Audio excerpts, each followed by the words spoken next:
my ASMR right here.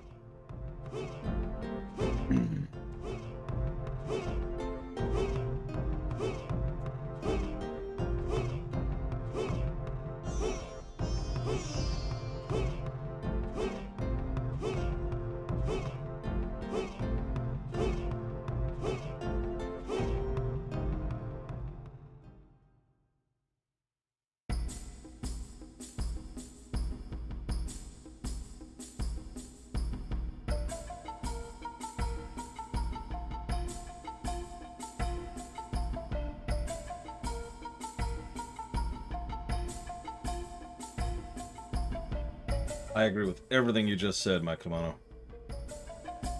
Unabashedly. Unequivocally. Equivocally. Alright, so we're gonna make a save state right here for no reason. Don't mind that. Don't mind that.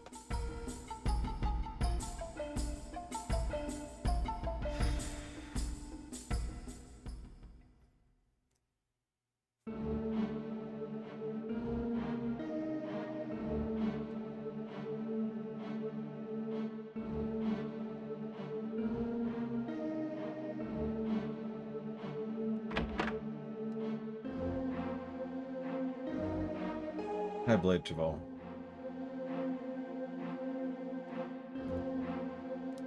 Hi, Zach Taft. I smell something good. It's sorrow bread. I give you the sorrow bread. The sage's hunger has been satisfied. One down.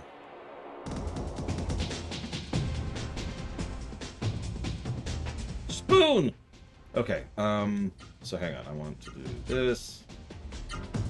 That's it.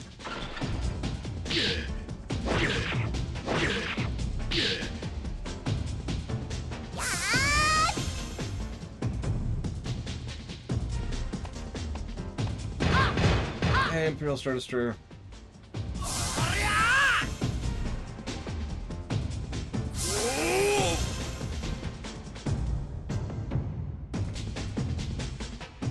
Okay.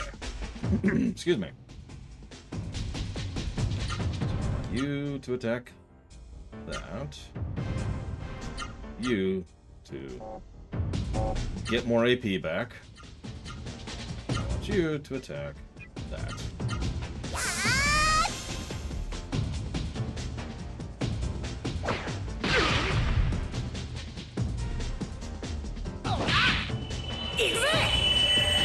Hey, Valerian. This just in. Valerian secretly hates eating puppies. Prefers eating kittens. Find out more on this new article. I did have a good lunch. It was a weird lunch, but I did have a good lunch. Thank you for asking.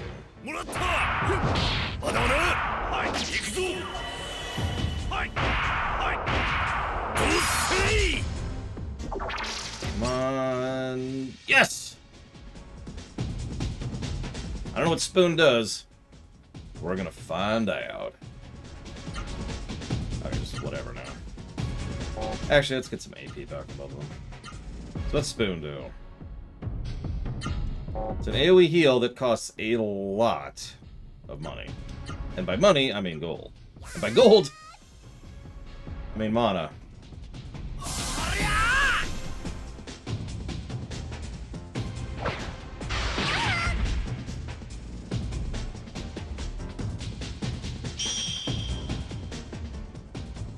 Oh, cool, Zekta. So let's see what Spoon does.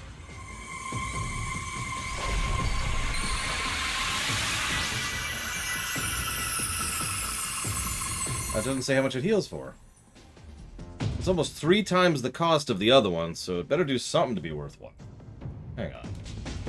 Where's the other walkthrough? Several copies of this walkthrough up here. Like you do. Hi, TSB.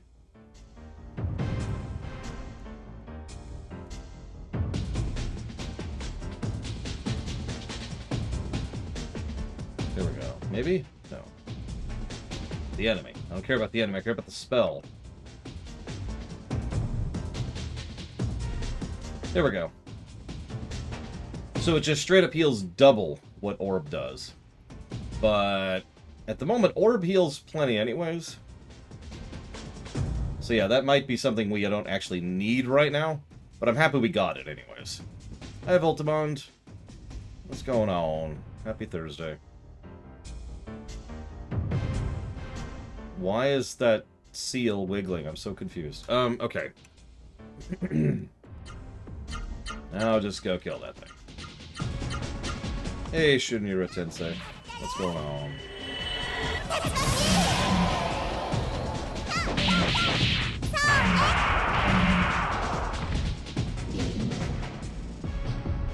Let's see here. Wow, you need to use a particular Seru 537 times. Oh. That's not how that works. That really is actually how... Huh. So, some of you may or may not know... Well, that sounds fun, Voltimon. Some of you may or may not know that... Secret of Mana, you actually gain experience as you're leveling the weapons and your spells. And there's actually a fairly extensive formula that goes into how much experience you get in which areas and blah, blah, blah, blah. It's the same thing here. This game just keeps pulling from Psalm. So, the way it works is... You cast a spell on an enemy, right? So, you gain experience depending on what percentage of that enemy's health you do in damage. So, if an enemy has 100 health and you do 100 plus damage to it, you gain 12 experience. You need 537 experience in order to hit level 9. Now, I'm not sure how that applies to heals. What's interesting, as much as I love Psalm to death, and I do, I'm pretty sure if I ever sat down and did a proper review of Psalm, it would not actually rate all that well. Which makes me sad, but it's still true. Another spoon! So, let's do this. Are we low on health at all? No. And we probably shouldn't be wasting mana right now because we don't have a heal. So yeah, let's just not. Yeah, I don't know. Just to start us through. The biggest problem with Psalm is it's not going to do great on the story axis because of how much of the story was ripped out of it. It's got a lot of absence of story. Gameplay-wise, I don't know. Some of you may or may not remember that the Secret of Mana remake was actually the first game, the second game, that we ever wrote down what we were giving pluses and minuses for. Which means it was technically the second game, of a new era of doing reviews. That being said, that was the remake, and that was a long time ago. The way we do reviews nowadays is substantially different from, what was that, 6 years ago or something like that? So...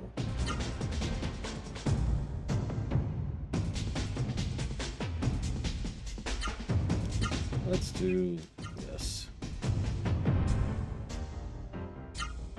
Well, I was actually thinking about that, Imperial Star Destroyer.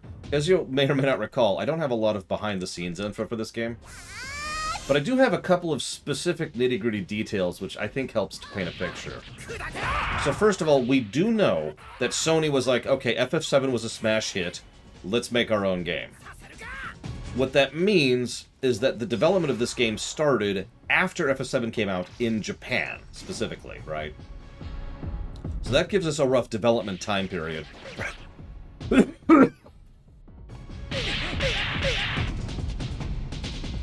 Excuse me. That gives us a development time period for how long they had to work on it, right? We also know that they were trying to rush it out as quickly as possible because they were racing FF8. Now, if you remember, they did beat FF8 by 4 months. But we also know that Sony was sparing no expense in the creation of this game financially. So what we have is an interesting picture here, I think. I think this is a rare case of a studio getting mostly proper support, but still being told to get on with it, right? Here's your deadline. Shove, shove, shove. That doesn't happen that often, but every time it does, it's kind of interesting. Excuse me. Hey, it actually remembers Noah's Ark. Holy crap. Well, that's an interesting point, Venters. But I have no idea how that interacts with this, to be blunt. I'd have to look up some figures, which I don't have memorized off the top of my head. What I know is that this game was supposed to be their big JRPG franchise on the PlayStation 1 that was under Sony's label. Now, it's entirely possible that they tried to double up on that. That they tried to go with Legend of Dragoon and this, or maybe they tried one then the other. Again, I don't know the timeline, so I can only guesstimate on that. Excuse me. Let's kill you. Let's have you do this.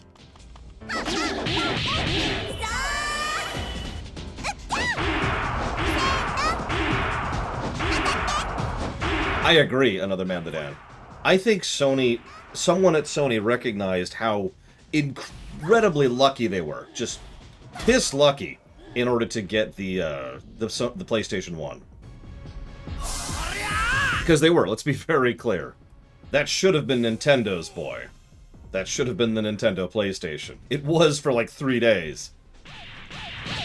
So I'm pretty sure that Sony, recognizing the gold mine they'd stumbled onto, probably started shoving money down the PlayStation 1's throat, both in marketing and in development, to try and increase their market share. And it worked. Sony is still one of the big three to this day. And I would have done the same damn thing. It was the right call. Let's see if we can get that on him. Shall we?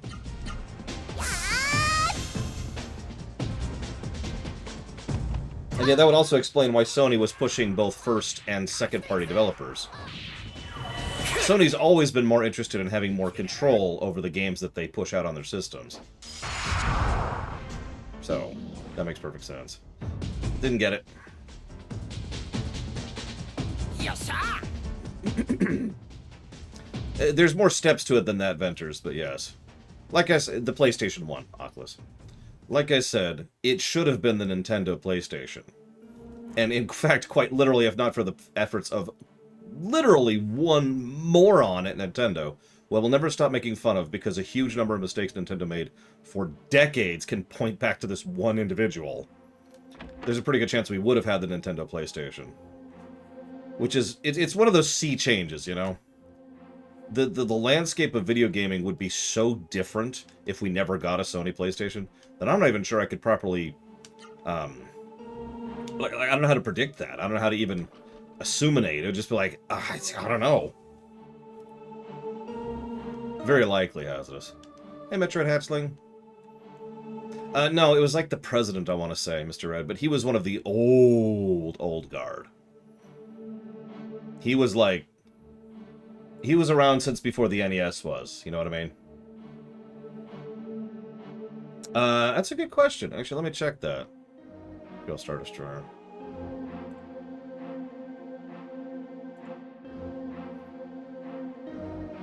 Yeah, exactly, Emperor Valerian. Yeah, would there even be an Xbox if Sony hadn't shoved into the market the way they did?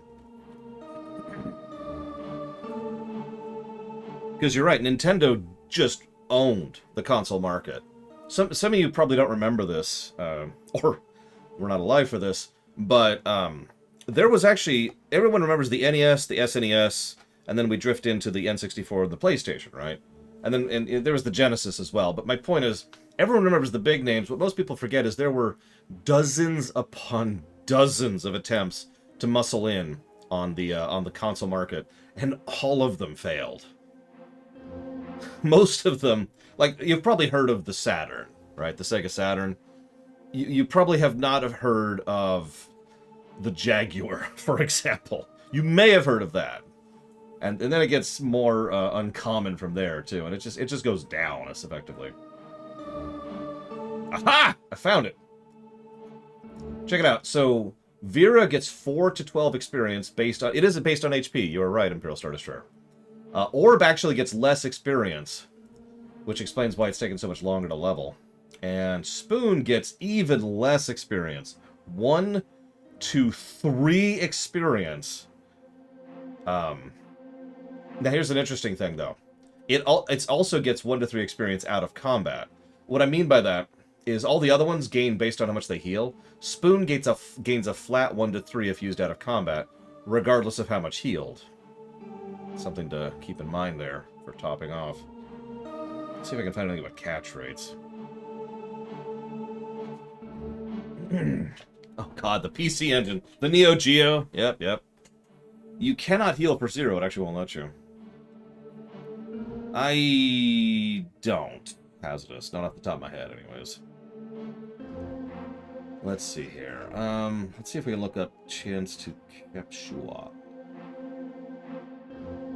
blah, blah, blah, blah, blah. Oh. Huh. I found it, Imperial Star Destroyer. You ready for this? Because this is actually kind of interesting. So, the chance to learn a spell is flat. It depends on if they are level 1, 2, or 3 version of the Seru. And that's it. The only modifier that adds on top of that is the Ivory Books, which just give you a flat 30% additional chance to succeed. So, for example, Spoon, I can tell you right now, has a 15% flat chance to learn the spell. So I got really lucky on that one, apparently. Nova is a 10% chance. Oh, sorry, I don't mean Nova. I mean Orb. Vera is a 70% chance. Grimard is a 55%. Theater is a 30%. Yikes.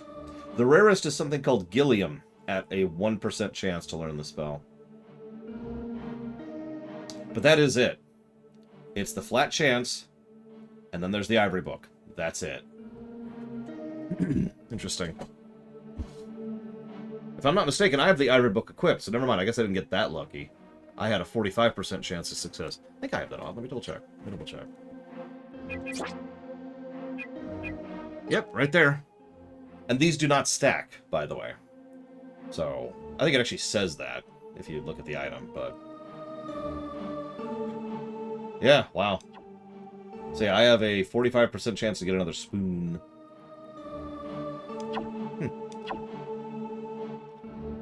I mean, this came out in the era of video game rumors. Because video game rumors had always existed, but with the advent of the internet and the widespread nature of the internet becoming publicly available, it makes sense that, you know, people would start spreading those rumors online, and it's, oh my god, you could resurrect General Leo. And this is how you capture... you have to hold down B in order to capture a Pokemon, and all sorts of made-up stuff. What I continue to find amusing is every now and again, it doesn't happen as often as it used to, but for the last decade, every now and again I would see one last thing I thought was true proven wrong, thanks to people reverse engineering, or speedrunning, or decompiling the code, or in other words, actually looking into the construction of the game to 100% say, does this work this way, yes or no? Okay, so that's 4 chests so far. What do we got? I say the down B thing is a joke. I know it doesn't work. I had to clarify that on one of my streams. It's like, okay, hey everyone, this doesn't actually work. Don't do this. I'm just being silly. Hey, Luco.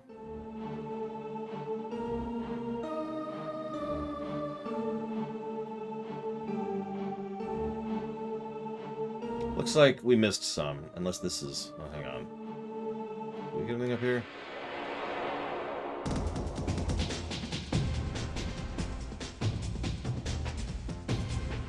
There's that spoon. 45% chance. Let's do it. Yeah, it's how you get Mew. Duh. My friend of mine did it, and I don't know how they did it, but I swear they did it.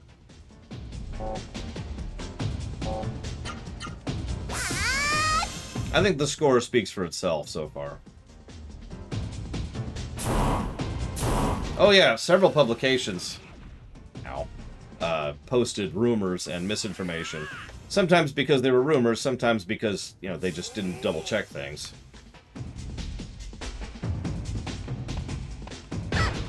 When you're one of the only video game, you know, magazines, you don't have a lot of reason to check yourself.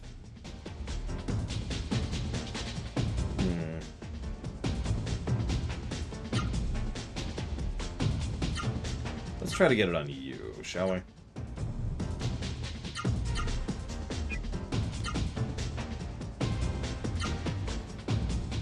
You know, it's funny you say that, Luco. It is a lot less negatives than I was expecting. Oh god, I remember that one, Ventures. What's really messed up is, in some versions of Street Fighter 2, there actually was the Akuma fight. But it was only in certain versions. And the requirements for unlocking it were silly.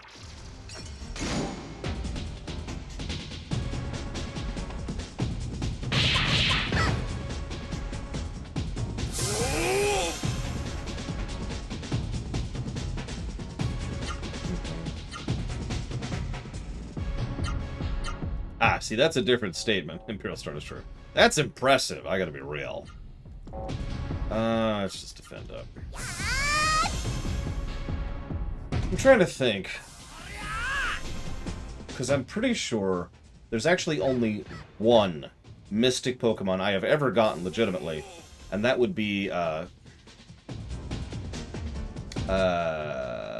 Victini in Gen 5. Because Pokemon games had internet at that point in time, so I could get the code online.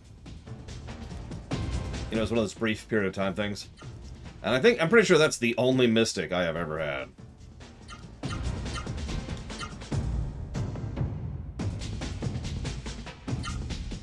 Let's gain some experience. Oh yeah, that's the other thing. Shenlong. Honestly, I don't even want to talk about Shenlong. To be completely blunt. We'll have to talk about Shenlong if we ever cover a Street Fighter game. Because he's part of the mythos, but... yeah, there's actually a fairly large amount of information on Shenlong. And a huge amount of misinformation about Shenlong. And that's the problem. Thank you, Vajmua, excuse me. Thank you, Vajmua's Gaming. Always appreciate very much. Thank you.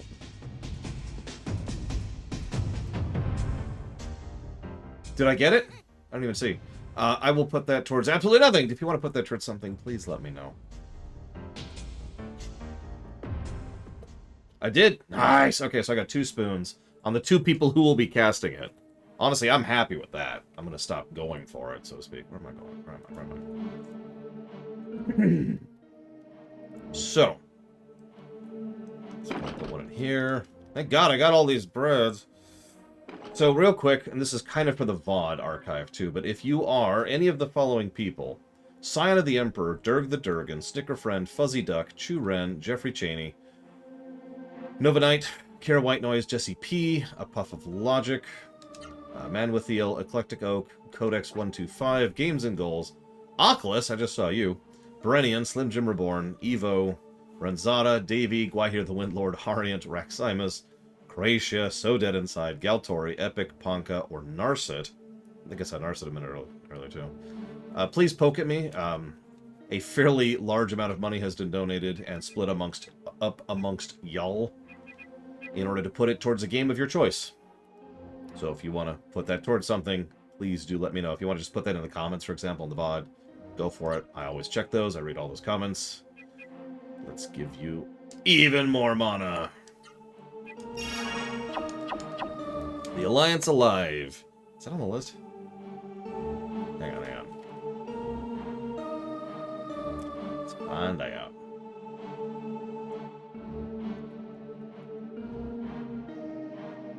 There it is. It is! You got it.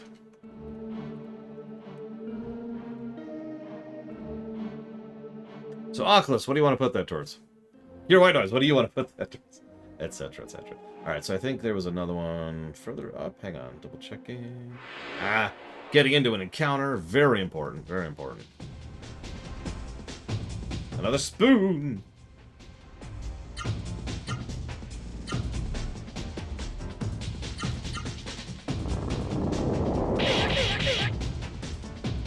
I'm gonna laugh if I get a 3rd spoon. How many comments do I get on average on a YouTube video? I have no idea. Like, if I don't track that metric. That being stated, the videos that I get the most comments by far on are the Star Trek stuff. After that, it varies. Sometimes I'll have a movie room go, and people will be like, oh my god, comment.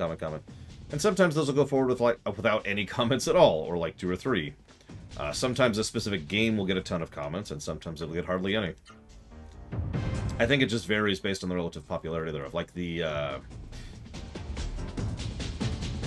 Skyborn, like I think I got like a grand total of 3 comments in that video, whereas I have already surpassed that many comments on the VODs for this game, and so forth and so on. And yet, most people don't comment on the VODs, which is fine. It's not really what they're there for. For the longest time, I assumed people didn't watch the VODs because of the lack of comments. People then commented to tell me, no, we're watching. Shush. This game sold, I forget the number. I looked it up. It was several 100,000 copies, which is damn good, by the way. I think it was like 800,000 or 600,000. I forget which, but it was one of them. No, that is phenomenal, Mr. Red. Let's be very clear. 670, that sounds about right. So, that is really, really good for what is effectively a niche title like this.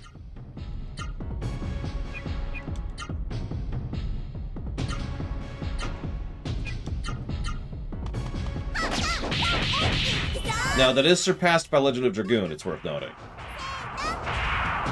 And I should probably mention that Legend of Dragoon and Legend of Legaia combined are absolutely stomped by Final Fantasy VIII.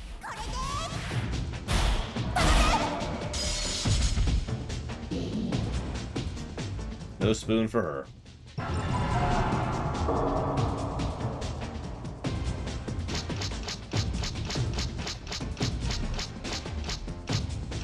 Yeah, no, I've said this before. The reason FF8 sold so well is because of FF7.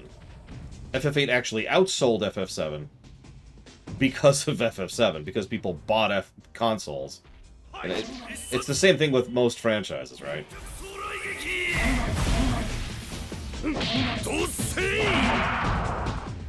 If you have a really popular or really good game, statistically speaking, it is the next game in the series that will actually sell really well. Not the one in question.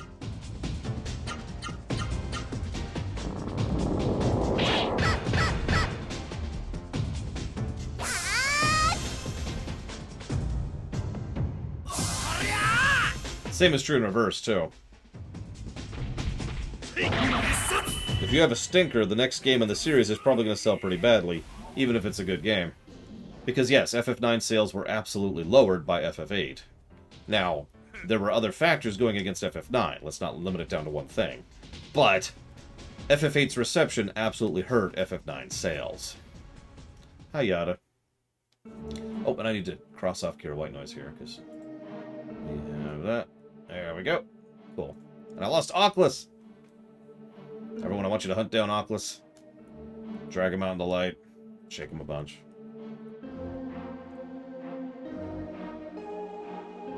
Well, where are you putting it towards, Oclus? I need to know! Acquiring minds.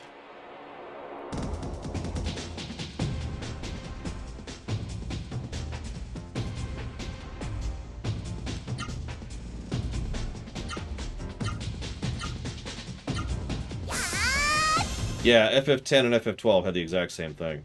Again, most franchises go through this.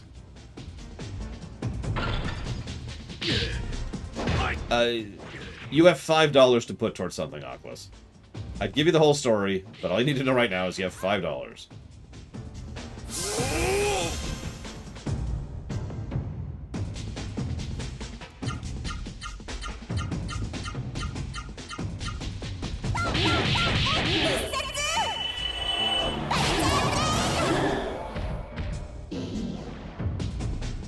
Speaking as a defender of FF8, who likes FF8 more than, you know, average, I mean, FF8 certainly has its issues. But my opinion on the game has actually gone up over time and with analysis. And down. But also up.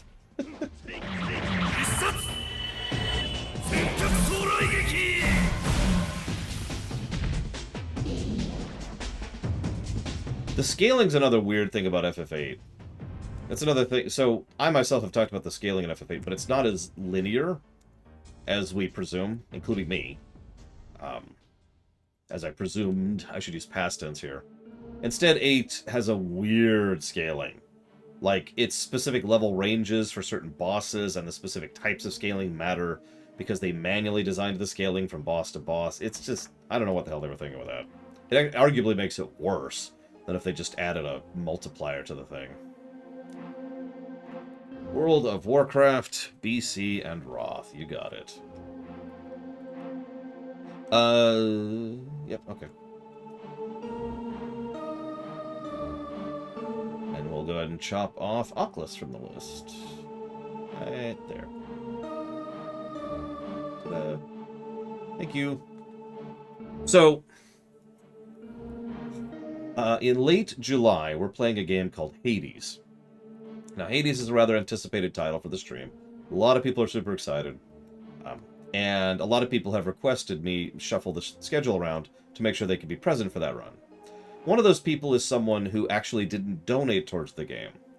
So that person, earlier today, donated a fairly decent chunk of cash on the game and basically split that donation up amongst all the people who did donate towards it as kind of a, I want to support the game, but I can't, so here, kind of a deal. So all of the 29 people who donated towards Hades, I actually have a list right here, all have a portion of that money, which they can put towards whatever.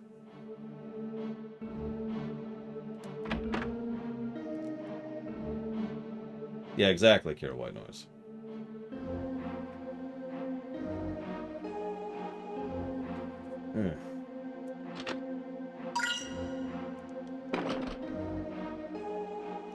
So the way that worked, there was actually an additional proviso. Anybody who doesn't claim it, and I'm pretty sure about half these people will not claim it, because that's what normally happens. Anybody who doesn't claim theirs, it will go towards dealer's choice. The proviso is dealer's choice cannot go to any Mario game, well, any platformer Mario game, or any MMO. It's a bit of an if-then, but it's okay. I got this. 2 more. How would I review a licensed game?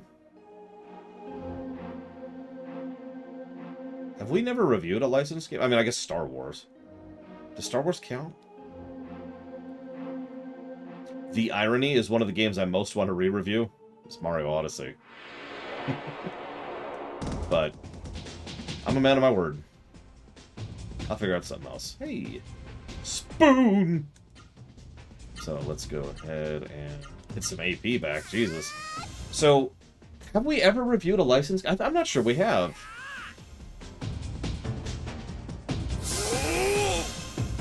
Like, we've reviewed a lot of franchise games, but not, like, a licensed game.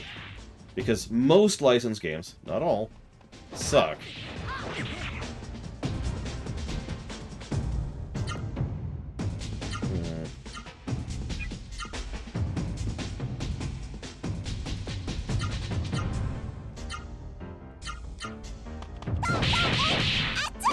I guess we haven't.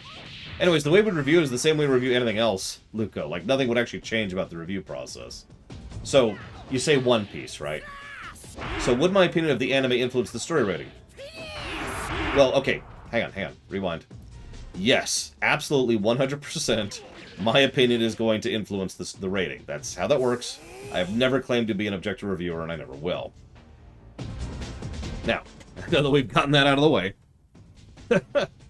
I wouldn't, like, be like, alright, so this is a One Piece game, so negative to art style, because I do actually dislike the art style of One Piece, for example.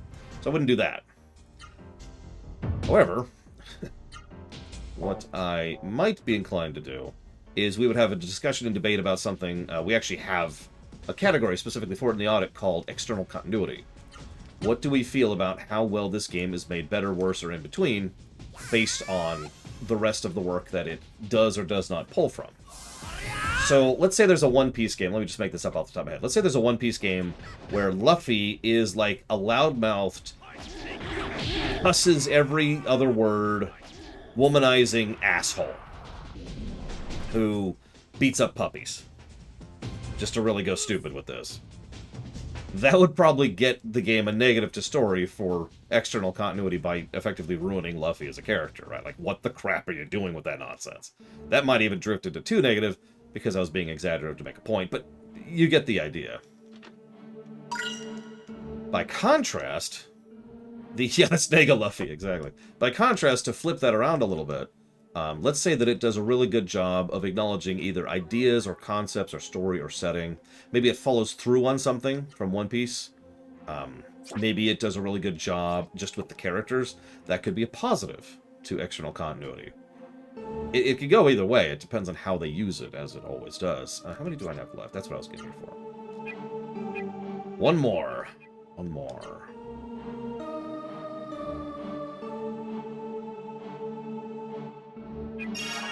I hope that answers your question. So I'm now going to drift over here into Mike Romano's question. He asks, what's the difference between a licensed game and a franchise game? So, KOTOR is a franchise game, whereas Shrek 2, the movie, the game, is a licensed game. I'd like to say that I'm making that up, but there actually is a video game that is called, no joke, Shrek 2, the movie, the game. There's actually a lot of those. Spider-Man 2, the movie, the game. Superman Returns, the movie, the game. It's a common thing. So, that's a licensed game. Now, again, most licensed games suck because most licensed games are being thrown together by, with very little support and very little financial backing because they just want to cash in on the popularity of the movie. Street Fighter, the movie, the game. God, that's a bad game. That being said, there are good licensed games out there. And it's always nice to see one. Always nice to be like, hey, boop, and you just, get that one little moment of positivity there. Or yeah, also a good chunk of the budget could be spent on licensing fees, so... Yeah, so, to continue the parallel, Phantom Menace on the PlayStation 1 is a licensed game. Whereas TIE Fighter is a franchise game, even though both are Star Wars.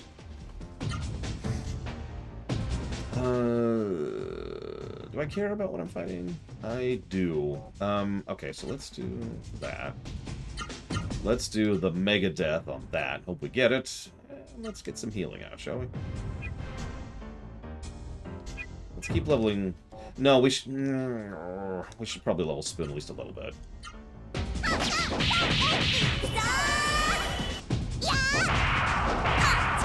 Yeah, this is the Mega Death. I know you can't see the damage that clearly, Mike Romano.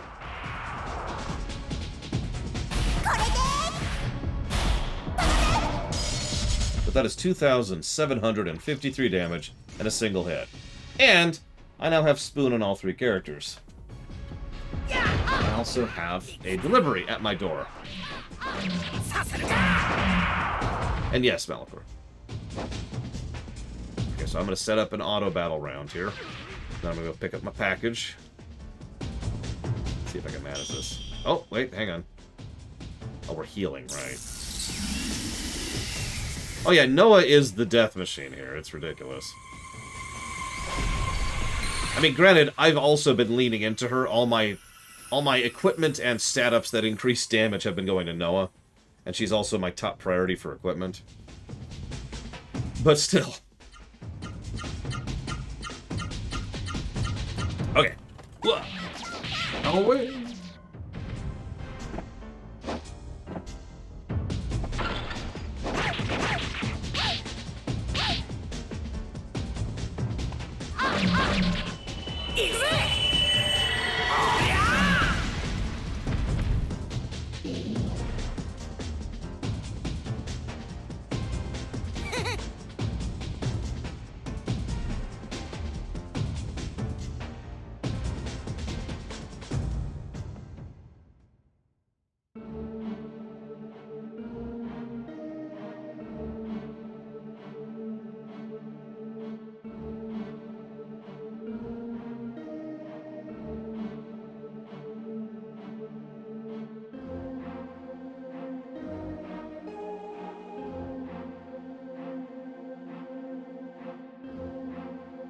Oh my god, they're all dead.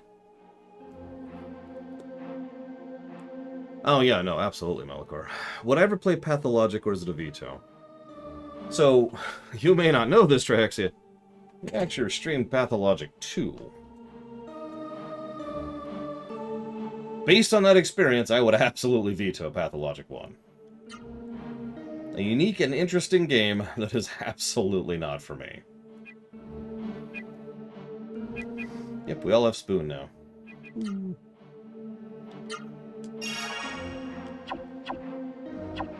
I should figure out what level at which I gained the cleansing on Spoon. Maybe it'll tell me over here. Now, Fife is donating towards being punched in the face. Well, you got it. Hang on a second. Let me get Noah in here. I'll just tell her you're a pimp. Thank you, Fife. Always appreciate. Muchly. Thank you. I will put that towards StarCraft, too.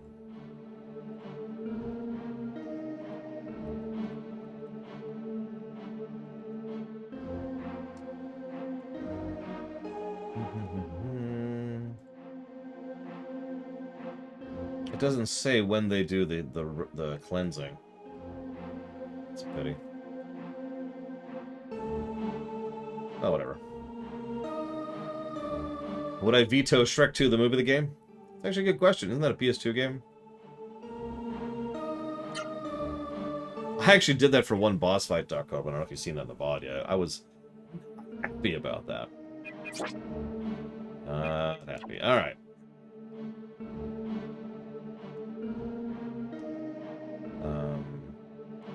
Let's poke in here. I don't know if we're ever going to get a fork. We might be able to update and mutate into a spork. You know, I just realized something. So all of the Seru we get magic from are Seru. And this civilization used Seru in place of technological advancement. So that spoon is probably literally what they used to help them eat.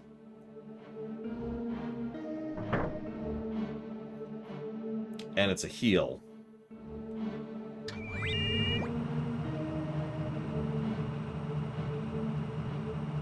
I missed one chest. Shrek 2 is a GameCube title. That actually makes it less likely for me to get a copy. GameCube titles are very hard to come by. A movie or game that deals with mental health issues in a competent way. Probably something in the last 5 years. Because, honestly, anything before that is a big, hard no. And even stuff that's more modern tends to screw it up.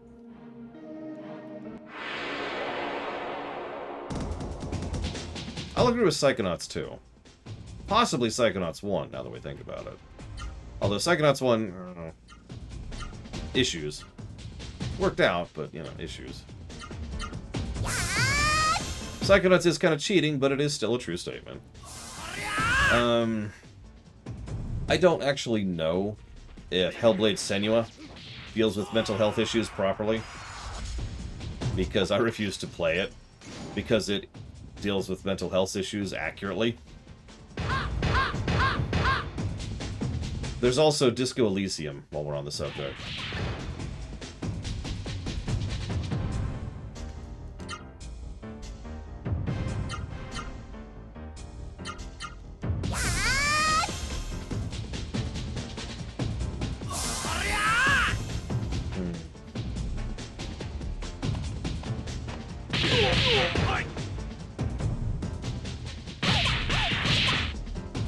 GBA games are streamable.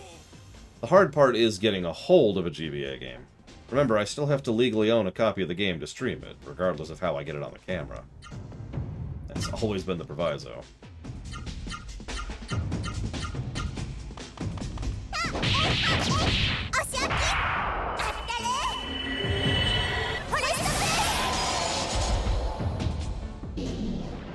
Oh, great. Imperial Star Destroyer. I can't wait.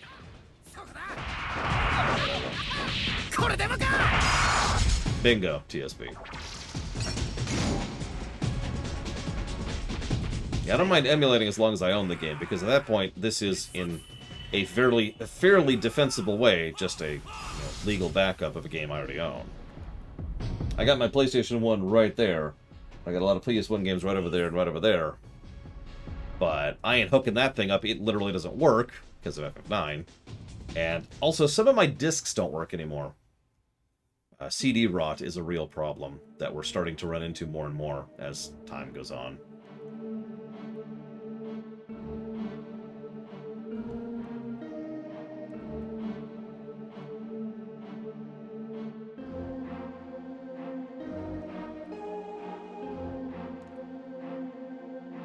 Well, hang on. Let me flip my coin to see what I think about that, Luco. Well, coin said I gotta kill you over that.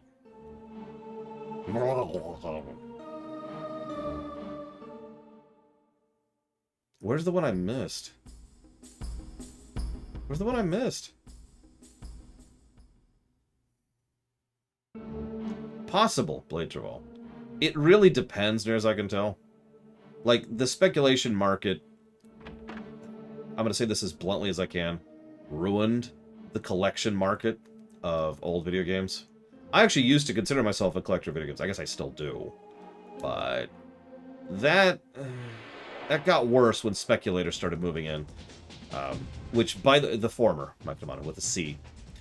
The problem is, if you pay attention, speculators have ruined quite literally 100% of the markets they have ever moved into. That's not a joke. That's not opinion. That is just fact. Look at comic books for an example of when speculators quite literally almost killed an entire industry. Yeah, housing is an example of this.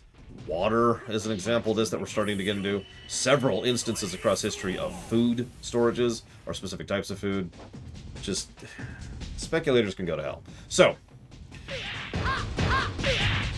whether or not a particular video game sells well, an old game regardless, it's so RNG that who frickin' knows at this point. Oh yeah, Magic the Gathering is another perfect example. Almost didn't get the foot in the door it needed, because people jumped on it thinking it was going to be the next baseball card thing. By the way, while we're on the subject, baseball cards.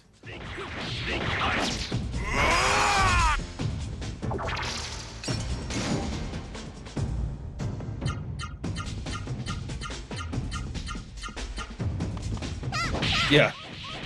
Yeah, that's why I hesitated a bit when you said it was a GameCube game. So part of the problem is GameCube games usually don't get reprints. You know, they're usually console locked. Looking at you, Paper Mario 2. And because of speculation and because the collector market, the GameCube market, GameCube games in general just spiked in price. It is very rare to find a GameCube game for a decent price nowadays.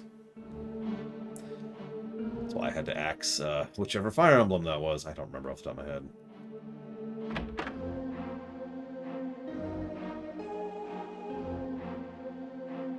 Path of Radiance, that's the one, thank you. So, if anybody sees the chest I missed, feel free to point it out. It'll be a yellow chest like that, but it won't be glowing, and there's one I'm missing somewhere. I'm not sure which one I missed.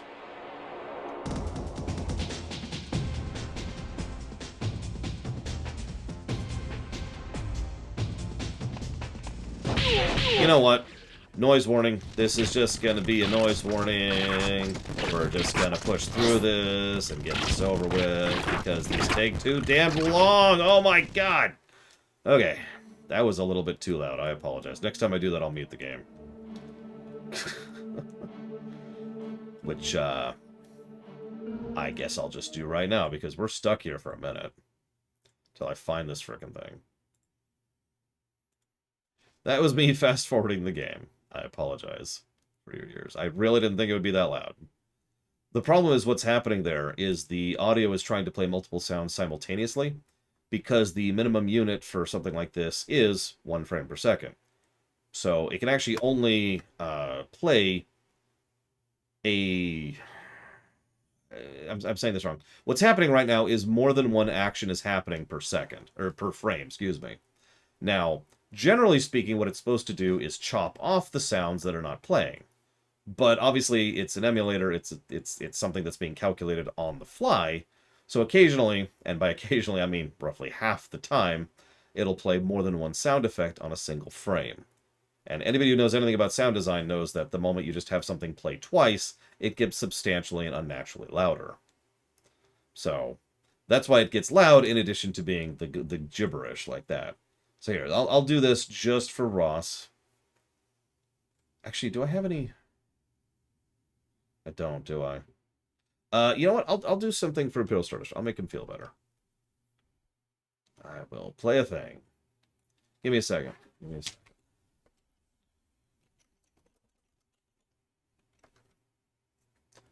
I will make you feel better, Imperial Star Destroyer. Or I will die. So let's go with this. Turn it down, turn it down, turn it down.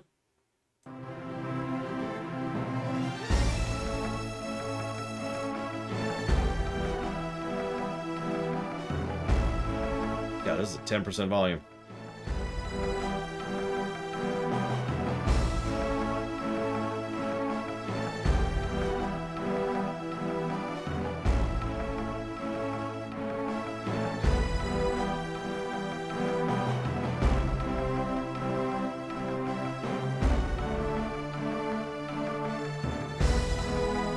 Get some leveling for Spoon in here. Still not level 2. There's that one. And that one. I already got those two, though. Where's the one I'm missing?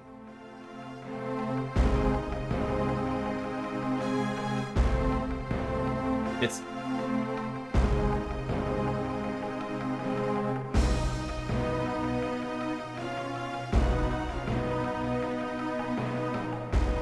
Well, you see, it's because Final Fantasy Chronicles is a game that nobody cares about. But Breath of Fire 3 is the greatest game ever made in the history of the ever. Now, what you may or may not know is that I am a terrible liar.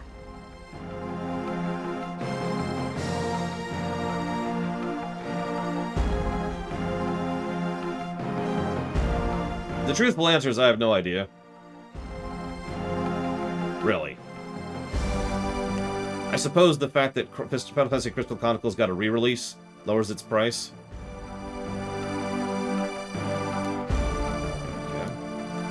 Okay. Whereas Breath of Fire 3 is console locked. Where is the final sage?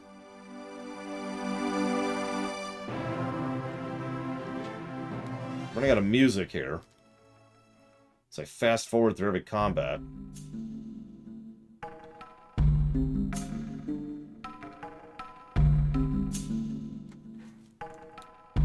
Hey, look, I'm leveling.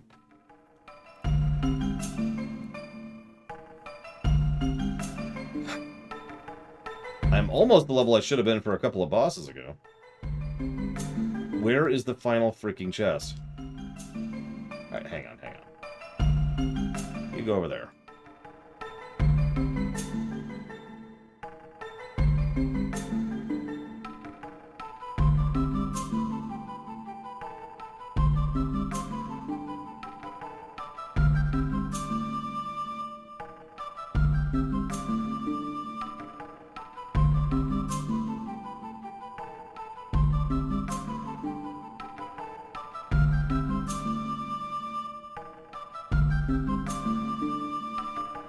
Oh, I know, Oculus. It's ridiculous, isn't it?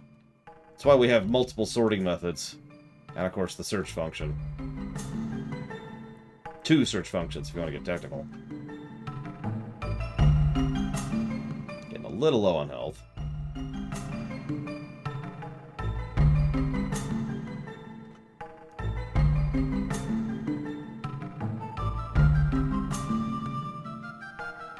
Yes and no, respectively, Harian. Hey, Spoon is level 2. Woo.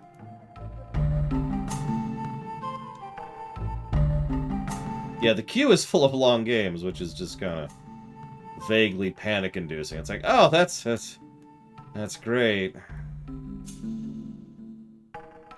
Something I'm going to do when the queue actually does get to the point I want it to be at. So I'm going to sit down, and I'm going to start categorizing a bit on the list. And I'm like, alright. How do I... Like I'm gonna put together the platformers, put together the RPGs, etc., right? And then I'm going to start throwing some dealer's choice at them. Start making some blocks. Because we got the 2 in here. 3 in here, actually.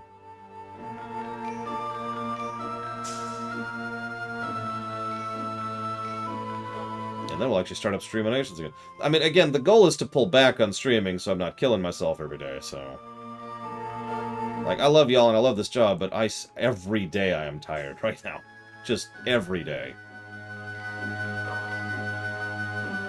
The exercise and the eating properly and the getting a good night's rest and doing nothing but working, exercising, cooking, and sleeping is starting to take its toll. So... need to pull back a bit. You want to hear a song that's been stuck in my head for the last couple of days? Arguably not in a good way. Hey, let me find it.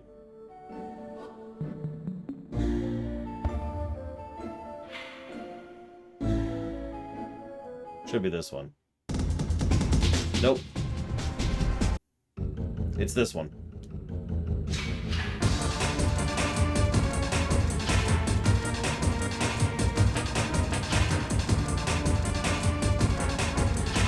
I'll give you 2 guesses why this song has been stuck in my head so hard.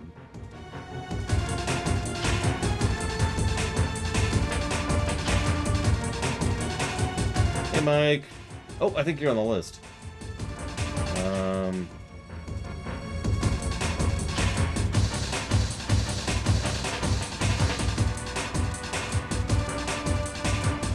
I am wrong. Never mind.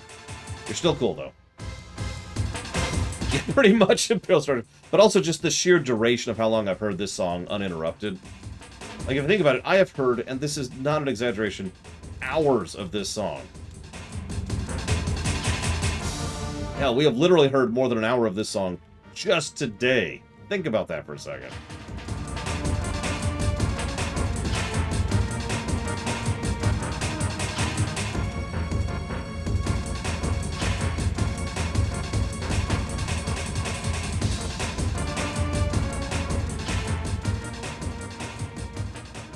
I'm just pulling it off of YouTube, Imperial Starter Sure.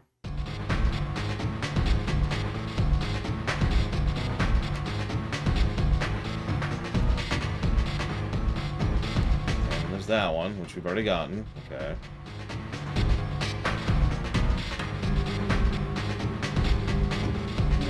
Let's go back up to slightly less bossy kind of things. I don't know. Name a place, Imperial Starter Sure. Or to Washington if you're there. Like give me some place you want to hear some music for.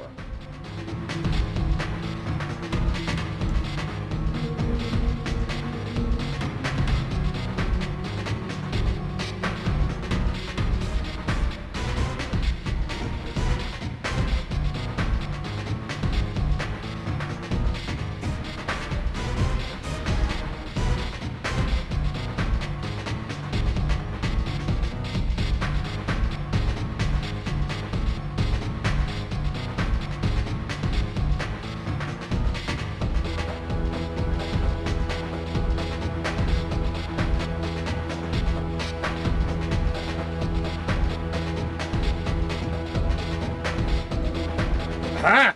Found it! Jesus Christ. Frickin' finally.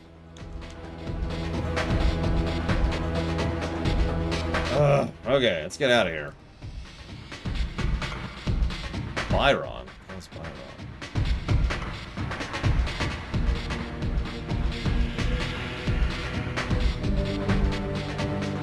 Oh, right. Hooah! Hooah! Hooah! Hooah! It isn't here, so I gotta do it for you. Is there... There doesn't appear to be a monastery song specific... Oh, no, there it is, right there. There you go. He's a good mage, Harriet. And a great healer. He pretty much is my main healer right now.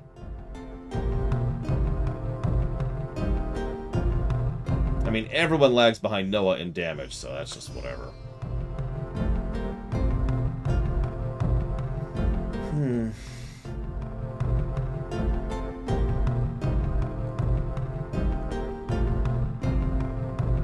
So, he's an invaluable party member, really. Dedicated healer is very useful. But he doesn't put out any numbers. And the power's out. Right. I guess I'll just walk to the roof then. Because I need a refill after all that nonsense. Noah? I mean, she's the fragile speedster, I think? No, there's a term for that.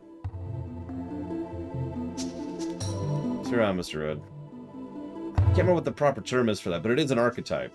It's someone who's fast and fragile, but also hits like a truck. I mean, yeah, she's a glass cannon, but at the same time, she's kind of not. There is a specific term for that, and for the life of me, I can't think of it, so whatever. That's her, though. She hits hard, she hits fast, and she doesn't have a lot of defenses or HP to back that up.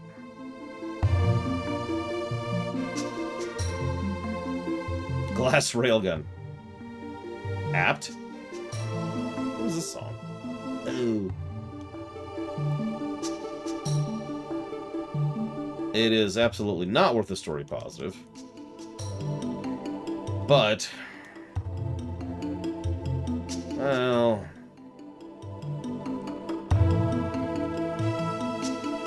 hang on. Now you got me thinking about it.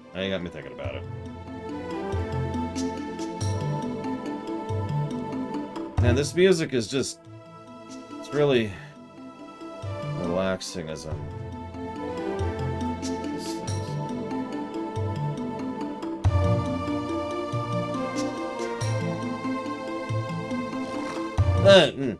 I'm awake. Okay. My socks are trying to kill me. No! Do I plan or fund vacation time? No. Have I considered it? Yes. Will I do it? No. No, I don't have big enough boobs to get away with that on the demand sedan. Which is funny, because I have a huge chest.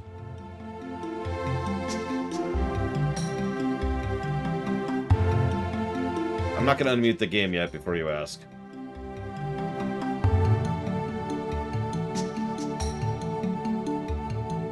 Just getting all kinds of saves as we go down here.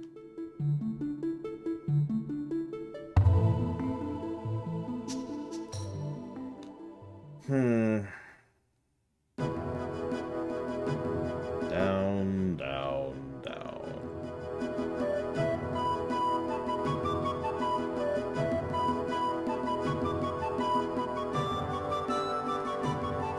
Come on, no encounters. Come on. No, well. It's okay at TSB. I'll rest when I die. Which is right now. That's okay, I'm back. Favorite console sound font? SNES. No question whatsoever. Granted, the SNES also has a huge different numbers and varieties of sound fonts, but still. Like, that's not even a question. There's no challenger on that front.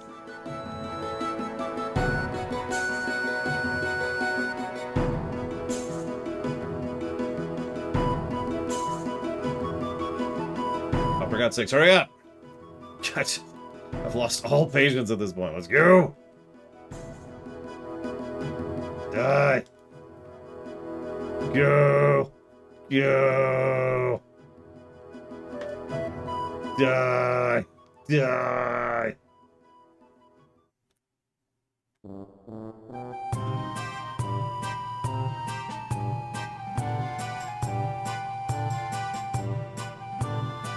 Well, the early PS1 stuff is primarily a variant on actual MIDIs. Now, that's not a dig, of course. There's a lot of really great PS1 music. Like this song right here, which we're gonna stop and never listen to again. But,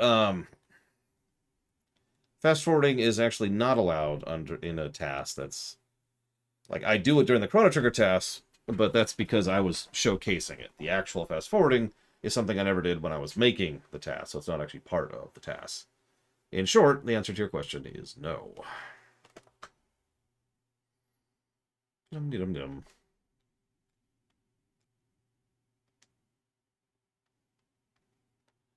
We'll go ahead and let him refill a little bit. Dum-de-dum-dum-dum. Ba-da-ba-ba-ba-ba. Go away. Don't I'll unmute the game shortly. We're almost at the bottom of this freaking tower. This goddamn tower has been such a slog. Just, the game has come to... Have you realized we've been in here for over 2.5 hours, right? Just this tower. Between getting the frickin' breads and then applying the frickin' breads. Never mind a hard and lengthy boss fight. By the way, we got another hard and lengthy boss fight coming up. Like, this is... Oh my god. Okay, so... Let's go ahead and unmute. There we go. Okay. Burn a lot of mana.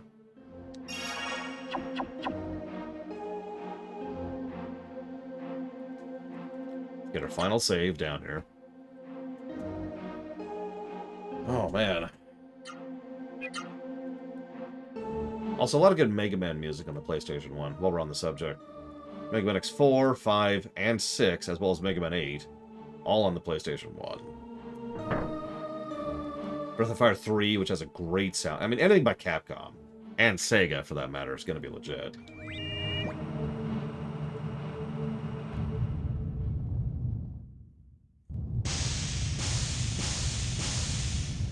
What, you didn't like the Crystal Tower in FF3? What should we do? Something weird's gonna happen. I know it. Calm down, Noah. Listen, I hear something.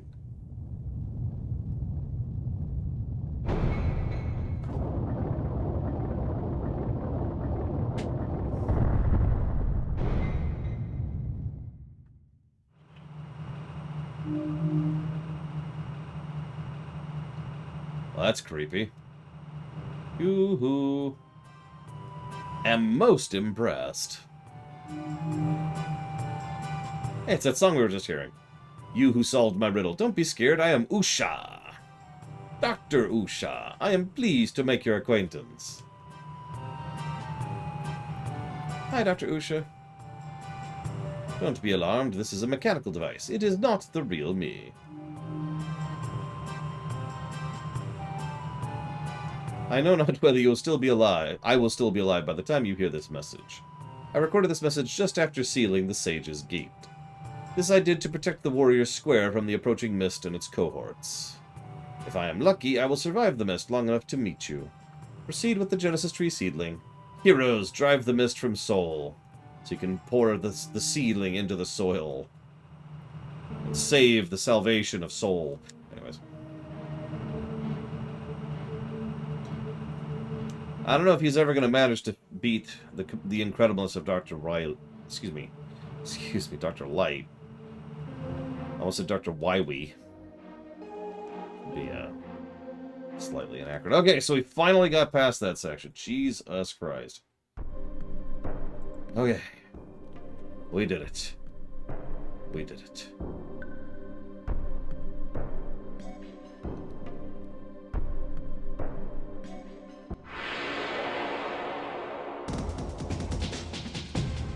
Now climb the next tower. Ah! It's okay, we have a Luru to keep us company. And now I can't fast forward anymore.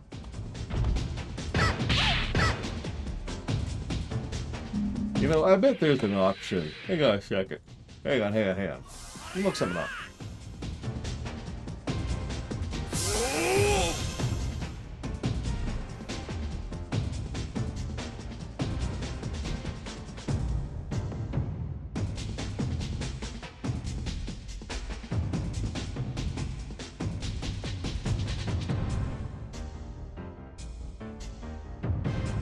Ah! Aha! Aha! Check it out. Okay. There is an option. I was going to say, there's so many options in this emulator. Surely it has this option. I've seen other emulators have this option. Check it out. No sound during fast forward. We can freely fast forward. Thank God for that. We have unlocked fast forwarding. Hi, Evo. Real quick, Evo, you have $5 to put towards a game of your choice. Please pick one. If you don't, I'm afraid I'm going to have to destroy the entire world. Please don't make me destroy the entire world, Evo. Hey, it's a mage who, ironically, does not teach us any spells. You heard me. $5. Let's go. Let's go. Let's go. Hang on. I have destroyed the entire world many times. Why do you think this is like my 13th time through the loop?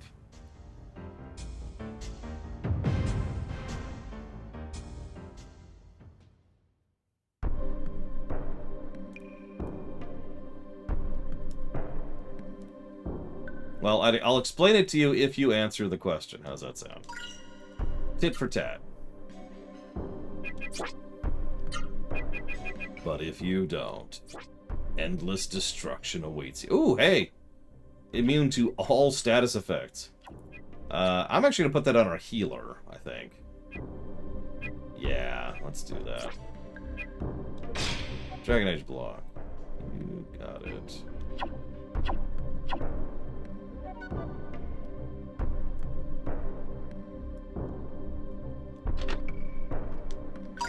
Sorry, can't tell you, Evo.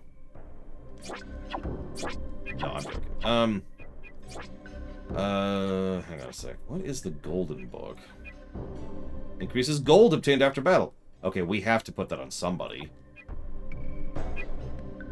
Actually, you know what? We'll put that on in place of the ivory book for now, because we got the spells we want on everybody, so we're good on that for the time being. So, one of my viewers wanted to put money towards Hades. However, they didn't, for whatever reason. And so, as a consequence, they actually are not one of the funders for the Hades run. So instead, this morning, they donated a fairly large amount of money with a couple of rules and provisos on it. One of those rules was I had to divvy it up into who put it towards where amongst the people who did fund Hades, of which you are one.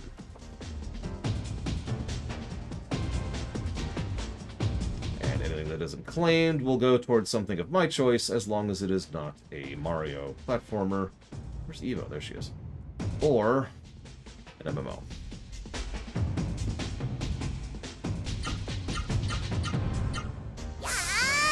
We've got 3 of our people so far. Still waiting for a few others.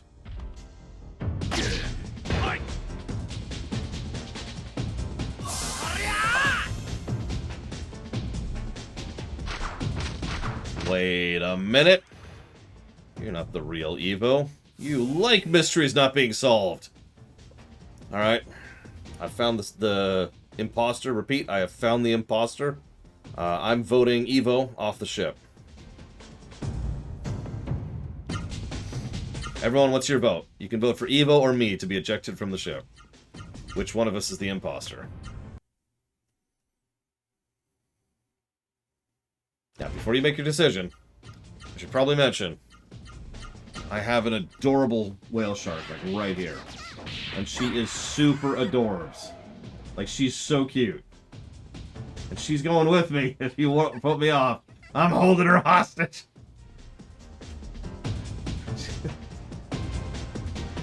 No, Yada! Why? Why? Why do you not like cute, adorable things? Not me, obviously. I'm talking about Seastar here. No, Ryman! Okay, hold up, y'all. The construction of Sol began in the age of the legendary Emperor Itora I. It is said Itora I chose this site because of the Genesis Tree. Since mythical times, the Genesis Tree has been considered the guardian tree of Sol. For some unknown reason, the tree withered in the age of the Holy Emperor Itora IV. Itora IV moved the Genesis Tree to the Byron Temple in keeping with the prophecy of Hari. This monument is dedicated to the memory of the tree. Interesting.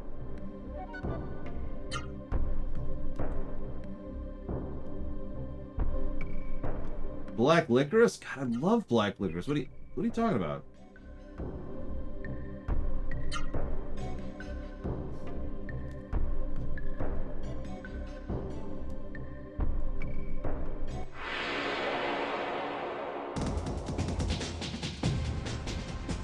I'm just keeping Seastar here. She's just keeping me company now. That's how this is. Where we are in life now. Spoon. I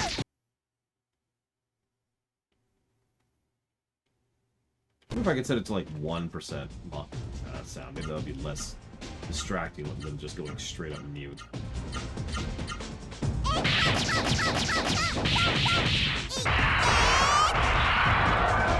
Yeah, let's see what that sounds like.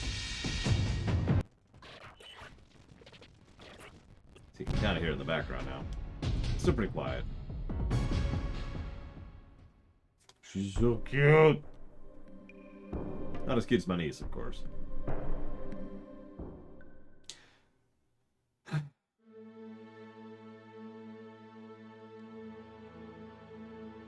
The air is so cold, I'm chilled to the bone. This place is so weird. Why do you keep saying that? I don't think that word means what you think it means. Ooh. Stale air is from being sealed in here for so long. Ugh. Come on. Hey, what's that? There in the middle, those strange rocks. It's more of that Greek writing. That isn't Greek. That must be the warrior square that Dr. Usha was talking about. The square must be behind those stones. I want to see the square. I want to go through the stones.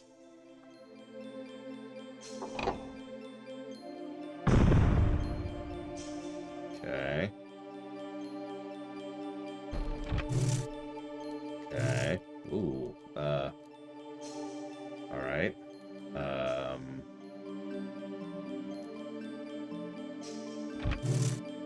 Interesting.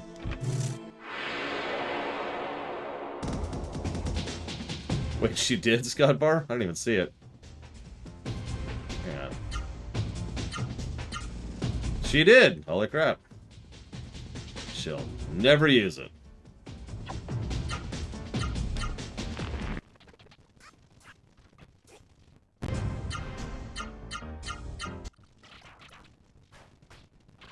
She will be turned into stone, however. Like you do.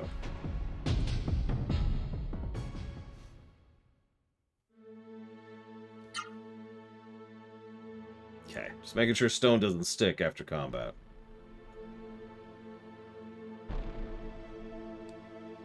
Okay, so...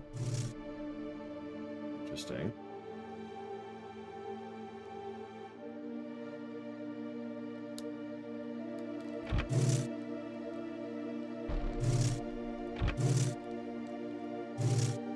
Okay.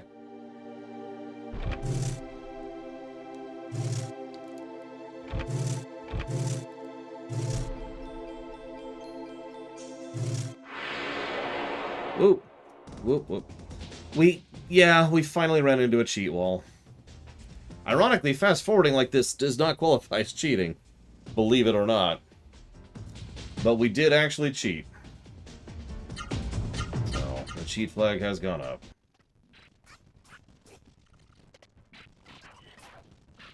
Like, all this is doing is fast-forwarding. I'm not... In fact, arguably, I'm actually performing worse when I fast-forward. It's just... This is trash, you know? As long as I'm careful, I'm fine. Whoops. Hang on. Cheater's jail? But... Okay. I accept my horrible fate. As long as I can keep Seastar with me. And that way I'll just escape by using her adorableness. Would you... Okay, whatever.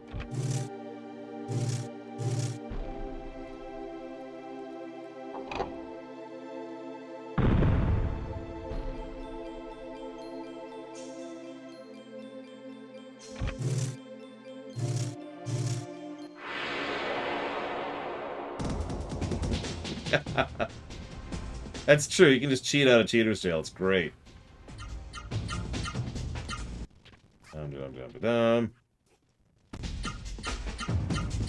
Remember when I was doing the Final Fantasy Proper Remake lore run? And I went through FF1, and I had to stop playing the game because I was playing through the game so fast that I was actually beating the game faster than I could talk about it.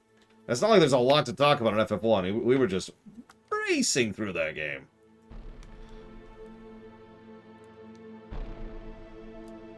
Devil May Cry 5 is an absolutely phenomenal game. I definitely recommend picking it up.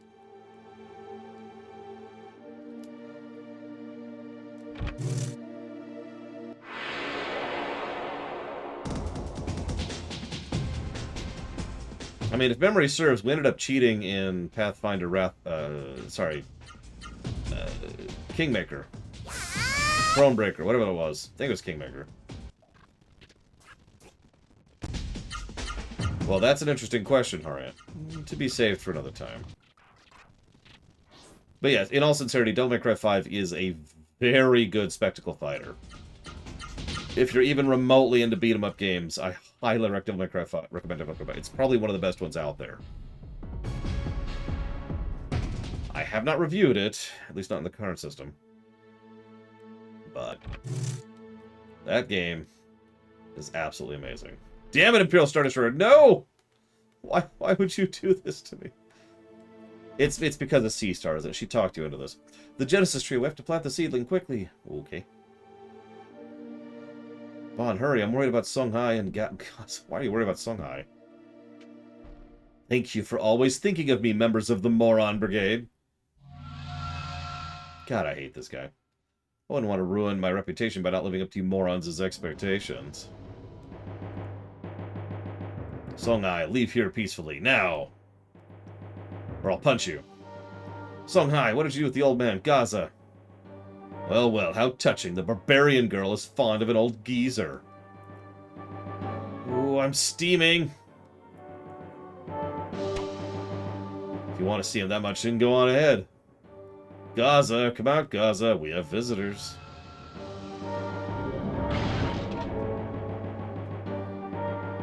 Ha ha ha. I'm just as crazy about this geezer as you fools are. In fact, I like him so much I gave him a custom-fitted Simseru. He's a super geezer now, and quite a formidable opponent, too. Now then. I'll leave you to the geezer. If you'll forgive me, I must be going. I'm so busy now. I would wish you good luck, but that won't do you any good. Random save state. Ha ha ha! I'm still a negative to story. No, stay away from him. He's possessed by a Seru. Well, not yet he wasn't, but okay, whatever. So this guy is much worse than the last time we fought this guy.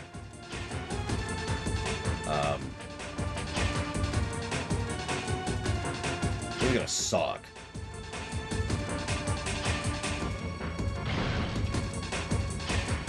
Thou wouldst hinder my path of carnage.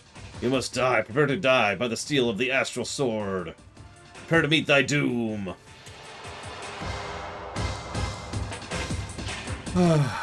So first of all, thank you, Dusty Drongo, very much.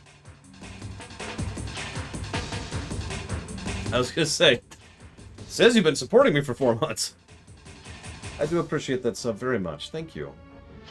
If you want to put that towards something, as far as increasing priority, please do let me know. And in answer to Vajmua's gaming, I have seen pretty much all of Bleach, and I have read some of Bleach after the show. I didn't know the series was continuing, so I'm going to end that on a question mark. If you want to clarificate.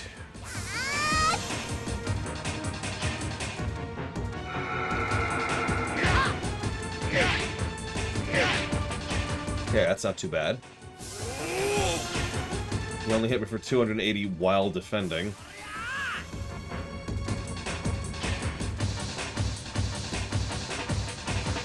No. In fact, I'm not sure that feature existed when I was playing Devil May Cry 5. Because I played it at launch. Okay, so. What we're gonna do here is we're just gonna go ahead and beat the ever-living snot out of this guy. We're still only at 8, though. Oh, so they're doing the Quincy Emperor arc. The arc I hate. Still, there are some cool things in there, so... I don't think I did Scott Park. Give me a second to check that. Give me a sec. Let me finish figuring out what I'm going to do here. So I want...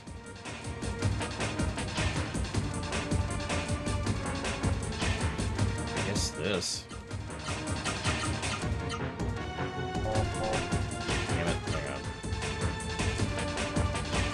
Oh, you can support through all sorts of stuff, Dusty Drongo.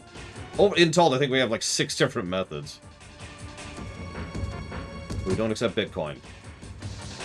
I don't accept trash. Let's see here. So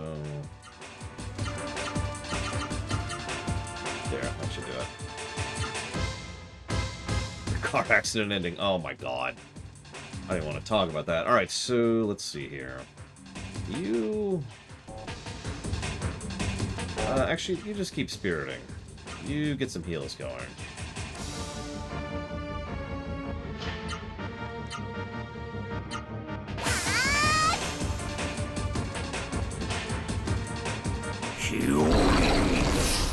Well, this is probably going to hurt a little bit.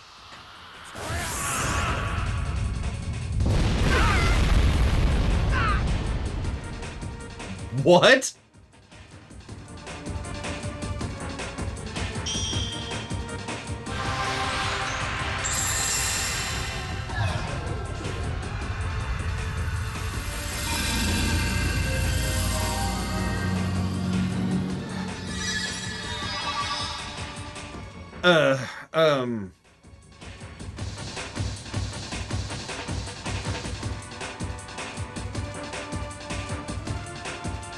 Okay, by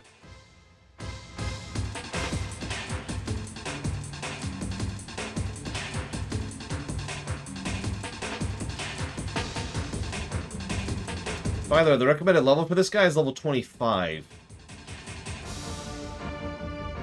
Which I point out because, thanks to all that nonsense we did in the tower, we're level 24.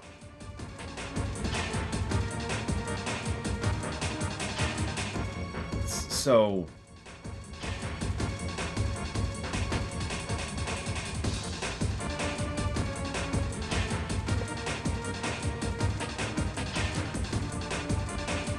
I will put that towards Age of Mythology. You got it. Now I gotta figure out what was going on with Scott Bar here. Let me check the log, which I actually happen to have on my other monitor. Give me a moment here, please.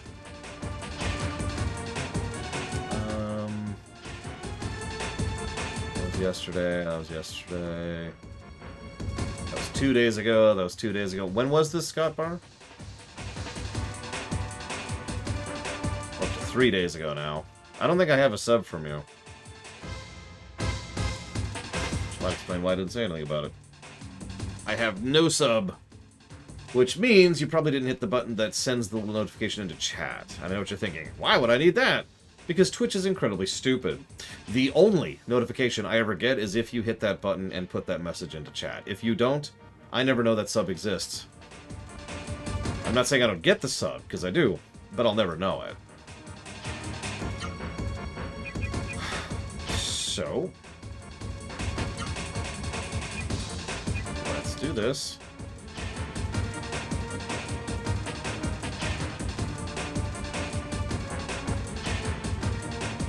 Triple checking, but I'm pretty sure.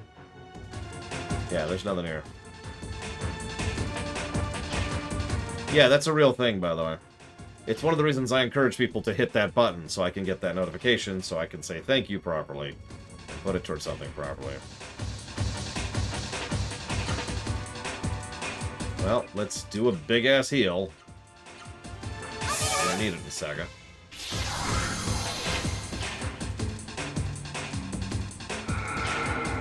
Please don't kill him. Please don't kill him. Please don't kill him. He has 11 health left if you missed that.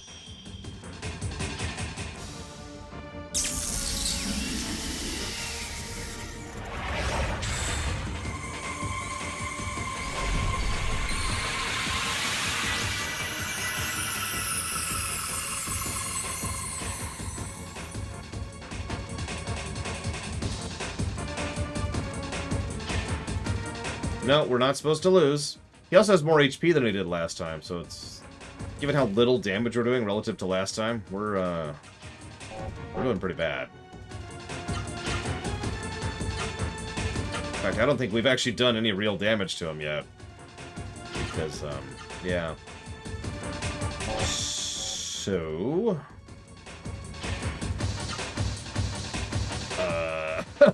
it's just... okay, I know what I'm gonna do. I know what I'm gonna do. Let's go ahead and use that Wonder Elixir that I've been saving for this fight. Oh my god.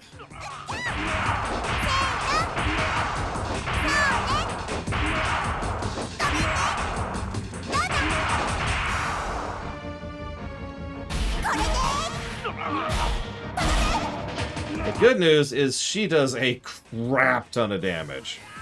The bad news is so does he. Thank you, Washington. I do always appreciate. Thank you. Let's see how many people live through this. Not gonna look yet. Not gonna look yet. And looking. Oh, wow. Everyone lived. Holy crap. So, if you want to put that towards something, Washington, please let me know.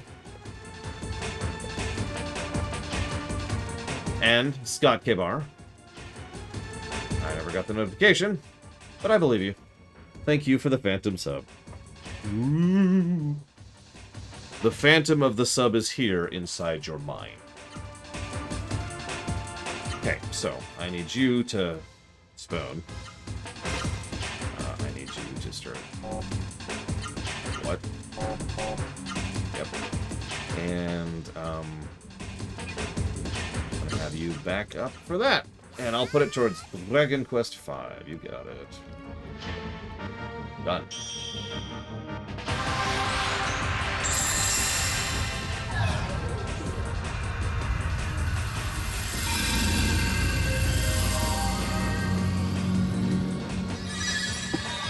Got a spoon with Gala. It's the only way.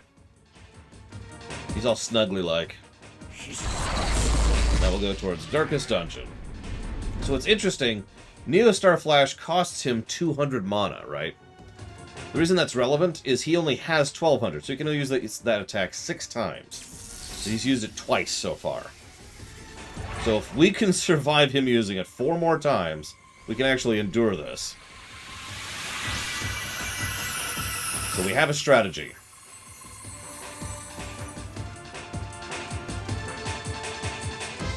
Let's see how it works out. And her job is to beat the snot out of him in the interim. Yeah, I'm just gonna pop that now.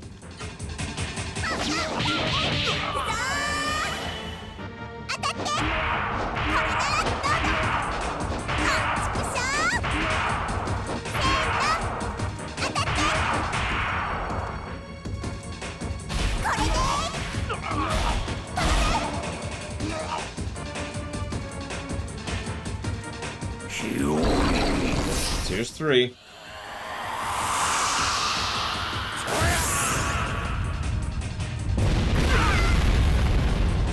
Don't let me lose track, because I will.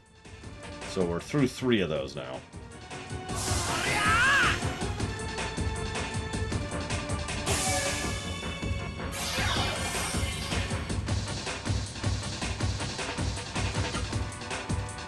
Okay. Nope, nope, nope. Nope, still nope.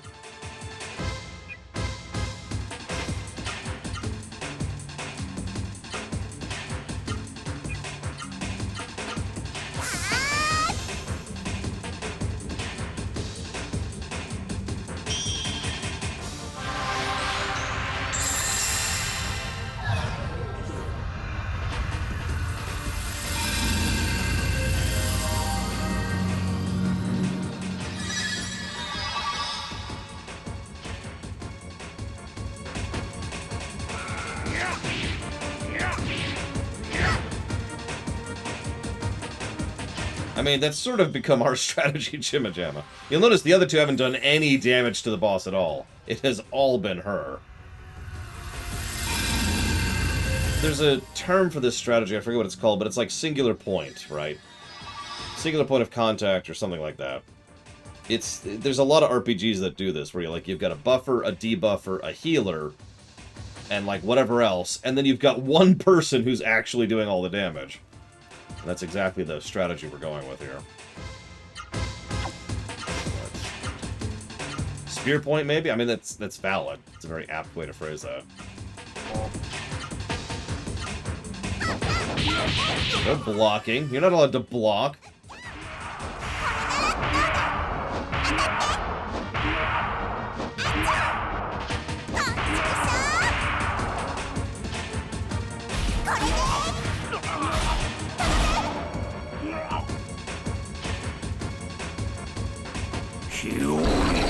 Here's 4.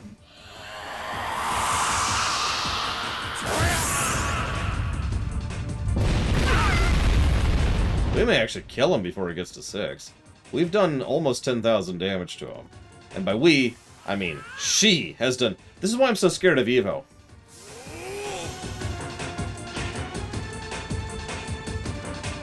The problem with that Scott K. Bar in this particular game is every time I try to use a debuff off of one of my spells that does a debuff, it doesn't work. Like, it just says no effect. Because I know I believe it's a 1 in 8 chance to land. And so it's just kind of a waste of a turn at that point. That's the reason I haven't. I'm going to start leveling Spoon here. I know that's being ambitious and stupid, but I'm still going to do it. I need Spoon level anyways. You see, you get it, Evo. She's the dinky little woman.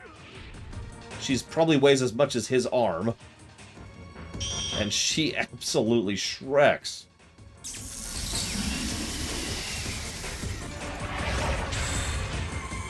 The big buff guy? Yeah, he's my main healer.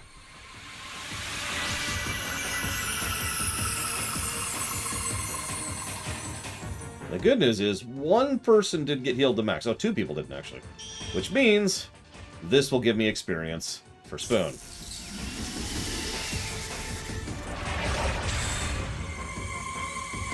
Reminds me of that one, the little girl in Tales of Symphonia.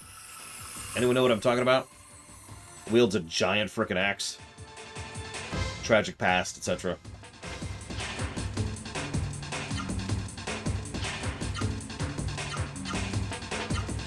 I hate to be dismissive, but honestly, tragic past describes everybody in Symphonia.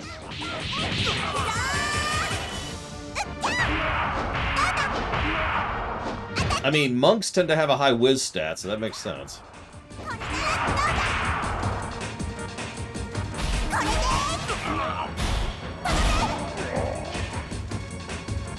One more of those should actually kill him.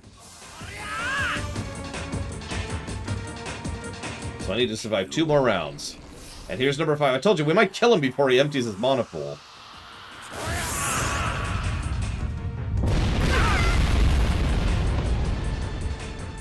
Because in 2 rounds, I'm killing him.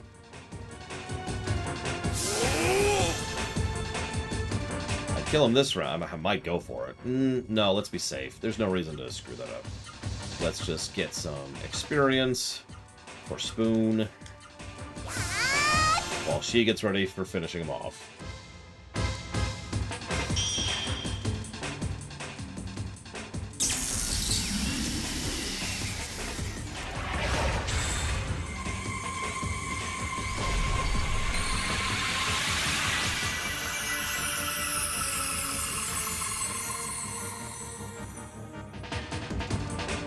Hey! Spoon level 2.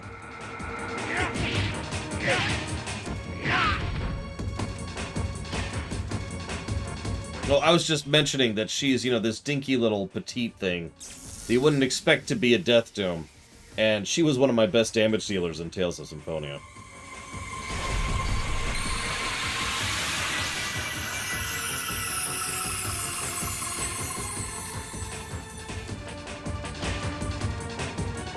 That's all. Okay. Defend. Heal. Defend.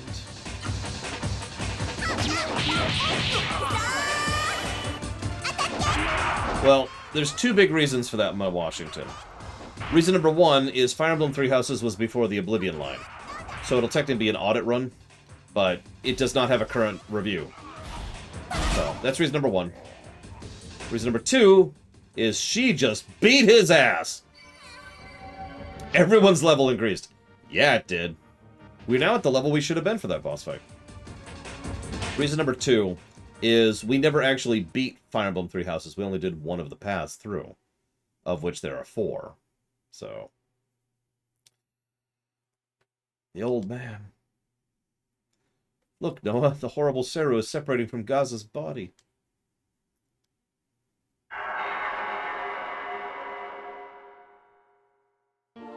I dropped my guard. I am utterly defeated by the enemy. Failed to keep the vow I made. My dream never to come true.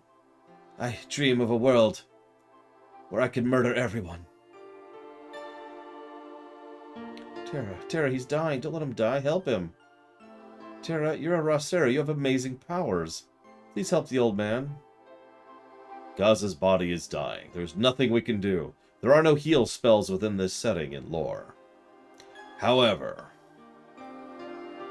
Yes, that's it. It may be possible to keep his spirit alive as a weapon we will never use. So Gaza's strong spirit which trapped Gaza in its prison. It's pure and earnest enough. This mass murderer is pure and earnest enough to provide the Genesis Tree seedling with the energy it needs.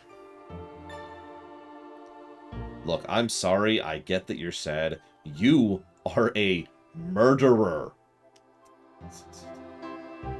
I am to become a Genesis Tree now that I have failed to uphold my vow. I can die contentedly. Please help me join with the Genesis Tree. His pulse is getting weaker. Can you just tell that at a distance? What are you, Daredevil? Chunk, chunk, chunk, chunk. Okay, his pulse is going down. Let's do this.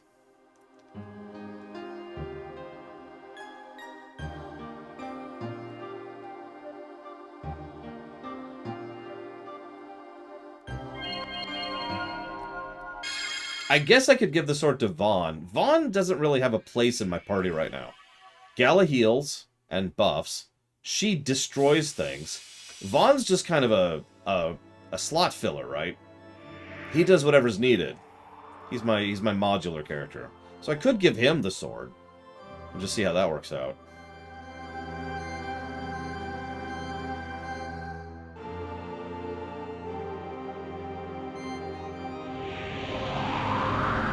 And ion cannon.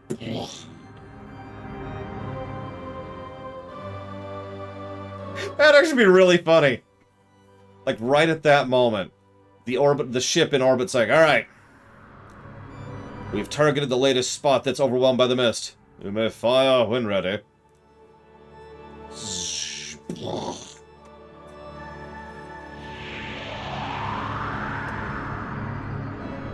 I mean, honestly, that city kind of looks like a gun sticking out of the planet anyways. Like, what's that station over Earth in the Haloverse? That's a gun. The station-sized gun.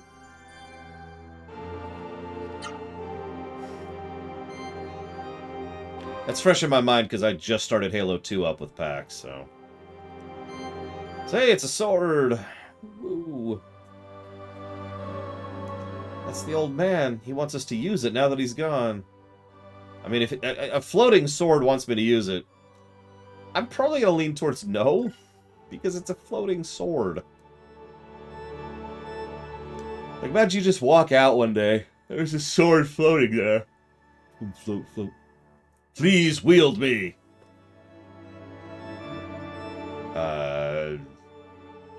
No.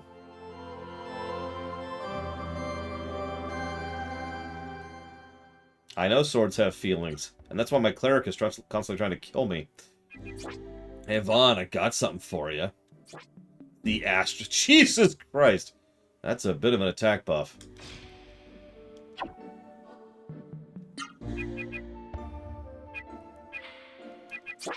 Hang on, well, so I got a lot of accessories at this point.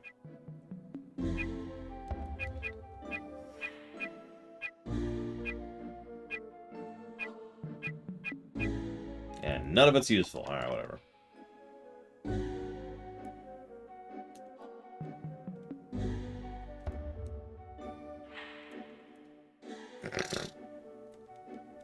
Damn it, Scott Kibar. I knew it!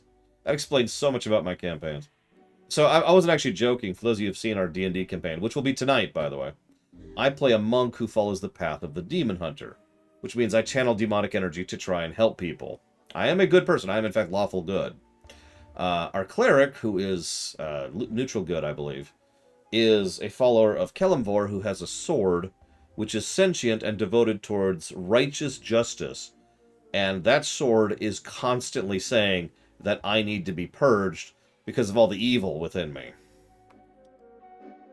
It's, I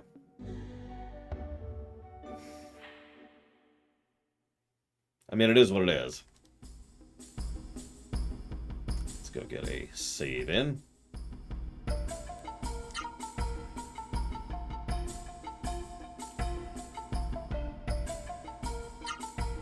See you around, Devo. That is a long trip to the store. Yeah, I know, right?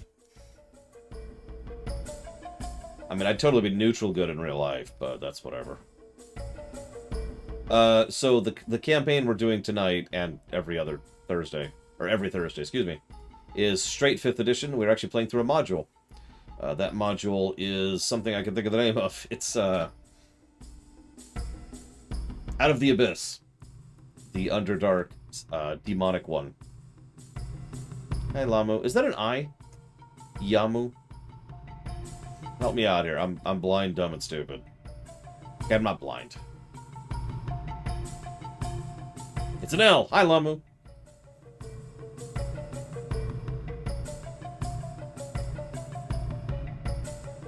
I'm 90% certain I've asked you that before, and I just didn't remember. It's not my fault that Twitch is awful, okay? I don't see the issues with a talking sword, Mike Tomato. She and I have some fascinating conversations. The best part is I literally can't even wield her without taking damage. What happened to the mist? What about the war? Did Soul win? Yeah, about that.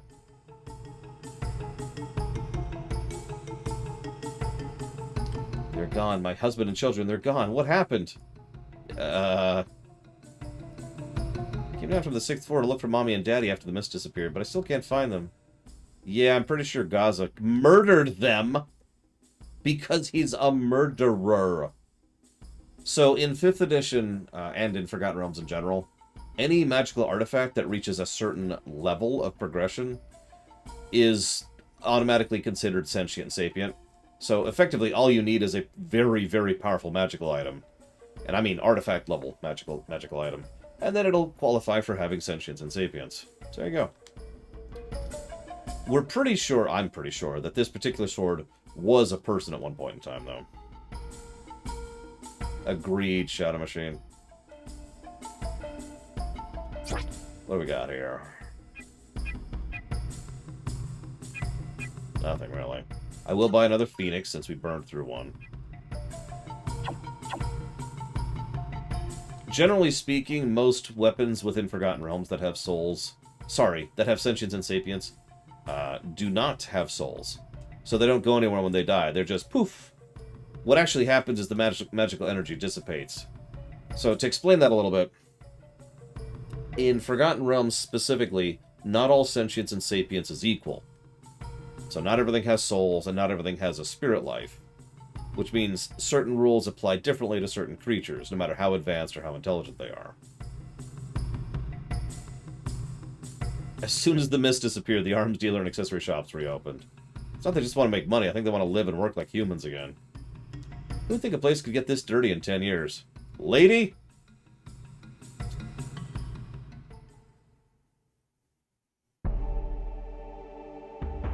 That doesn't surprise me, Imperial Star Destroyer.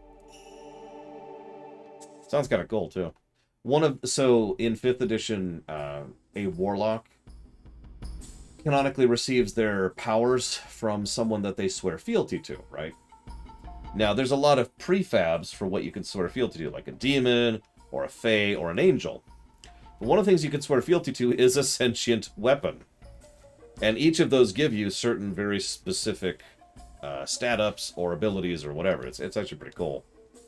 I was really tempted by... So I built a warlock in case my monk dies. I was really tempted by going ahead and following a weapon.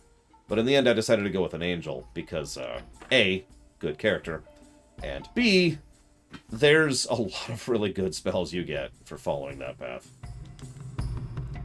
I'm looking for a swordsman named Gaza. Do you know him? Yes. We've killed him twice. Is he safe? No. Oh, I see. I see. I survived the mist, but I had been unlucky. Had I been unlucky, maybe Gaza would have killed me as a Sarah monster. You've seen such terrible fighting, and poor Gaza. He put down his sword, but after his grandchildren were killed by the mist, he took it up again. Poor lonely Gaza, his only choice was to live by the sword again. I know you're careful and have a fine Sarah, but a Sarah is a Sarah. It's just a tool. People are more important than tools. Never let a tool rule your heart. Magic is meant to serve man, never rule over him. Ironically, I actually do not power game at all, no. In fact, I think I've only min-maxed one character in my entire D&D campaign. And by campaign, I mean career. A monk, by the way. It's a good line.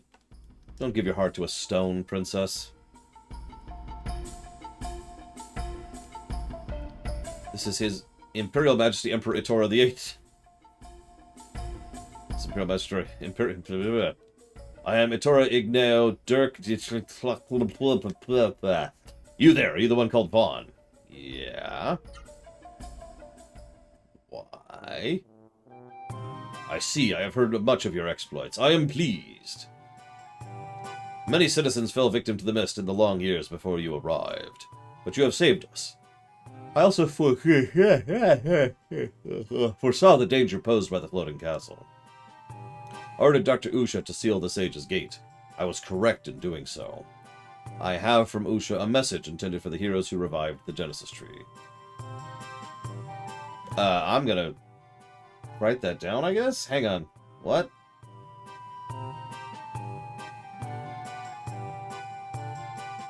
Oh, never mind.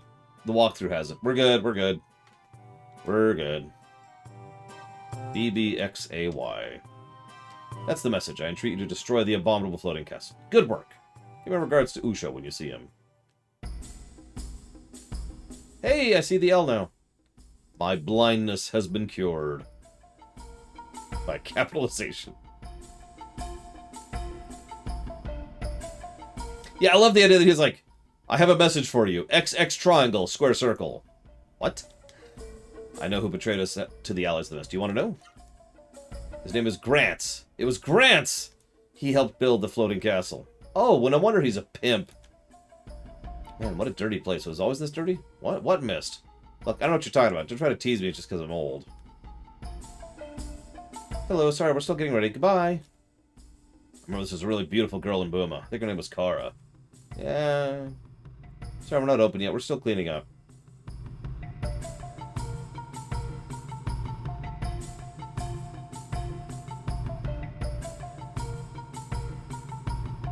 Honestly, I do like that they've made it so that, you know, most classes can do whatever in 5th edition. But my general thinking is if I'm playing a warlock, I want to play a warlock. I don't want to play a wizard light, you know? That's just my take. I'm always in favor of options, though. Urumai is where the new type of Seru come from, but I hear there's some strange secret there. Strange and mysterious and evil and filled with loot and gold. Ranger... Poor Ranger. When I was in the mist, I dreamt I was devouring Soru bread like a hungry wolf. So you're the reason!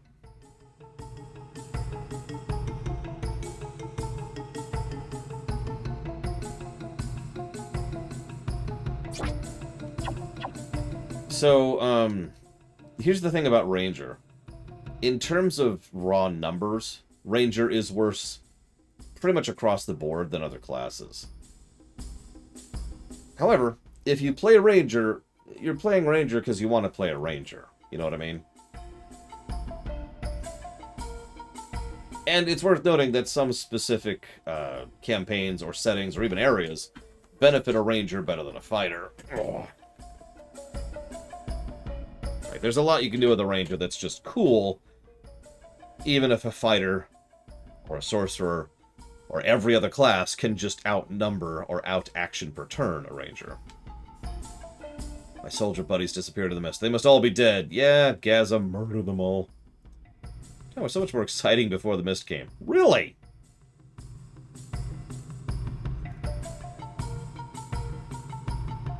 Who's Walla Sluggeretta?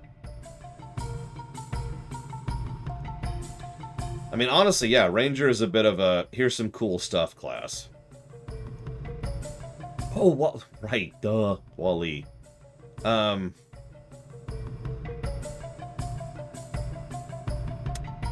Well, knowing how incredibly dark and depressing the GTA 4 verse is, first thing that would happen is Wally would get run over by a car, trundle over an area, and get peed in by a bum.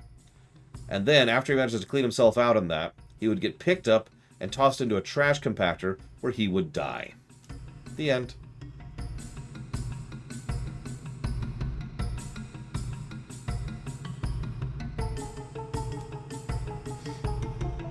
Look, GTA 4 doesn't play around.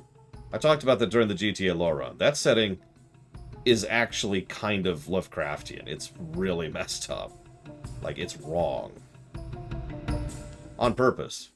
That's why they pulled back from doing such depressing stories. Like, even the writers were like, okay, hold up. Hold up. We went a little bit too far. Am I done here? Hang on.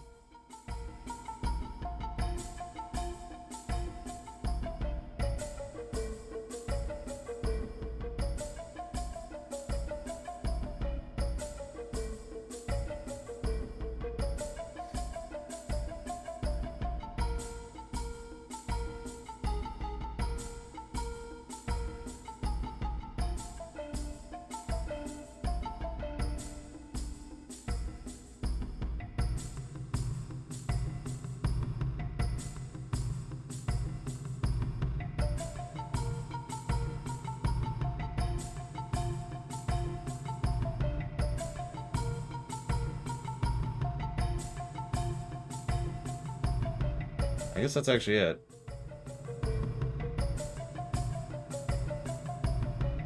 Alright, whatever.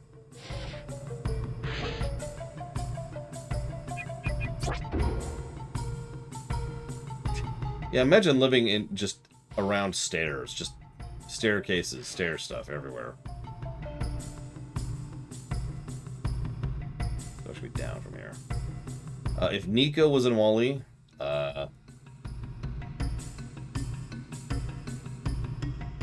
I don't know. I imagine he'd be like, this is all terrible. But wait, it's actually awesome. And then his cynicism would be cured, and he'd live happily ever after.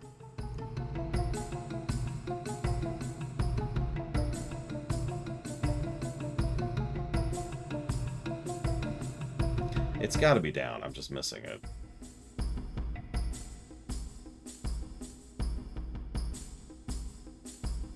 Favorite truly bleak setting? I'm not sure there's a bleak setting I like. Let me think about that. A bleak setting that I actually enjoy.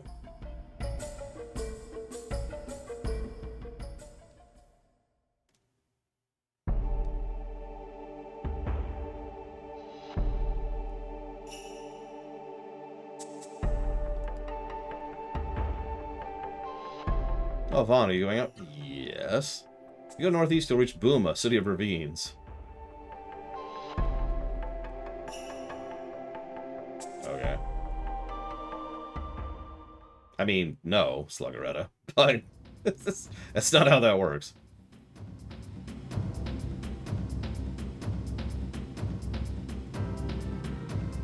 Because that's not how it works, Sluggeretta.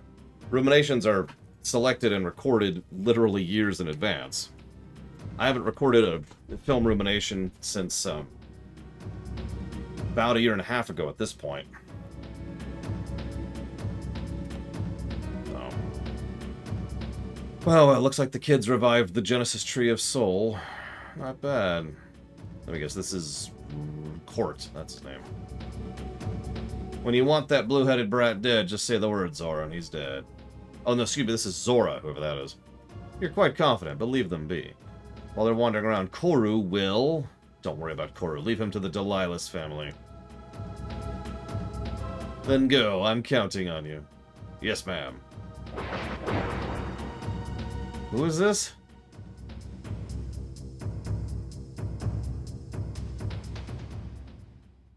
What? Anyways, I have no idea what that's all about. I mean, I wouldn't call the World of Ruin bleak, but that's just me. Especially since you didn't even just say bleak, you said truly bleak, which are settings which have absolutely no hope whatsoever, so, that's a whole lot of nonsense. Floating Castle, hi, Zora, whoever that is, and Songi.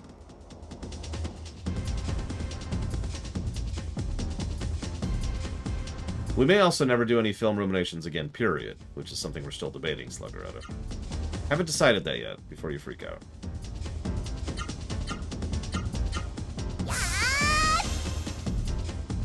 Now, if you mean Spider-Man video game, I mean, games are, you know, funded, so... If you mean a Spider-Man show, shows are also funded. I mean, if you mean my favorite harsh setting, that's a very different question, Crazy Horse.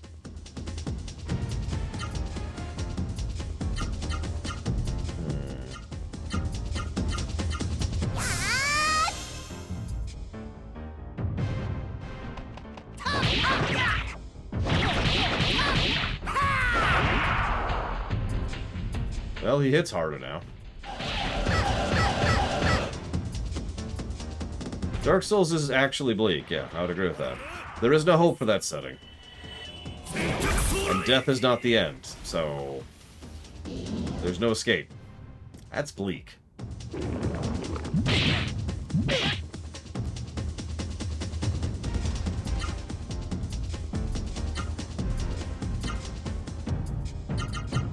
Curious of something. Yeah, I'm trying to think, like, a harsh setting that I actually enjoy. There's actually several, like I said. There's Dragon Age. There is Fallout. There's also Elder Scrolls, if you want to get down to that. Interesting.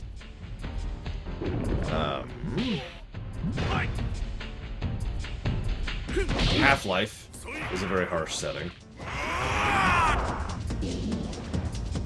Arguably Final Fantasy X, although we fixed that. So it's not anymore.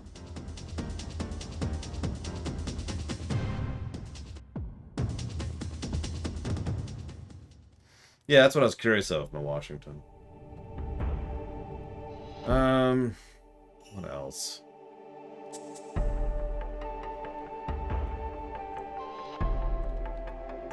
Dark Sun. Dark Sun. I know exactly what Dark Sun is. I have heard of Dark Sun many times in my life. I did my thesis was actually done on Dark Sun. Hang on, let me just look up what Dark Sun is really. Here.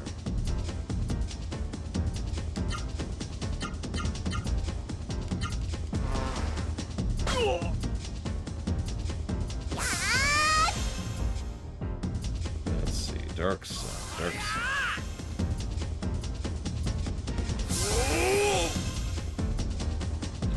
Dark Sun. There we go.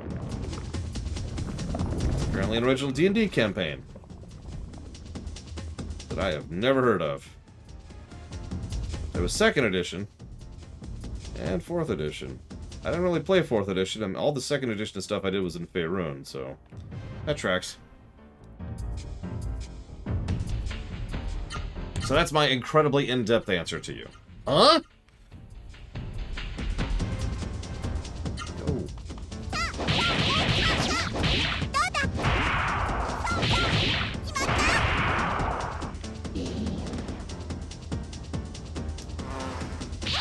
I would actually argue that Dune is bleak, but that's a little bit down to opinion.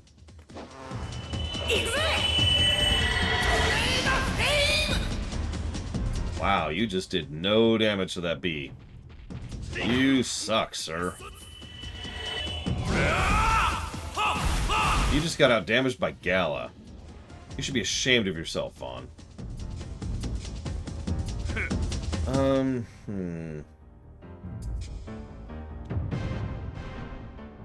See you around, Yada.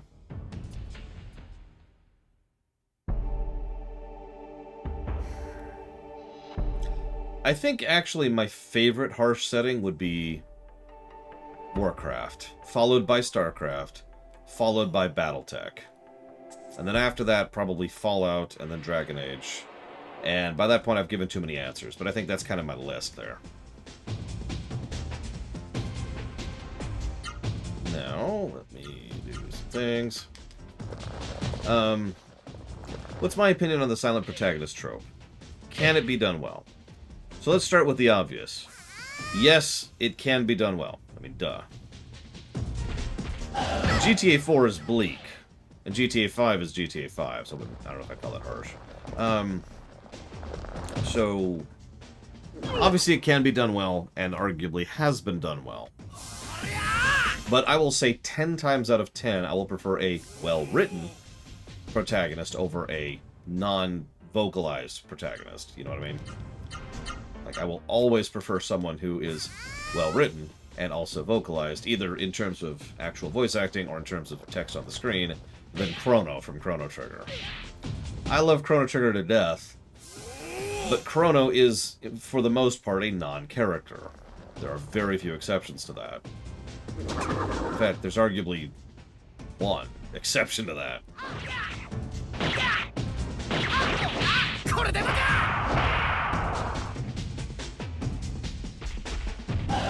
Gordon Freeman does work, but also arguably doesn't at the same time, depending on how you want to think of that.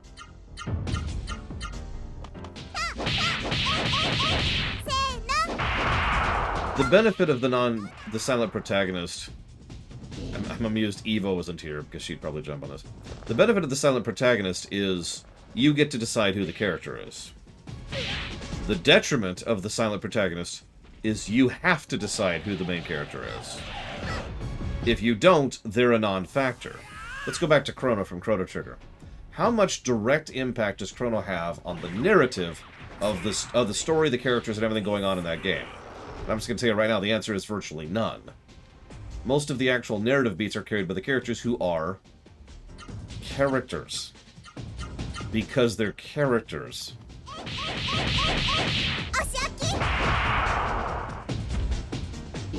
If you remove character from a main character, all you're effectively doing is removing that character from the narrative. We actually talked about this when we were going through Final Fantasy XIV. In many, many, many, many quests, we aren't there for all intents and purposes. Sometimes we literally just stand there watching things happen. Because we can't be a character. Because we aren't a voiced character. We don't have dialogue to speak of. Now, it is possible to do a silent protagonist and do it well, primarily through animation. Frankly, Doomguy is actually probably one of the best examples I've ever seen of this. Because Doomguy absolutely has characterization and character. There's a person there. That's leveled up. What about yours? Oh, that one's leveled up too. Nice. But that's the thing. If you're going to do a silent protagonist, you need to make them a character, otherwise they are a non-entity in your narrative.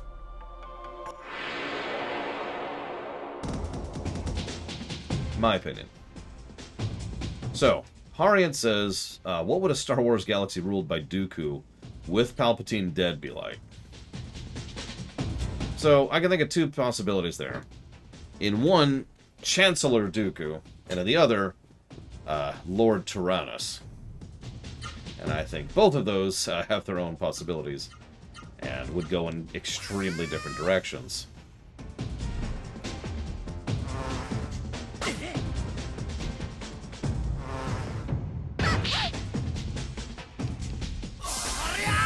Debatable, Mike. Debatable. But, I mean, if you were to argue, for example, that adding character to a silent protagonist is not a silent protagonist trope, then all we're saying is that there is no way to do a silent protagonist trope well. Which is a statement I'm comfortable saying.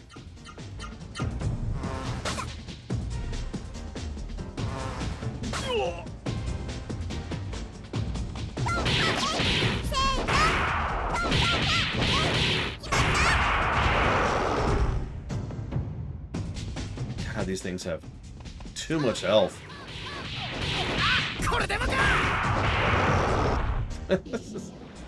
I mean, again, I'm not really trying to sound harsh, it's just... It is something we've seen time and time again, even in otherwise good stories. When you have a character that's a non-character, they're just not there. They're not part of the equation. They may show up to punch something in the background, but they have no narrative impact and are not impacted by the narrative. But yeah, we could split that up. We've got silent protagonist, then we got a mute protagonist, and, you know, a mute protagonist is just characterized elsewise, and also probably doesn't necessarily have to be mute.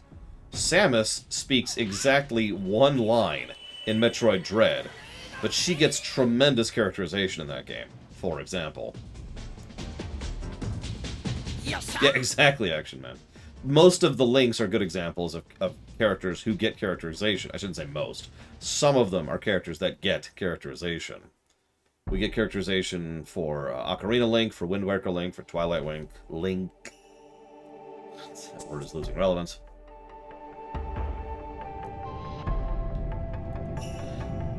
Considering that, canonically speaking, the Breath of the Wild Link is, deliberately mute in character, in universe, because of how traumatized he is, it would make sense to me that he's kind of able to overcome that a little bit and actually say something in Breath of the Wild 2.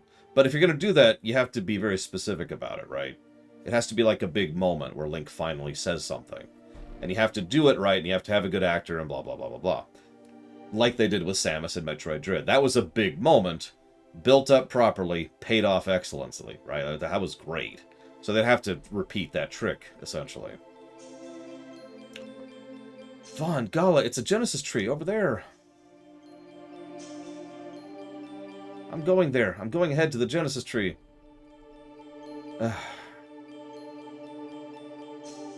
Whoa. Whoa.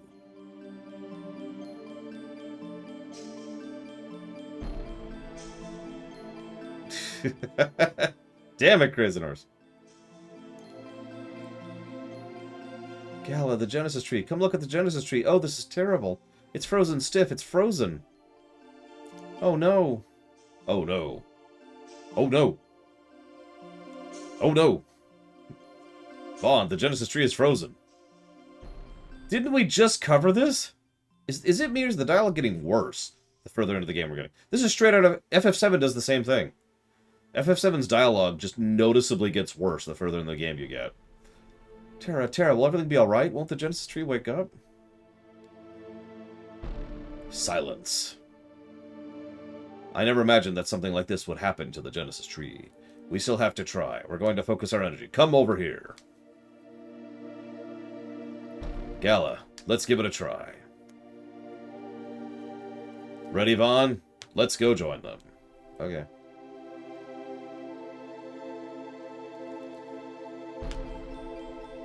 Focus your thoughts.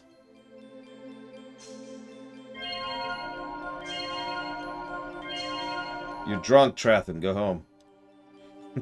Sorry. Concentrate. Concentrate! With our powers combine. Yes, Crazy Norse. It's no good. If we try any harder, we may damage the Genesis tree.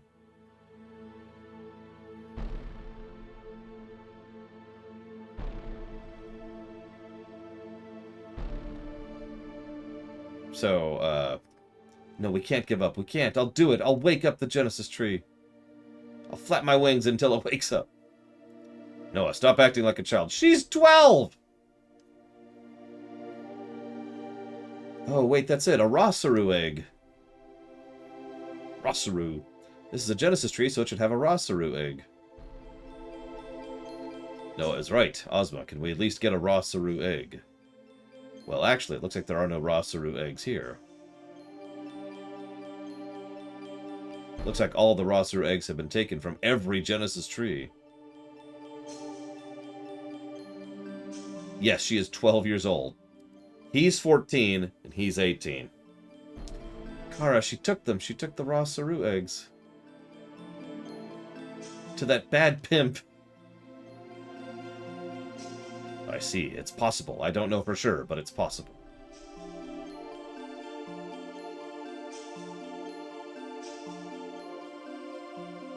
Can't we melt the ice? If we could revive the Genesis tree. There's only one thing I can say for certain. And that is, dawdling around here isn't going to get us anywhere. Noah, Vaughn, let's look for other leads.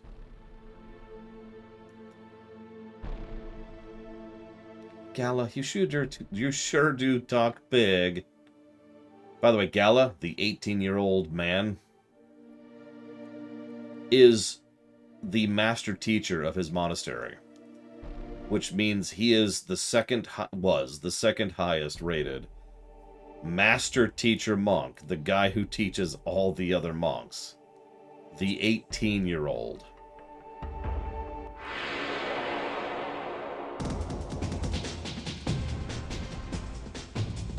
I know it's kind of a common joke that, I'm a 15-year-old and a veteran of thousands of battles, but wow.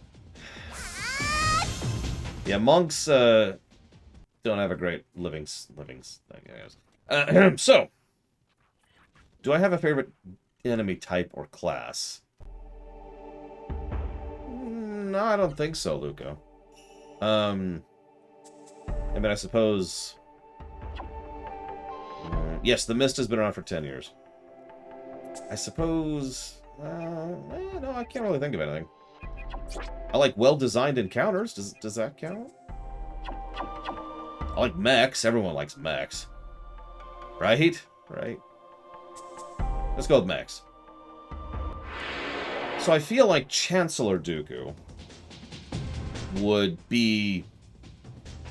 like, I like to think that he is sufficiently capable and competent at navigating the royal circles that he would be the kind of person who could actually really get a reign on the Senate.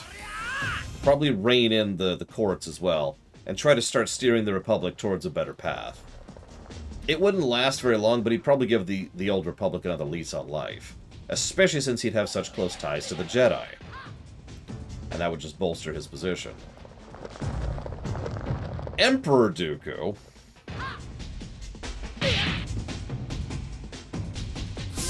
oh, exactly, Trafen. Mechs are cool, and we all just kind of accept that, because mechs are cool. Let's just do this. Die. Die. Die. Die. Yeah, exactly, Kira Whitehouse. Exactly. Emperor Dooku, I'm a little bit more torn on. Emperor Tyrannus, let's put that more clearly.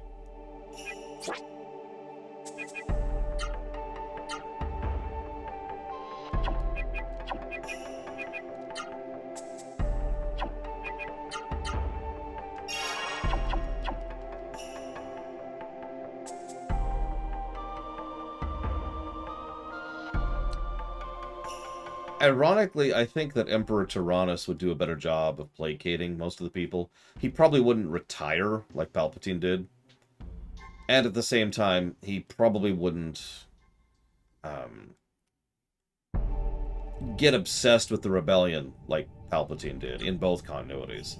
He definitely wouldn't have done Operation Cinder Stupid, which is the canonical name for that. That's a lie. It's not the canonical, but it's a stupid thing. So what do you want from me? The catch is, Tyrannus just does not have the same stats that Palpatine does. So while Palpatine did several things stupid that kind of essentially hurt his own terrain, Palpatine was always going to just sit on top of that heap because of just raw power and connections and intellect and etc. So Tyrannus might have been assassinated, at some point during the rebellion, leading to some other new emperor taking over, which honestly probably would have had the Galactic Empire fall apart within a few years, before the rebellion even had a chance to rise. But that Galactic Empire, while he was in charge, would probably have been less horrific, less designed to try and ruin the galaxy in order to venerate only one person, himself. That's my take on it. But is that the real story?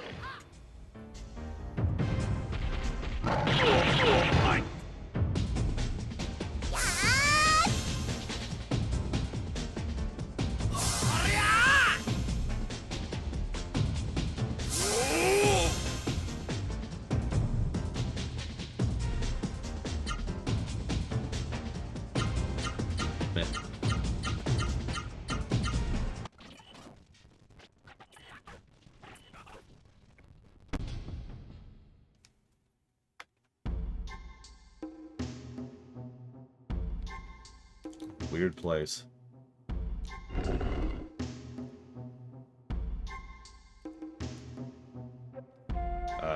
Hello?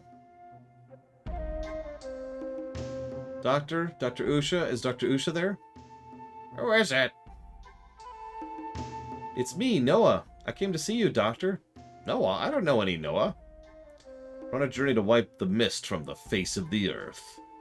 We came seeking knowledge, Dr. Usha. Please let us in. Well, you may just be clever, Saru.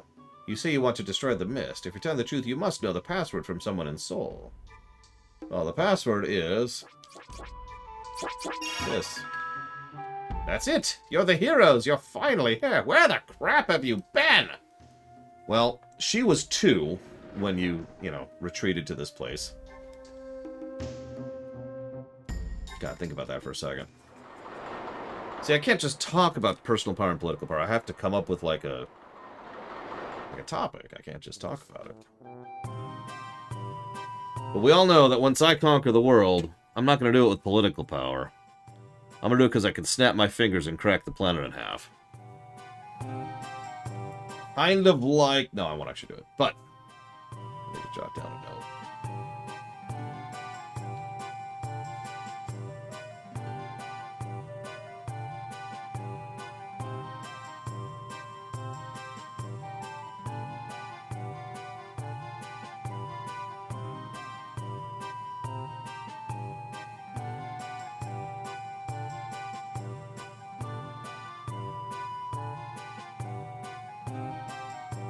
I'm going to give another negative to story, because I hate Imperial Star Destroyer personally, and want to remove all joy from reality.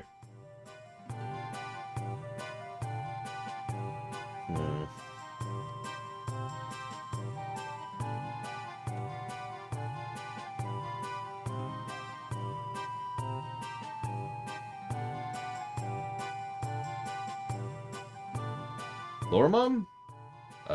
She exists? I don't know. She's currently reading through some David Weber books. I never liked David Weber myself.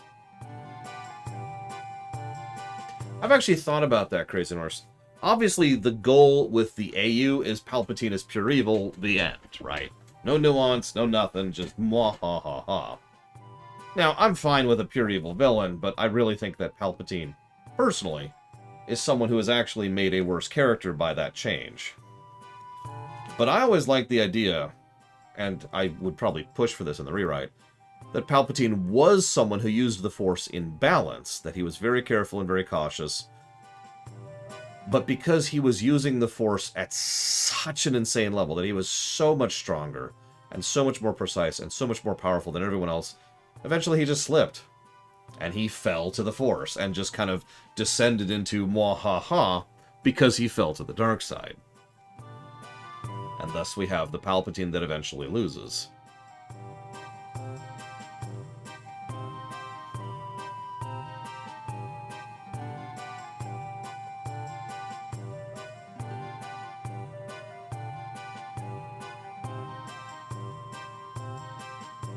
Whoops.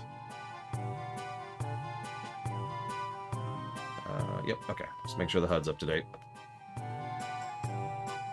We all knew that brave heroes like you would come to save us someday. Have you been here for 10 years? Where do you get your food? I keep asking this. Where is everyone's food coming from? Hello, you're the first strangers I've seen in 10 years. I'm so happy. Nice to meet you all. The doctor awaits you in the laboratory. Go pay him a visit right away.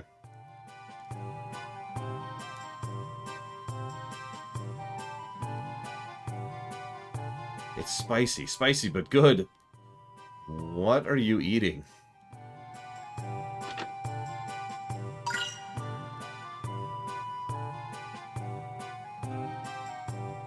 The doctor built this laboratory in a hurry 10 years ago when he learned about the floating castle. I mean, honestly, we've argued before that Saru are edible. And if that's so, that would explain a lot. Oh god, they're eating meal. And they're spicing it up to make it edible. I mean, that's a thing. Some interesting items, several of which I already have.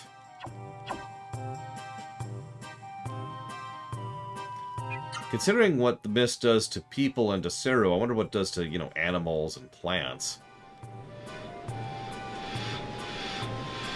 You know, that woman downstairs, she's actually Dr. Usha's wife. And, phew, they have so much sex. It's really awkward, because we don't have any private quarters here. So you're the heroes who are going to save us from the mist. We're counting on you. Ah, so there are 3 brave heroes. That's why it was so heavy. So, did you have a smooth ride in the elevator? Yes, thank you. I'm glad. Just hearing that makes it all worthwhile. Dr. Usha is a naturalist and an alchemist, versed in both ancient and modern knowledge and science. Cool.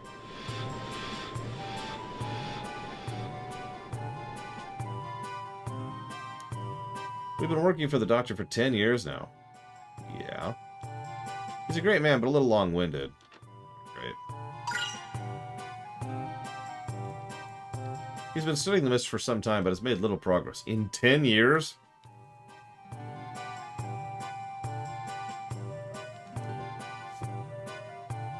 Ah, you're here! I was waiting for you. You're the brave heroes, are you not?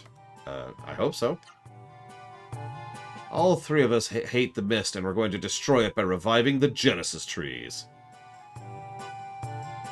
I hate the mist, too. What about Vaughn? He's not a character. I knew it!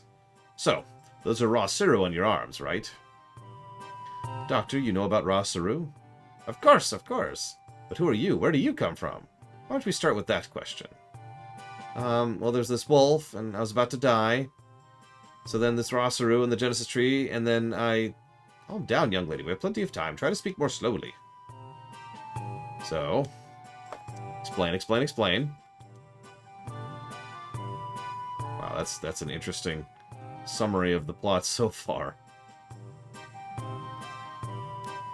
That's true, Crazy Norse.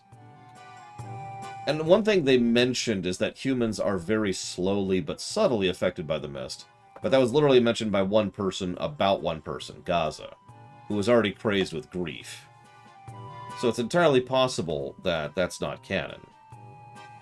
So we do know that the mist absolutely does not affect the humans directly in the same way that it does the Seru. Not sure about anything else. Ho ho ho, I'm amazed, truly amazed. I don't believe any of it, of course. Overcoming such adversity to bring peace to the world, how noble! You are indeed the heroes. I will do whatever I can to help you. But first, let me tell you my first name. I am Dr. Sid! My knowledge is at your disposal. Of course, destroying the floating castle should completely eliminate the mist from Karisto. The floating castle can only be reached by air. So I need to take a drink.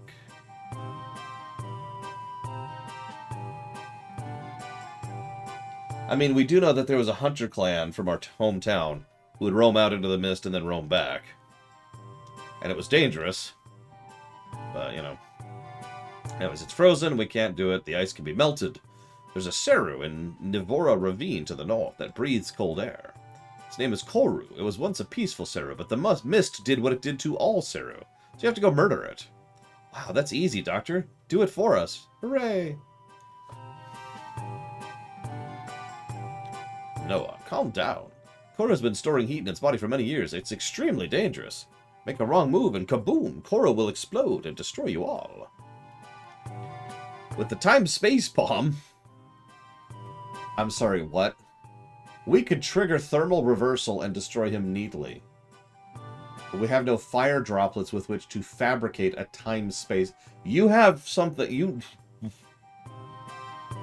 Okay. Doctor, where can we find fire droplets? In Uramai.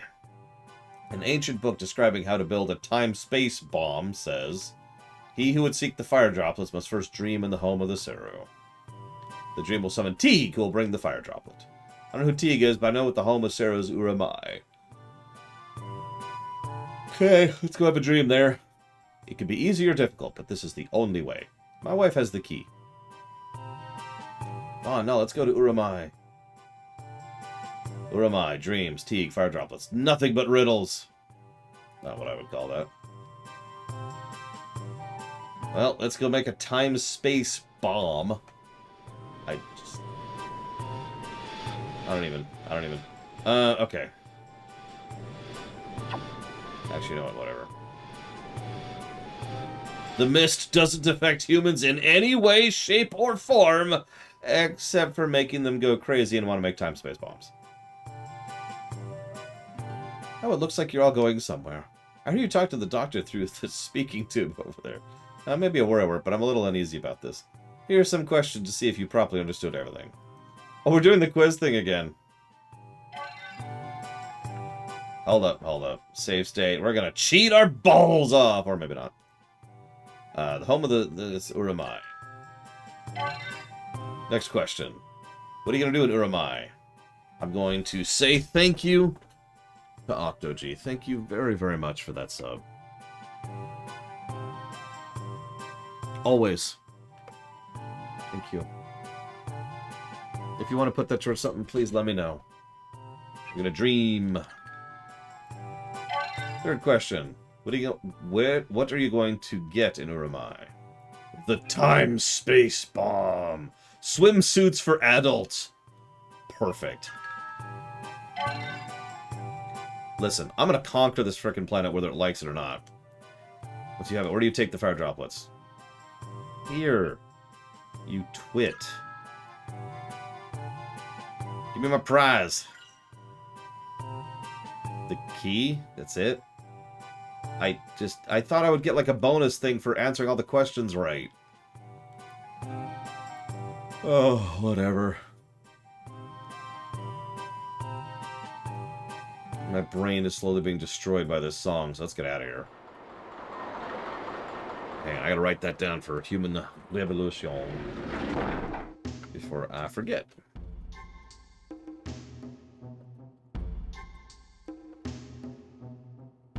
I told you, that's why the constant sex they have is such a problem. They only have 2 beds for like 10 people.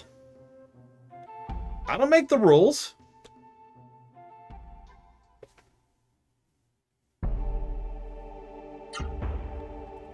Alright, where is this stupid place? Right there, okay. Yeah, I don't make the rules yet, that's true. When I make the rules, everyone will get their own bed. You know, if they want one, obviously. Like, I'm not gonna force you to sleep in a bed. That would just be mean. Fast forwards. Fast forwards. I like how she did tough love, but it didn't actually mind control the thing. Or stun it, or whatever it does. Whoops. Yeah, there's actually a spreadsheet of time. Okay, you can do this here, you can do this here. This bed's for sleeping at this point in time. This bed. Let's see. Oh yeah, and then there's the speaking tube. You can't get away from it. Oh my god. Ugh. God, that's horrible. Honestly, I have trouble sleeping when someone else is in the same room as me. Granted, I have trouble sleeping in general, so that might just be an exaggeration of the default issue. But the idea of having to share, like, 2 beds amongst, like, 10 people... I'm like, you know what? I'm gonna go let the Seru have me, okay? And become a monster for the next 10 years.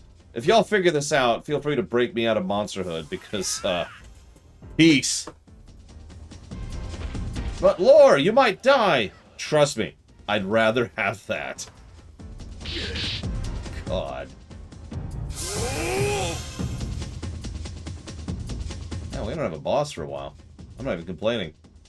Oh, never mind. I spoke too soon. Oh my god!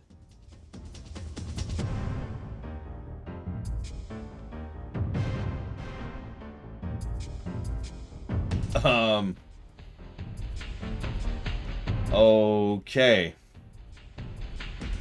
Wow. Alright. We're gonna die. Jesus Christ. Okay, we'll see how we do on that. Wow. Hey to Quack. Look, humans are super adaptable. Which is why I can't adapt to people. It just doesn't work that way. So, The recommended level for the next boss is 27.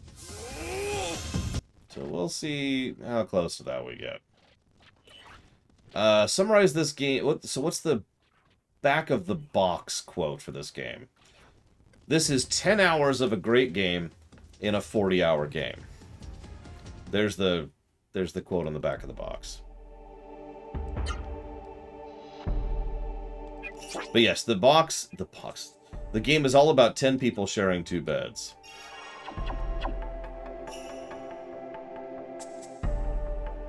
God, that's so alien to me, Crazy Norse.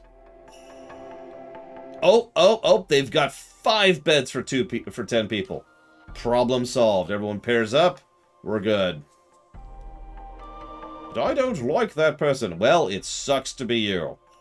You could sleep on the floor or downstairs with the Seru.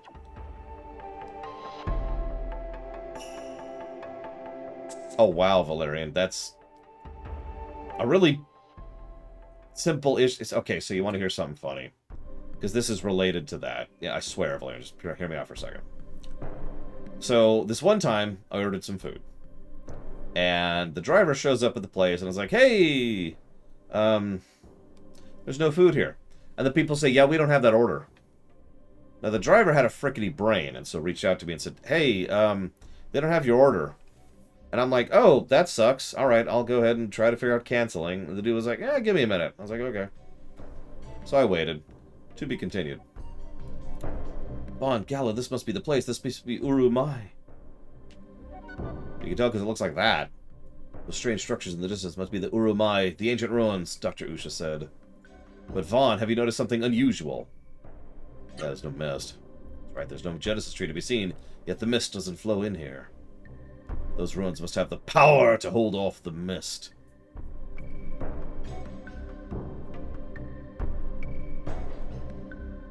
Vaughn, Gala, there's no one here. Where could Teague be?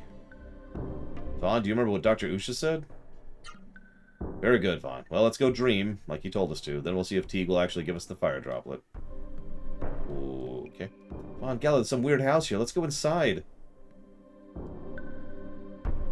No, wait, don't go inside by yourself. What are we gonna do with that kid? Force her to keep soloing every boss in the game.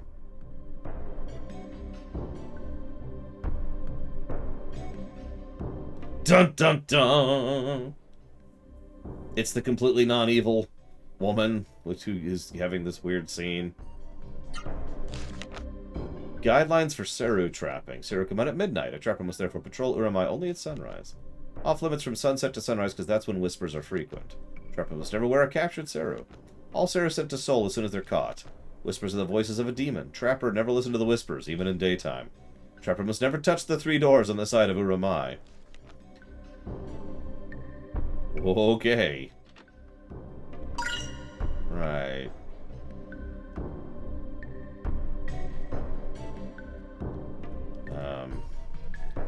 You know, that's true, Crazy Norse. If only Songhee wasn't such a jack... I swear to God, if they try to redeem Songhee, I'm just gonna give him another negative and move on. Okay. So, I end up getting a message back from the driver. And this is how this relates to your story, Valerian. So it turns out, after looking all over the place and trying to track it and all that fun stuff, one of the persons decided to actually check the computer log, and sure enough, my order came in, you know, like it should. So, they looked over right next to where the order, where the register was, and lo and behold, there was the receipt just sitting there, right there out in the open for all to see, that nobody saw. That was the receipt for my order. Just sitting there. Could have been fixed in seconds if someone glanced at it and said, oh, hey, here it is. But instead they were like, for like 10 minutes. And that's the relation. I swear there's so many problems in my life that are just, oh, right. And there you go, it's fixed.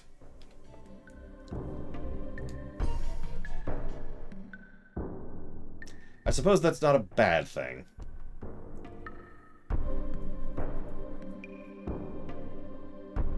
Beautiful, realistic graphics with full polygons.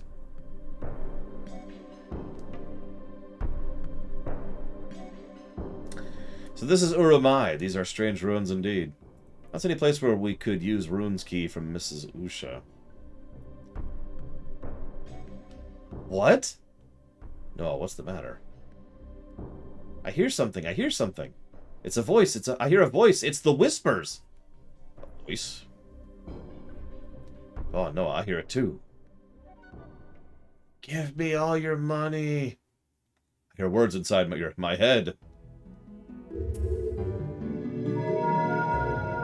You was key runes. Who has door dreams will be ope. Gather at dream door open.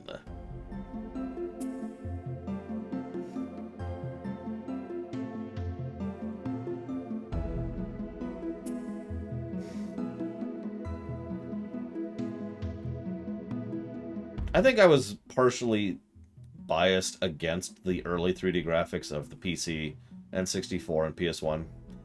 Because by that point I was in, like, late high school / college. So, I was more like, wow, this looks like crap compared to the SNES games I've already been playing. What is this nonsense? And that was pretty much my thought process on it. You know, too old to be impressed, or however you want to think of that. Vaughn, Gal, did you see that light? I saw a light down there. Whoever it is seems to have opened the door because we have the runes key. Let's go inside. This must mean that this door leads to the fire droplet. Let's go inside. Didn't we... Okay. Oh, FF7 super didn't impress me. Now, you want to know the first 3D game that actually impressed me graphically? FF9. Late PS1.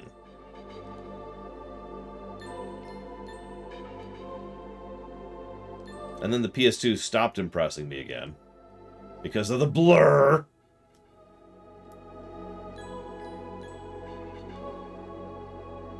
Then the PS3 started being impressive again.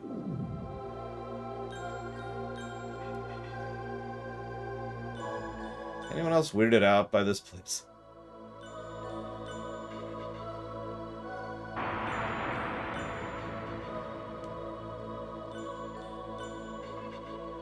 I mean, Dragon Quest VIII was a late PS2 game, so that would qualify.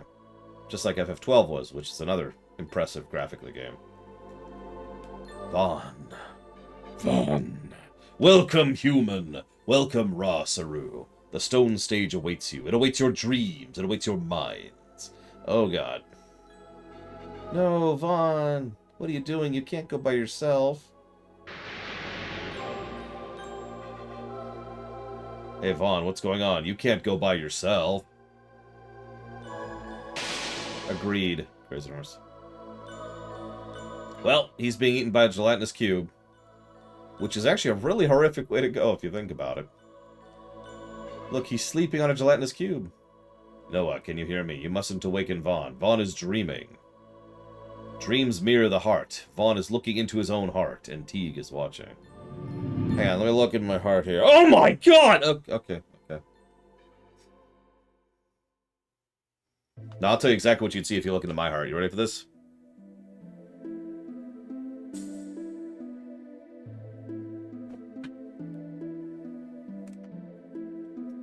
Whoop. You pulled my headphones off, Seastar. Silent contemplation. When the baby was born, there was too much hemorrhaging. If only we had Drake water, then Nora would be all right. With this mist, it would be next to impossible to reach Drake Castle. Vaughn, what are you doing? Don't eavesdrop like that. That's a magic trick. Welcome home, Vaughn. Village Elder is here, so pay respects. Ah, Vaughn, you're such a good child. I'll be going now. Vaughn, take good care of your mother. If only we had Drake water. If only there was no mist. And don't worry, Vaughn, I'm just talking to myself. Your mother will get better.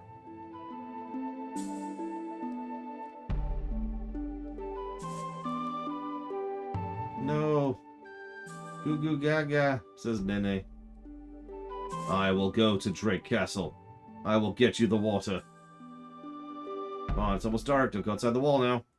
Immediately. Let's go out the wall. Val. Looked over the village, but I couldn't find him. I couldn't find Vaughn. Just as I thought. Vaughn must have sneaked outside the wall when we weren't looking. Oh no. Oh no! He must be going to Drake Castle. He must have heard me talking to village elder. He's going to get Drake water. I'm actually with you on that, Crazy Horse. I do think there's such a thing as tact, but false hope is worse than just knowing the truth. When the truth is bad. My opinion. Val, you can't wait until the wind changes. Can't you wait until the wind changes direction in the morning? If I cannot convince you otherwise, then so be it. Jedi, I give my permission to open the gate.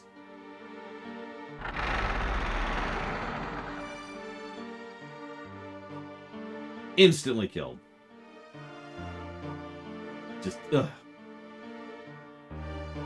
Oh dear. Vaughn managed to return safely from Drake Castle, but Val was attacked by a Saru. He survived, but they say his leg will never be the same again. And Nora, what a poor family.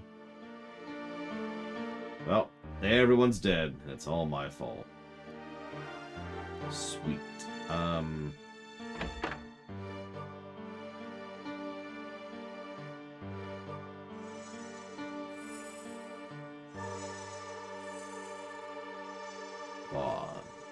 Do not blame yourself for the past. But we all do it.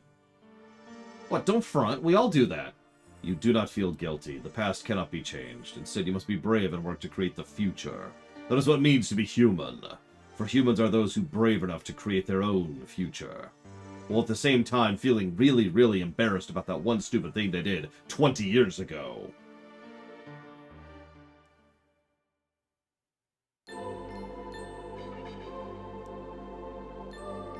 The words echo in Vaughn's mind. Vaughn, my child, your dream is fulfilled.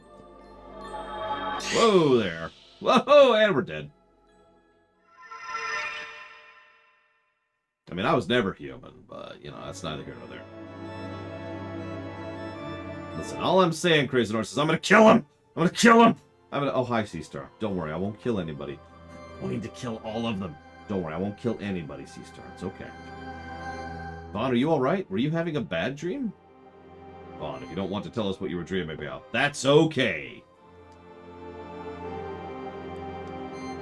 Hey, Vaughn, look. A ray of light from the pillar. Whoa, you got attack. Excuse me. Whoa, ghosts. Oh, it's plot ghosts. Whoever it is must be using the light to show himself to us. Maybe that's the Teague. Vaughn, let's go look. Okay.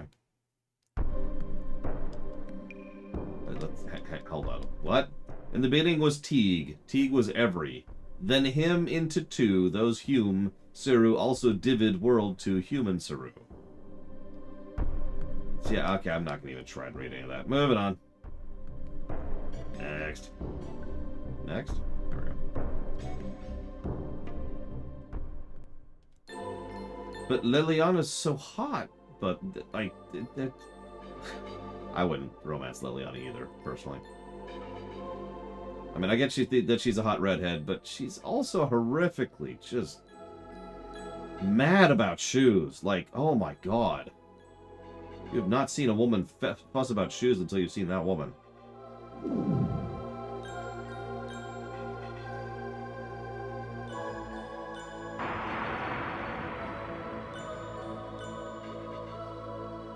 So I misread that for a second, Crazy Norse. I thought you said you can't stand the cultish way she talks. Noah. Noah and Terra. Welcome, human. Blah, blah, blah. Go be eaten. Noah, what's wrong? Noah, where are you going? I saw the question, Luca. Give me just a sec. You can tell by her breathing she's sound asleep. She's being drawn into Teague's spirit world. She's gonna have an important dream now. Thanks for the play-by-play, buddy. So I got into D&D in the way that everybody else got into D&D.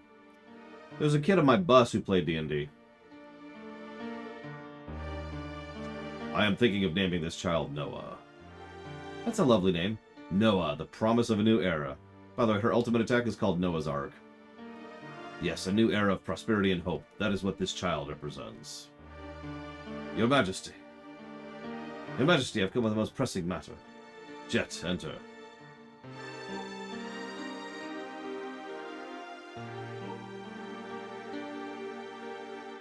I trust Her Majesty is in good spirits.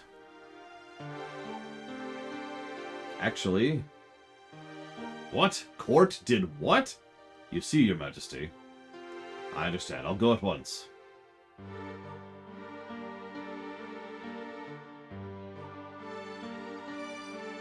He really likes bowing. Did something happen to court?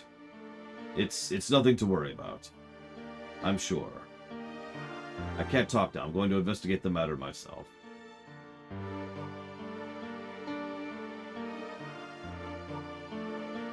Noah, Conkrum's future. Your future. I want you to have a happy, prosperous future. Maybe with like a wolf, I'm thinking. I don't know, something like that. We could workshop it. It's the mist! Get rid of the Seru! Lock the doors! No. No. No. No. Courageous soldiers of Soren, this town of Conquerum will soon die. I care nothing of my own life. Let the mist take it. After all, I am the queen. I must share the same fate as the nation. But this newly born child, I want her to see the future. Please take this child to a land untouched by the mist. Yeah, I feel like this is either a plot screw-up, or someone didn't do their math right somewhere. Because this is either 2 years before the mist came, or someone screwed up her age. One of the two. I will take Noah as far as I can. Now hurry, the mist is getting closer.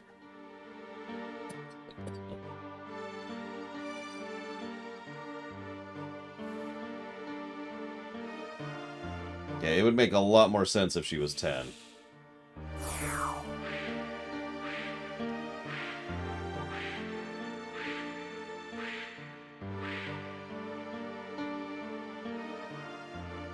Oh, Noah. Poor Noah.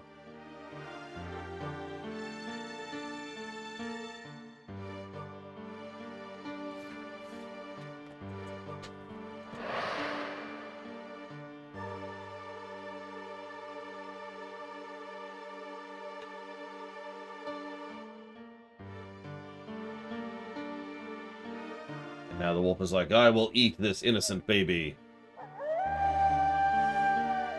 Because, I mean, that's just a meal to a wolf.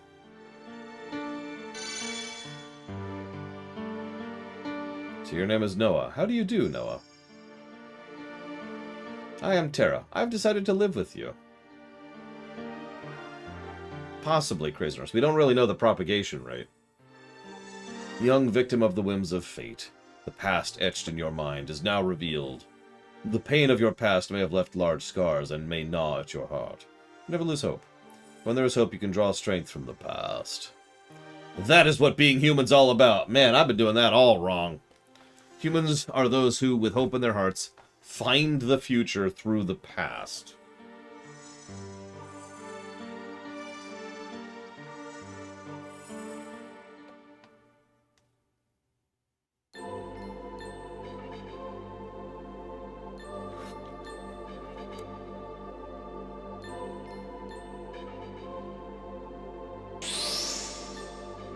No, my child, your dream is fulfilled.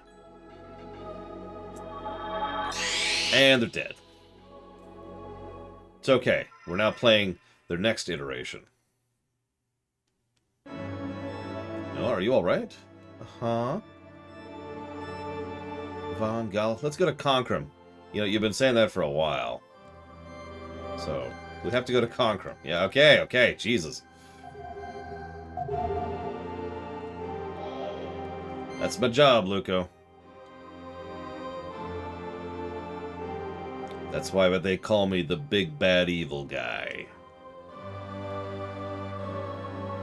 Ozma, you've heard of it before? What? Now, why would a roster like you know about Phantasmal Light? Why? Well, Tell me about it if you know. Or are the roster trying to manipulate us for some purpose? No, that's not it at all. Gala, you must believe me. We just wanted to talk to your minds rather than explaining things with words. Well, if talking is that disagreeable to you, do what you must. But listen, Ozma. If your intentions ever diverge from mine, then believe me, you won't get away with it. I'll kill everyone. And everything. And join Songhee. What are you so angry about, Gala? I don't understand. Boo-hoo. Come on, Vaughn. We have to have the last stream. What's this Wii stuff?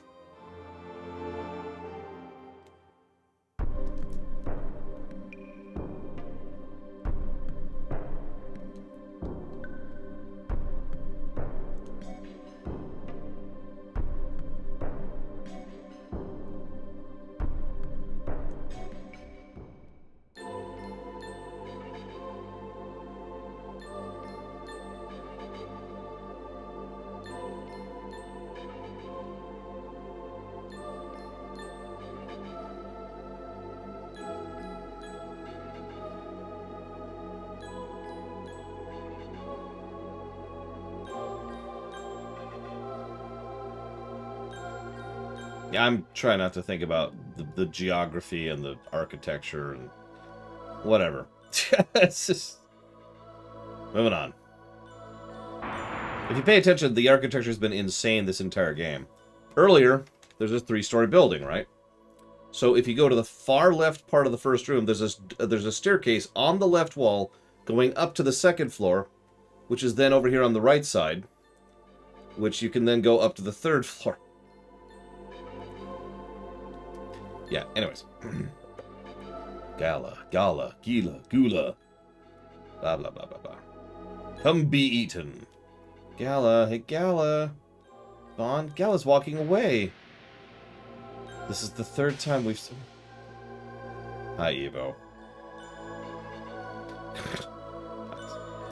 Vaughn, listen, Gala's snoring. Noah, can you hear me? You mustn't waken Gala. Gala's dreaming. He's looking into his own heart. And seeing a whale shark. Gala must be the strongest in all of Byron.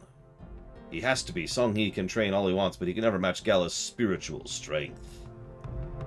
Silence, it's Master Zopu. 8 years have passed since the mist covered the earth. These are difficult times, but I am pleased at how hard each of you is devoting yourselves to your training. Now, as all of you know, tomorrow's Byron's Transmigration Festival. As always, we will hold the ritual tournament. Gala.